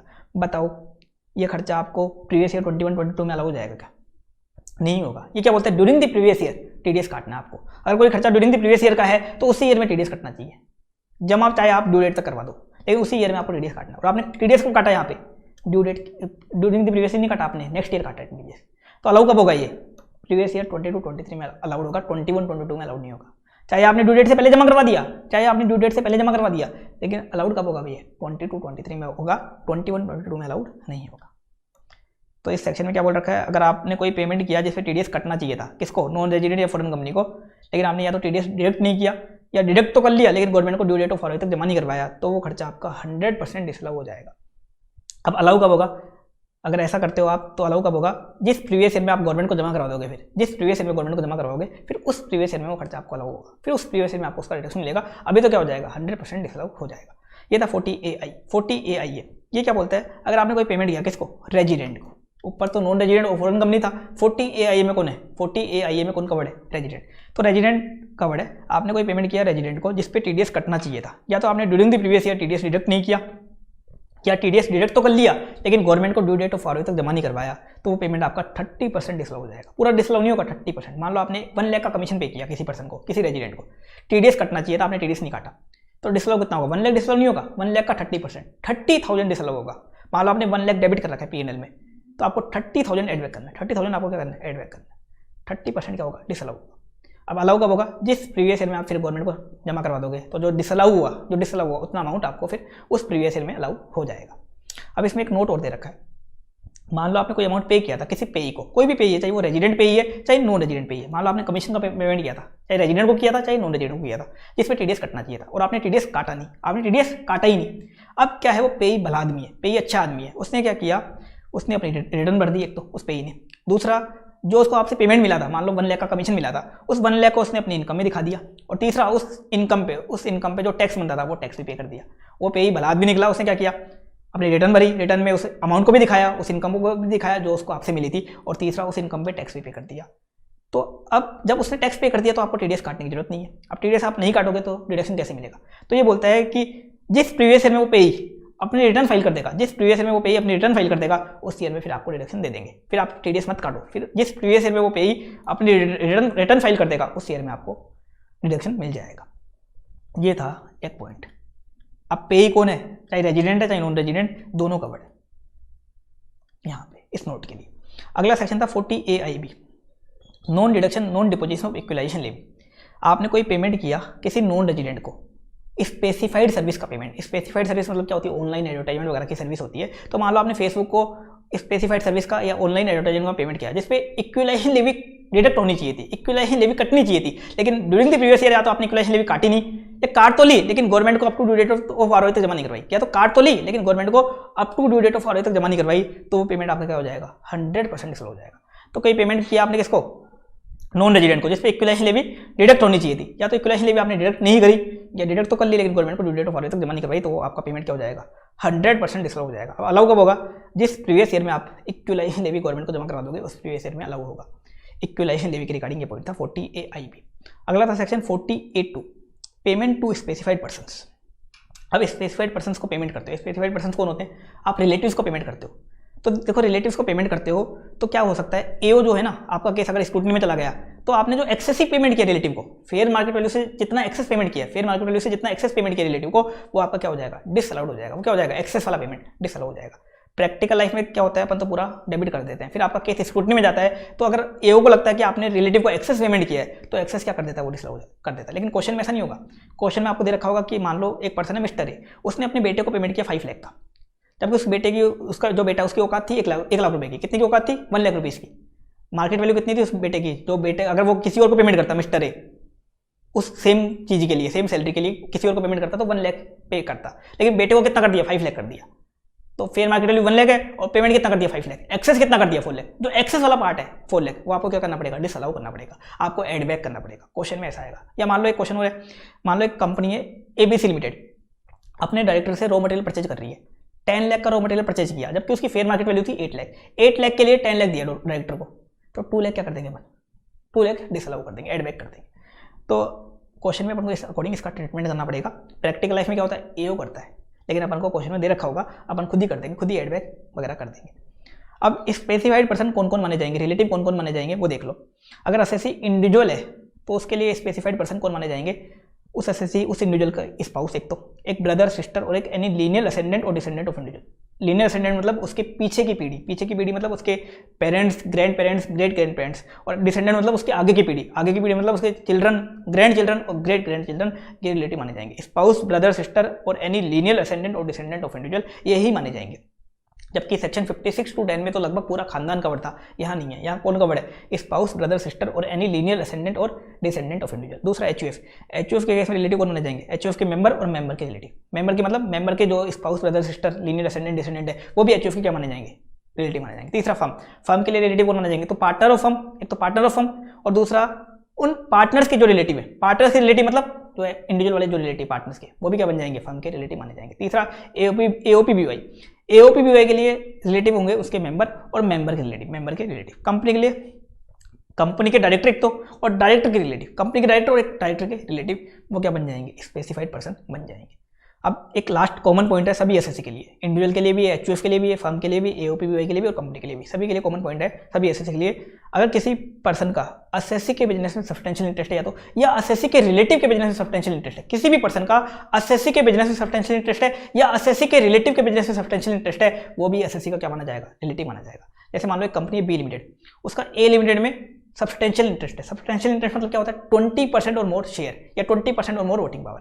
तो बी लिमिटेड का ए लिमिटेड में 20% और मोर वोटिंग पावर है, तो ए और बी लिमिटेड क्या बन गई? ए लिमिटेड और बी लिमिटेड क्या बन गई? आपस में रिलेटिव बन गई। तो किसी भी पर्सन का एसएससी के बिजनेस में या एसएससी के रिलेटिव के बिजनेस में सब्सटेंशियल इंटरेस्ट है, तो वो पर्सन भी क्या बन जाएगा? रिलेटिव बन जाएगा। सब्सटेंशियल इंटरेस्ट मतलब क्या होता है? 20% और मोर वोटिंग पावर या 20% और मोर प्रॉफिट शेयर। अगर एसएससी कंपनी है तो वोटिंग पावर यूज करेंगे, अदर एसएससी है तो प्रॉफिट शेयर अपन यूज करेंगे। इसके बाद अपन ने इसमें देखा cash payment, section 40A3 cash payment. अगर आप किसी खर्चे का कैश पे पेमेंट करते हो, ये वाला कांड करते हो, तो भी आपकी दिक्कत आ जाएगी। क्या कांड करते हो? अगर आप किसी खर्चे का पेमेंट करते हो, एग्रीगेट पेमेंट, सिंगल डे में सिंगल पर्सन को एग्रीगेट पेमेंट 10,000 से ज़्यादा का कर देते हो cash, bearer cheque, cross cheque से, तो वो पेमेंट आपका 100% डिसअलाउ हो जाएगा। मान लो आप कमीशन का पेमेंट कर रहे हो 20,000 का कैश में, 20,000 पूरा का पूरा क्या हो जाएगा? डिसअलाउ हो जाएगा। मान लो आप रॉ मटेरियल परचेज कर रहे हो 5 लाख का, सिंगल डे में पेमेंट कर रहे हो कैश में 5 लाख पूरा का पूरा क्या हो जाएगा? डिसअलाउ हो जाएगा। तो अगर आप एग्रीगेट पेमेंट करते हो किसी को, सिंगल पर्सन को सिंगल डे में 10,000 से ज़्यादा का cash, period cheque, cross cheque से, cash, period cheque, cross cheque से, तो वो पेमेंट आपका क्या हो जाएगा? जो आपने cash, period cheque, cross cheque से किया वो वाला होगा बस खाली। जो cash, period cheque, cross cheque से किया वो आपका 100% क्या हो जाएगा? डिसअलाउ हो जाएगा। अगर आप ट्रांसपोर्टर को पेमेंट करते हो, तो लिमिट कितनी आएगी? 35,000। 10,000 की जगह लिमिट क्या हो जाएगी? 35,000 हो जाएगी। अगर आप ट्रांसपोर्टर को पेमेंट करते हो तो लिमिट क्या आएगी? 35,000 की। अगला बता रखा है, अगला एक स्पेशल सेक्शन बता रखा है, सेक्शन 40A3A। ये क्या बोलता है? मान लो आपने पहले अर्लियर ईयर्स में क्या किया था? किसी खर्चे का डिडक्शन ले लिया था ड्यू बेसिस पे। मान लो आपने रॉ मटेरियल परचेज किए थे क्रेडिट पे और डिडक्शन क्लेम कर लिया था, और करंट ईयर में उसका पेमेंट कर रहे हो 10,000 से ज़्यादा का सिंगल डे में सिंगल पर्सन को cash, period cheque, cross cheque में, तो वो आपकी इनकम बन जाएगा। पहले आपने किसी खर्चे का डिडक्शन ले लिया था ड्यू बेसिस पे और करंट ईयर में उस खर्चे का पेमेंट कर रहे हो 10,000 से ज़्यादा का सिंगल डे में सिंगल पर्सन को cash, period cheque, cross cheque से, तो वो आपकी क्या बन जाएगा? इनकम बन जाएगा। करंट ईयर में क्या बन जाएगा? आपकी इनकम बन जाएगा। अगला बता रखा है, कुछ केस दे रखे हैं जहाँ पे ये सेक्शन 40A3 अप्लाई नहीं होगा। 7 केस दे रखे। पहला, अगर आप पेमेंट कैसे करते हो? Account payee cheque, DD, ECS, electronic mode such as NEFT, RTGS, debit card, credit card वगैरह से पेमेंट करते हो तो ये सेक्शन अप्लाई नहीं होगा। कितना भी पेमेंट करो, किससे? Account payee cheque, DD, ECS, electronic mode, as such as NEFT, RTGS, debit card, credit card वगैरह वगैरह। अगला बता रखा, अगर आप पेमेंट किसको कर रहे हो? बैंक, एलआईसी या गवर्नमेंट को। किसको पेमेंट कर रहे हो? बैंक, एलआईसी या गवर्नमेंट को पेमेंट कर रहे हो, ये सेक्शन अप्लाई नहीं होगा। कितना भी करो कैश में, कोई दिक्कत नहीं है। अगला आप बुक एंट्री के थ्रू पेमेंट कर रहे हो, बुक एंट्री के थ्रू सेट ऑफ करके पेमेंट कर रहे हो तो कोई दिक्कत नहीं है, आप सेट ऑफ करो, कोई बुक एंट्री से कुछ भी करो आप, कोई दिक्कत नहीं है। अगला बता रखा है, अगर आप कोई ऐसे विलेज या टाउन में पेमेंट कर रहे हो जहाँ बैंकिंग फैसिलिटी नहीं है, जहाँ बैंक अवेलेबल ही नहीं है, तो कितना भी पेमेंट करो कैश में, कोई दिक्कत नहीं है। अगला बता रखा है, आप एम्प्लॉइज को या उनकी फैमिली को पेमेंट कर रहे हो रिटायरमेंट बेनिफिट का, लीव सैलरी वगैरह का या पेंशन वगैरह का पेमेंट कर रहे हो, कितना? अप टू ₹50,000, 50,000 रुपये तक, तो कैश में करोगे चलेगा, कोई दिक्कत नहीं है। अगर आप किसी एम्प्लॉय को पेमेंट कर रहे हो, उस एम्प्लॉय को आपने क्या किया, जो उसका नॉर्मल प्लेस था ड्यूटी का, उसकी जगह कहीं और काम करने के लिए भेजा। जैसे मान लो आपकी कंपनी का ऑफिस है जयपुर में और आपकी कंपनी का ऑफिस जयपुर में, और आपने क्या किया, आपके एक एम्प्लॉय था जयपुर में काम करता था, उसको आपने मुंबई भेज दिया 15 डेज या उससे ज़्यादा के लिए, 15 डेज या उससे ज़्यादा के लिए भेज दिया। तो जिस पीरियड के लिए आपने उसको भेजा, उस पीरियड की सैलरी का पेमेंट आप कैश में कर सकते हो, कोई दिक्कत नहीं है। कितना भी है सैलरी, चाहे 2 लाख है चाहे 3 लाख है, आप कैश में कर सकते हो। तो आप किसी एम्प्लॉय को पेमेंट कर रहे हो जिसको आपने जो नॉर्मल प्लेस है उसके जगह किसी और जगह आपने उसको काम करने के लिए भेजा, कितने दिन के लिए? 15 डेज या उससे ज़्यादा के लिए, तो उस पीरियड का पेमेंट आप कैश में कर सकते हो। लास्ट बता रखा है, अगर आप पेमेंट किसको कर रहे हो?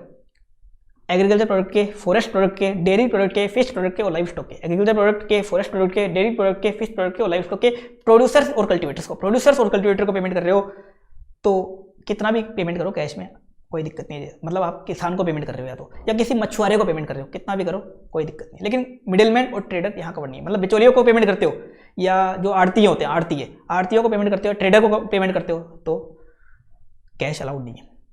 मान लो आप गेहूँ खरीद रहे हो, किसान से खरीदते हो, पेमेंट कर रहे हो कैश में 5 लाख का, कोई दिक्कत नहीं है। लेकिन मान लो आप दुकान से खरीदते हो गेहूँ, तो आपको डिडक्शन नहीं मिलेगा, 5 लाख का कैश करोगे तो डिसअलाउड हो जाएगा, तो नॉन एप्लीकेबिलिटी नहीं लगेगी। तो मिडिलमैन और ट्रेडर को पेमेंट करोगे तो ये पॉइंट का बेनिफिट नहीं मिलेगा। हाँ, किसान को करते हो, मछुआरे वगैरह को करते हो, मतलब प्रोड्यूसर्स और कल्टिवेटर को करते हो डायरेक्टली, तो कितना भी कैश में करो कोई दिक्कत नहीं है। अब अपन आते हैं अगले सेक्शन पे, सेक्शन 40 स्मॉल बी। ये पार्टनरशिप फर्म और एलएलपी के लिए स्पेशल सेक्शन है। एक तरीके से टैक्सेशन ऑफ पार्टनरशिप फर्म और एलएलपी में ये एक स्पेशल सेक्शन और काम आता है। मतलब बाकी सेक्शन तो सेम लगेंगे, ये एक स्पेशल सेक्शन और लगता है। किसके ऊपर लगता है? ओनली फर्म या एलएलपी के ऊपर।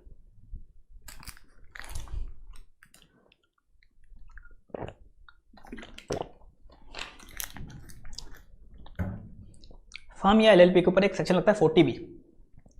तो अगर मान लो कोई फर्म या एलएलपी क्या है, पार्टनर को, अपने पार्टनर को इंटरेस्ट या रिम्यूनरेशन का पेमेंट कर रही है। किसका पेमेंट कर रही है? इंटरेस्ट और रिम्यूनरेशन का। रिम्यूनरेशन में क्या लोगे? Salary, bonus, commission, royalty. Salary, bonus, commission, royalty सब क्या माना जाएगा? रिम्यूनरेशन माना जाएगा। रेंट को छोड़ के, रेंट रिम्यूनरेशन नहीं है, बाकी सैलरी का पेमेंट कर रही है, बोनस का पेमेंट कर रही है, कमीशन का पेमेंट कर रही है, रॉयल्टी का पेमेंट कर रही है, सब आता है रिम्यूनरेशन। तो इंटरेस्ट और रिम्यूनरेशन का पेमेंट कर रही है कोई पार्टनरशिप फर्म पार्टनर को, तो उसका क्या होगा? इंटरेस्ट और रिम्यूनरेशन का। सबसे पहले इंटरेस्ट की बात करते हैं। तो किसी पार्टनरशिप फर्म ने पार्टनर को क्या किया? इंटरेस्ट पे किया, या तो लोन अकाउंट पे, या कैपिटल अकाउंट पे, करंट अकाउंट पे, सब कवर्ड है। Loan, capital, current account. अगर डीड ने ऑथराइज कर रखा है, डीड ने ऑथराइज कर रखा है तो डिडक्शन मिल जाएगी। डिडक्शन कितनी मिलेगी? 12% पर एनम तक डिडक्शन मिल जाएगी। लेकिन डीड ने मान लो ऑथराइज नहीं कर रखा, डीड ने ऑथराइज नहीं कर रखा तो कोई डिडक्शन नहीं मिलेगी। अगर डीड ने मान लो ऑथराइज नहीं कर रखा, इंटरेस्ट ऑन लोन ऑथराइज नहीं कर रखा, या इंटरेस्ट ऑन कैपिटल ऑथराइज नहीं कर रखा, या interest on current account authorise नहीं कर रखा, तो कोई डिडक्शन नहीं मिलेगी। लेकिन डीड ने ऑथराइज कर रखा है तो डिडक्शन तो मिल जाएगी, लेकिन मैक्सिमम कितनी मिलेगी? Up to 12% per annum. 12% तक के इंटरेस्ट की डिडक्शन मिलेगी। मान लो डीड ने ऑथराइज कर रखा है 15%, कितना अलाउड होगा? 12%। 3% आपका डिसअलाउड हो जाएगा। डीड ने ऑथराइज कर रखा है 18%, अलाउड कितना होगा? 12%। डीड ने ऑथराइज 9% कर रखा है तो फिर 9 अलाउड होगा। ये मैक्सिमम लिमिट है, 12% पर एनम तो क्या है? मैक्सिमम लिमिट है। मान लो डीड ने कैपिटल अकाउंट पे ऑथराइज कर रखा है, करंट अकाउंट पे ऑथराइज नहीं कर रखा, तो क्या होगा? करंट अकाउंट वाला इंटरेस्ट पूरा डिसअलाउ हो जाएगा, कैपिटल वाले की आपको डिडक्शन मिल जाएगी। कितनी मिलेगी डिडक्शन? 12% पर एनम तक। अब इसमें एक नोट दे रखा है, अगर मान लो कोई डीड बनी थी और डीड ने क्या किया? रेट्रोस्पेक्टिवली इंटरेस्ट को ऑथराइज कर दिया, तो जो रेट्रोस्पेक्टिव पीरियड के लिए डीड ने ऑथराइज किया उसको ऑथराइज नहीं माना जाएगा। जिस दिन डीड बनी उसके बाद के पीरियड के लिए, क्या माना जाएगा? ऑथराइज माना जाएगा। मान लो डीड बनी 1 अक्टूबर 2021 को, और डीड ने क्या किया? With effect from 1 April 21 interest authorise कर दिया। तो 1 अक्टूबर 21 से पहले का जो पीरियड है, 1 अक्टूबर 21 से पहले का जो पीरियड है, उसके लिए ऑथराइज नहीं माना जाएगा, उसको नोट ऑथराइज ही माना जाएगा, कोई डिडक्शन नहीं मिलेगा। लेकिन 1 अक्टूबर 2021 के बाद के पीरियड के लिए क्या माना जाएगा? Only authorise. एक पॉइंट दे रखा है इसमें। अगला बता रखा है इंटरेस्ट ऑन लोन के लिए कुछ स्पेशल पॉइंट बता रखे हैं, वो ध्यान से देखना। इंटरेस्ट ऑन लोन के लिए क्या स्पेशल पॉइंट बता रखे हैं?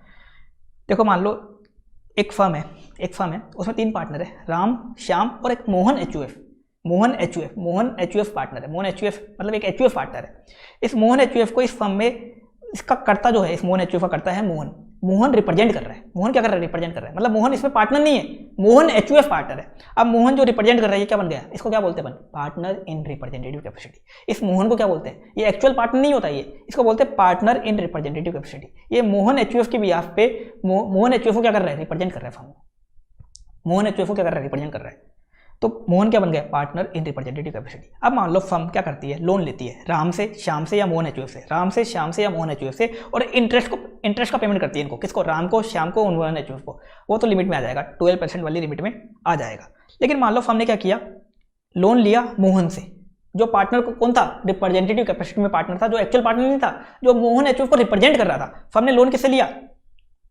फर्म ने लोन लिया इस मोहन से, और इस मोहन को इंटरेस्ट पे किया इसके लोन पे।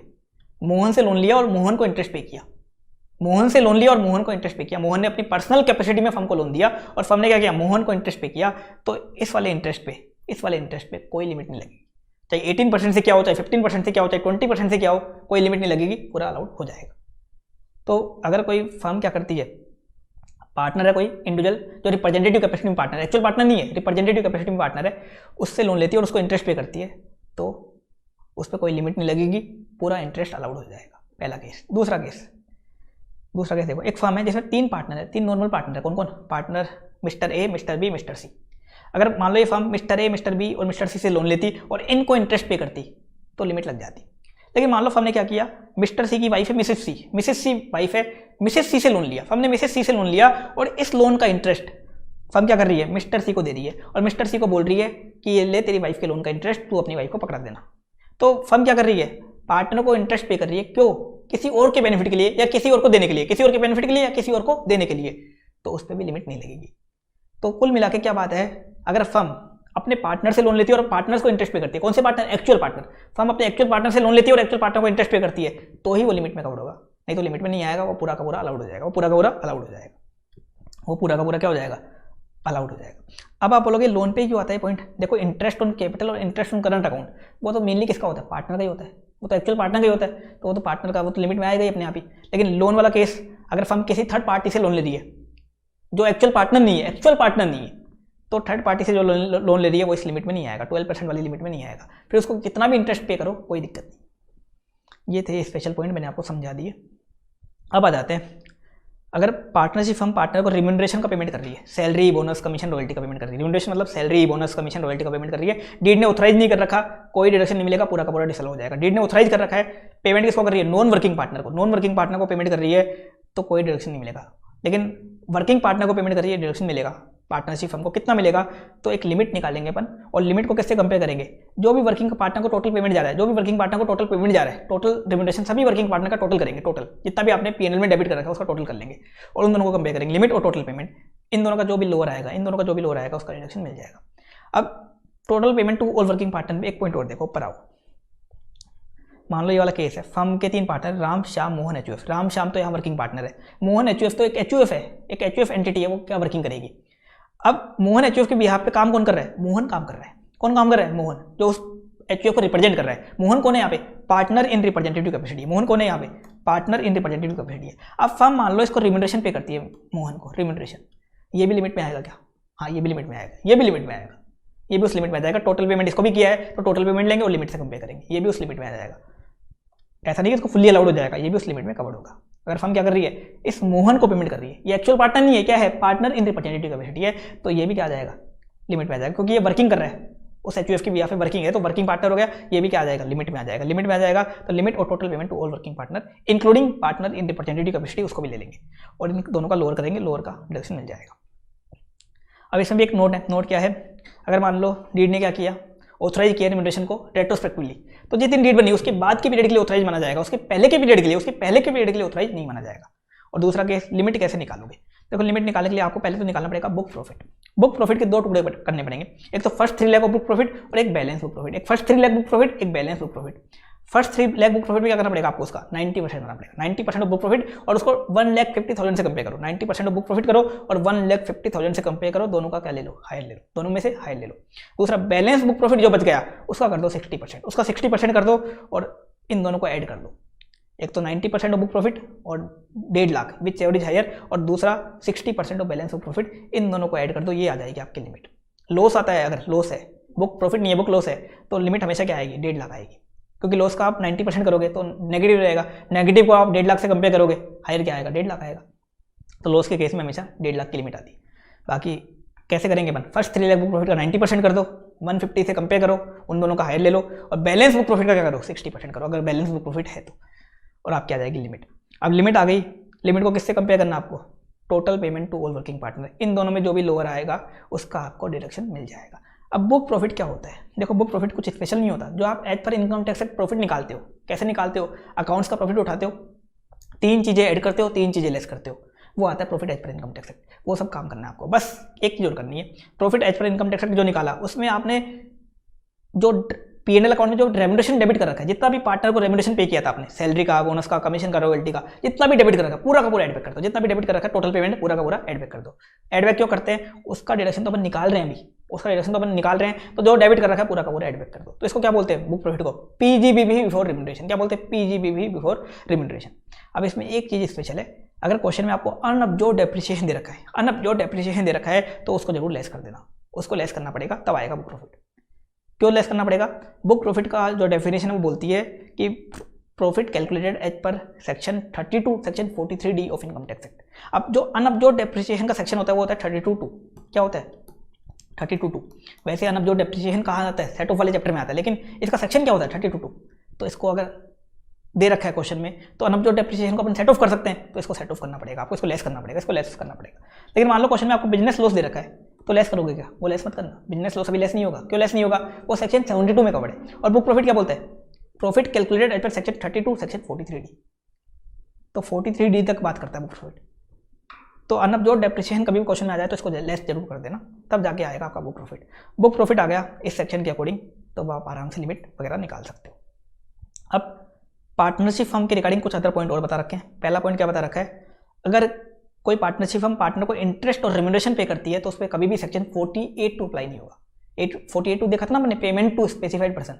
तो अगर मान लो कोई पार्टनरशिप फर्म पार्टनर को इंटरेस्ट और रेम्यूनरेशन पे कर रही है, चाहे वो मार्केट वैल्यू से ज़्यादा है कोई दिक्कत नहीं है, उस पर क्या अप्लाई होगा 40B। अगर वो 40B की लिमिट में है तो अलाउड होगा, चाहे वो मार्केट वैल्यू से ज़्यादा है कोई दिक्कत नहीं है, वो अलाउड होगा। तो इंटरेस्ट और रेम्यूनरेशन का पेमेंट कर दी है कोई पार्टनरशिप फर्म पार्टनर को, तो उस पर 48(2) अप्लाई नहीं होगा, 40B अप्लाई होगा। रेंट का पेमेंट करती है तो अप्लाई हो जाएगा 48(2). फिर रेंट का पेमेंट मान लो पार्टनरशिप फर्म ने किया 5 लाख का, जबकि मार्केट वैल्यू थी 4 लाख की, तो 1 लाख क्या हो जाएगा, 1 लाख डिसअलाउ हो जाएगा। तो 48(2) अप्लाई नहीं होगा इंटरेस्ट और रेम्यूनरेशन के केस में, ओनली 40B अप्लाई होगा। दूसरा, पार्टनरशिप फर्म से या LLP से पार्टनर्स को जो शेयर इनकम रिसीव होगी, मतलब प्रॉफिट का जो शेयर रिसीव होगा, प्रॉफिट का जो शेयर रिसीव होता है पार्टनरशिप फर्म से पार्टनर को, वो पार्टनर के हैंड से क्या होता है, एग्जेम्प्ट होता है। एग्जेम्प्ट कहाँ होता है, 10(2)(a) section 10 sub section 2A में एग्जेम्प्ट होता है। क्यों एग्जेम्प्ट होता है, क्योंकि उस इनकम पे पार्टनरशिप फर्म ने ऑलरेडी 30% की रेट से टैक्स दे दिया, तो पार्टनर के हैंड से क्या कर दिया, उसको एग्जेम्प्ट कर दिया। अगला पॉइंट क्या बता रखा है, पार्टनरशिप फर्म से पार्टनर को जो इंटरेस्ट और रेम्यूनरेशन मिलता है, जो इंटरेस्ट और रेम्यूनरेशन मिलता है वो पार्टनर के हैंड्स में PGBP हेड में टैक्सेबल होता है, अदर सोर्स या सैलरी में नहीं जाता। पार्टनर के हैंड्स में कहाँ टैक्सेबल होता है, इंटरेस्ट और रेम्यूनरेशन। मान लो सैलरी मिलती है पार्टनर को पार्टनरशिप फर्म से, सैलरी क्या होती है, रेम्यूनरेशन बोलते हैं यहाँ पे, तो वो सैलरी हेड में नहीं जाएगी, कहाँ जाती है, PGBP हेड में। अब टैक्सेबल कितनी होती है ये बता रखा है, जितना फर्म या LLP को डिडक्शन मिल गया, जितना फर्म को डिडक्शन मिल गया उतना पार्टनर के हैंड में टैक्सेबल हो जाएगी। मान लो फर्म को डिडक्शन मिला 5 लाख का, पार्टनर के हैंड में टैक्सेबल कितनी होगी, 5 लाख। मान लो फर्म ने पेमेंट किया था 8 लाख का, डिडक्शन मिला 6 लाख का, तो पार्टनर के हैंड में टैक्सेबल कितनी होगी, 6 लाख। जितना फर्म को डिडक्शन मिला उतना ही टैक्सेबल होगी, उतना ही पार्टनर के हैंड से क्या हो जाएगी, इंटरेस्ट और रेम्यूनरेशन टैक्सेबल हो जाएगा। लेकिन शेयर इनकम टैक्सेबल नहीं होगी, इंटरेस्ट और रेम्यूनरेशन टैक्सेबल होगा। अब इसमें एक अमेंडमेंट वाला पॉइंट हो रहा है, वो और देख लो, सेक्शन 9B एक अमेंडमेंट वाला पॉइंट क्या आया, कोई पार्टनरशिप फर्म क्या कर रही है, डिजोल्यूशन के टाइम पे या रिकंस्टिट्यूशन के टाइम पे, या तो फर्म का डिजोल्यूशन हो रहा है या फर्म का रिकंस्टिट्यूशन मतलब कोई नया पार्टनर आ रहा है, कोई पार्टनर रिटायर हो रहा है, किसी पार्टनर की डेथ वगैरह हो गई, या प्रॉफिट शेयरिंग रेशियो वगैरह चेंज हो गया, तो ये बोलते हैं रिकंस्टिट्यूशन। तो डिजोल्यूशन के टाइम पे या रिकंस्टिट्यूशन के टाइम पे कोई पार्टनरशिप फर्म क्या कर रही है, किसी पार्टनर को स्टॉक इन ट्रेड डिस्ट्रीब्यूट कर रही है, स्टॉक इन ट्रेड फ्री में बांट रही है। मान लो एक पार्टनरशिप फर्म का कपड़ों का बिजनेस है, वो कपड़े फ्री में बांट रही है पार्टनर को, तो क्या होगा, जिस दिन पार्टनर ने वो स्टॉक इन ट्रेड रिसीव किया, उस दिन की FMV उसी दिन फर्म के एंड से PGBP हेड में टैक्सेबल हो जाएगी। मान लो उस दिन की FMV थी, जिस दिन पार्टनर ने वो कपड़े रिसीव किए, उस दिन की FMV थी उन कपड़ों की 50,000 रुपीज़ थी। तो जिस दिन पार्टनर ने रिसीव किए उसी दिन, मान लो पार्टनर ने रिसीव किए प्रीवियस ईयर 21-22 में 10th मार्च को, तो 10th मार्च के दिन ही क्या हो जाएगी, वो टैक्सेबल हो जाएगी PGBP हेड में।